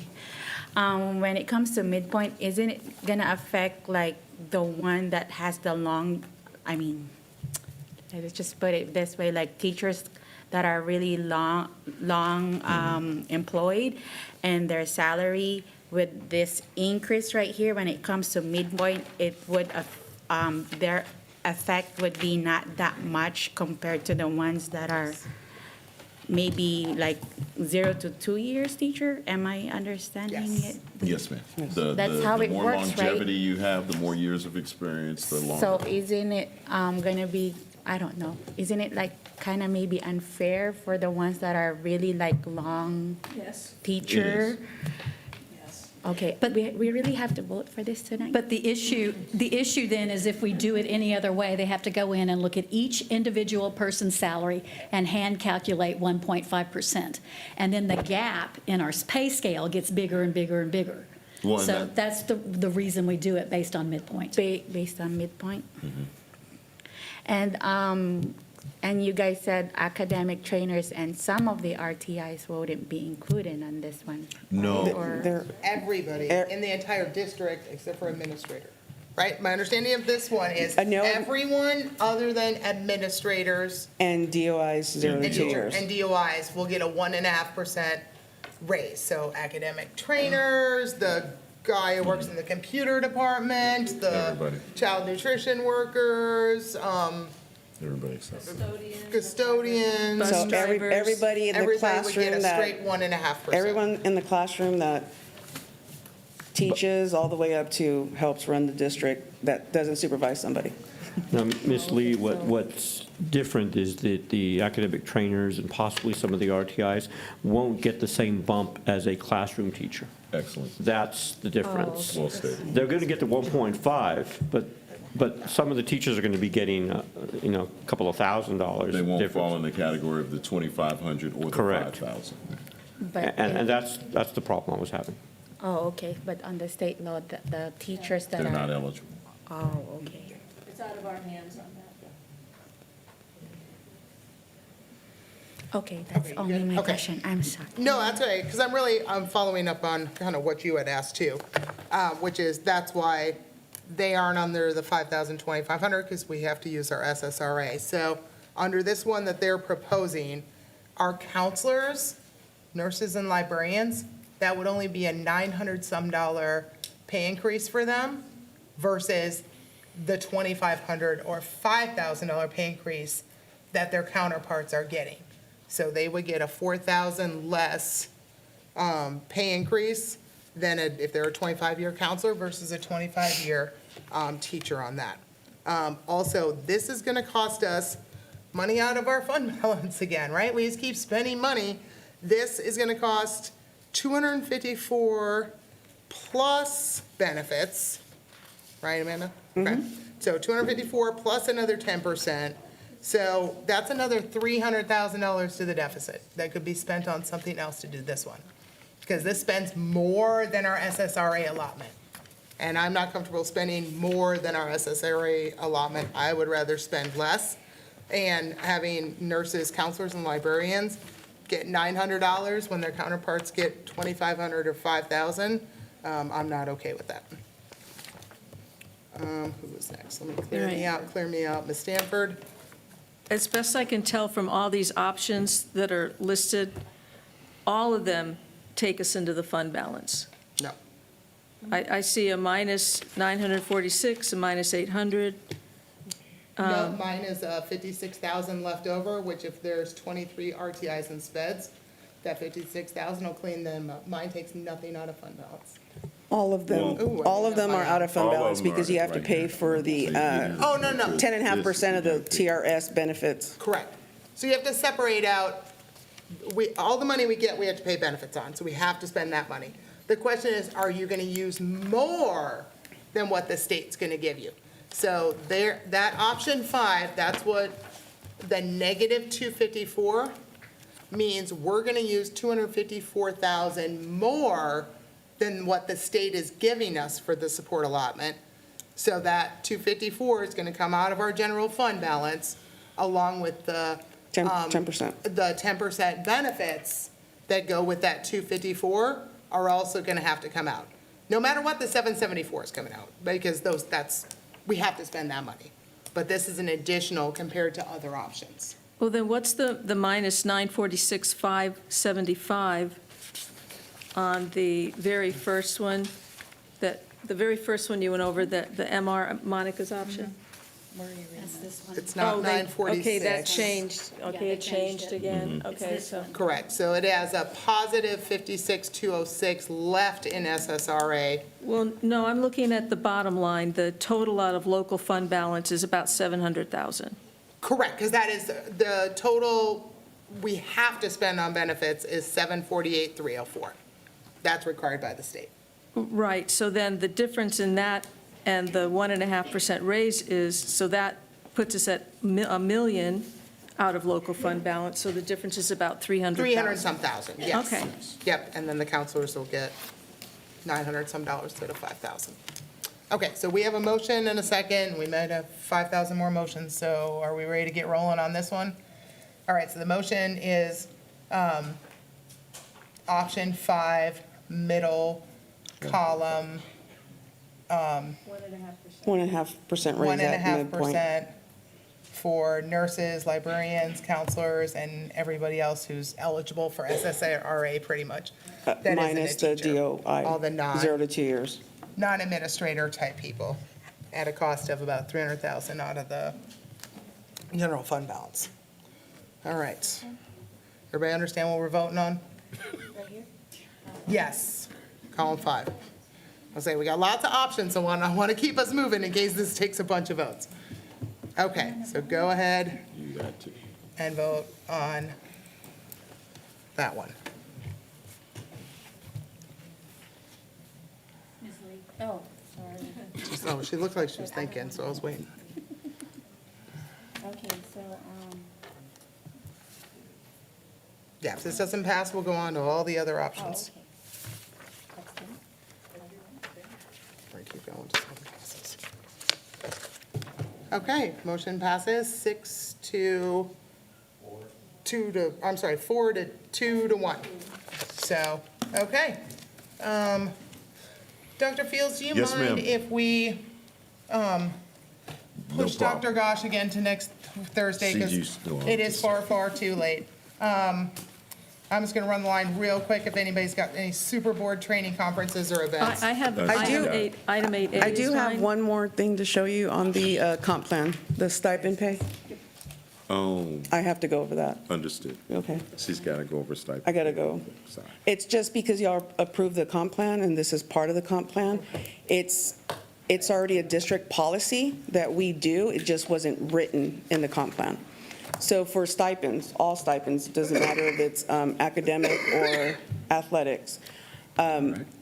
If you do not fulfill your contract, you forfeit the rest of your stipend. Is that new? And that's been our practice and common practice in districts. And so we just made sure to write it into the comp plan.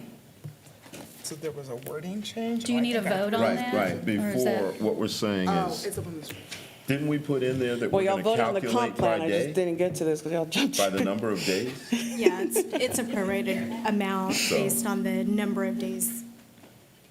Based on the number of days that you work. I don't know why it's doing that.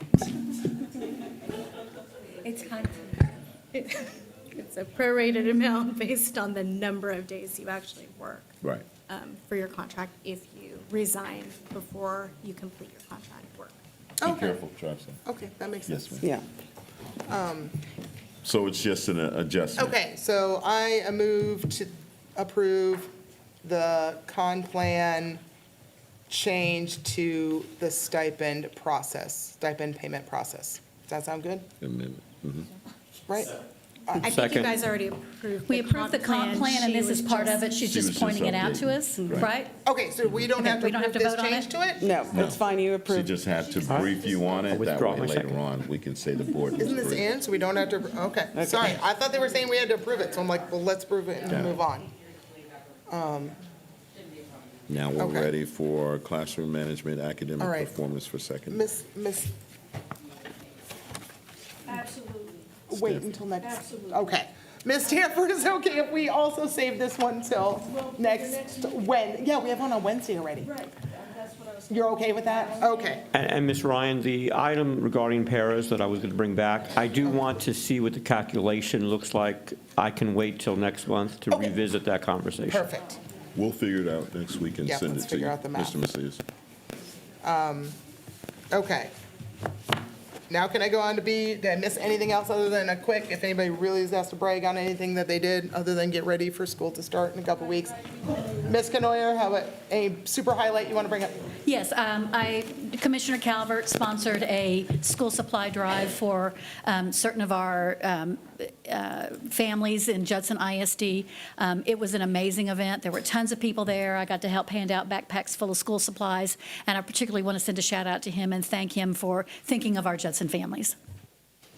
Awesome. Thank you, Suzanne. Laura? I'll just say the block party was awesome, and it was so good to see everyone. Such a lot of people showed up. It was, I think, a tremendous turnout, and it was just so good to see all of the many people there and the families and the kids. It was great. Perfect. Mr. Macias? Yeah, just obviously I've been late a lot lately, and I have a great summer camp on the west side with some wonderful kids with Unity 37, which is a nonprofit that I'm the executive director. But I won't be late. The summer camp finally is over, so we're going to be on time going forward. But it just really, education is just so important. If it's kids in my community in Judson and Converse or kids on the west side, it really just warms my heart to see the growth of students wherever I am. But block party was awesome, Ms. Stanford. It was really a great event, and I saw parents with carts just picking up everything, which really is smart. So. Awesome. Mrs. Jones? I did go to the block party also, and I did go yesterday to the new teacher academy, and Ms. Stanford was there and Mr. Macias, and it was wonderful to see all the new teachers and their excitement for learning, and they're so appreciative of the things that we had approved in the budget for them, for their classrooms. So I just wanted to share that.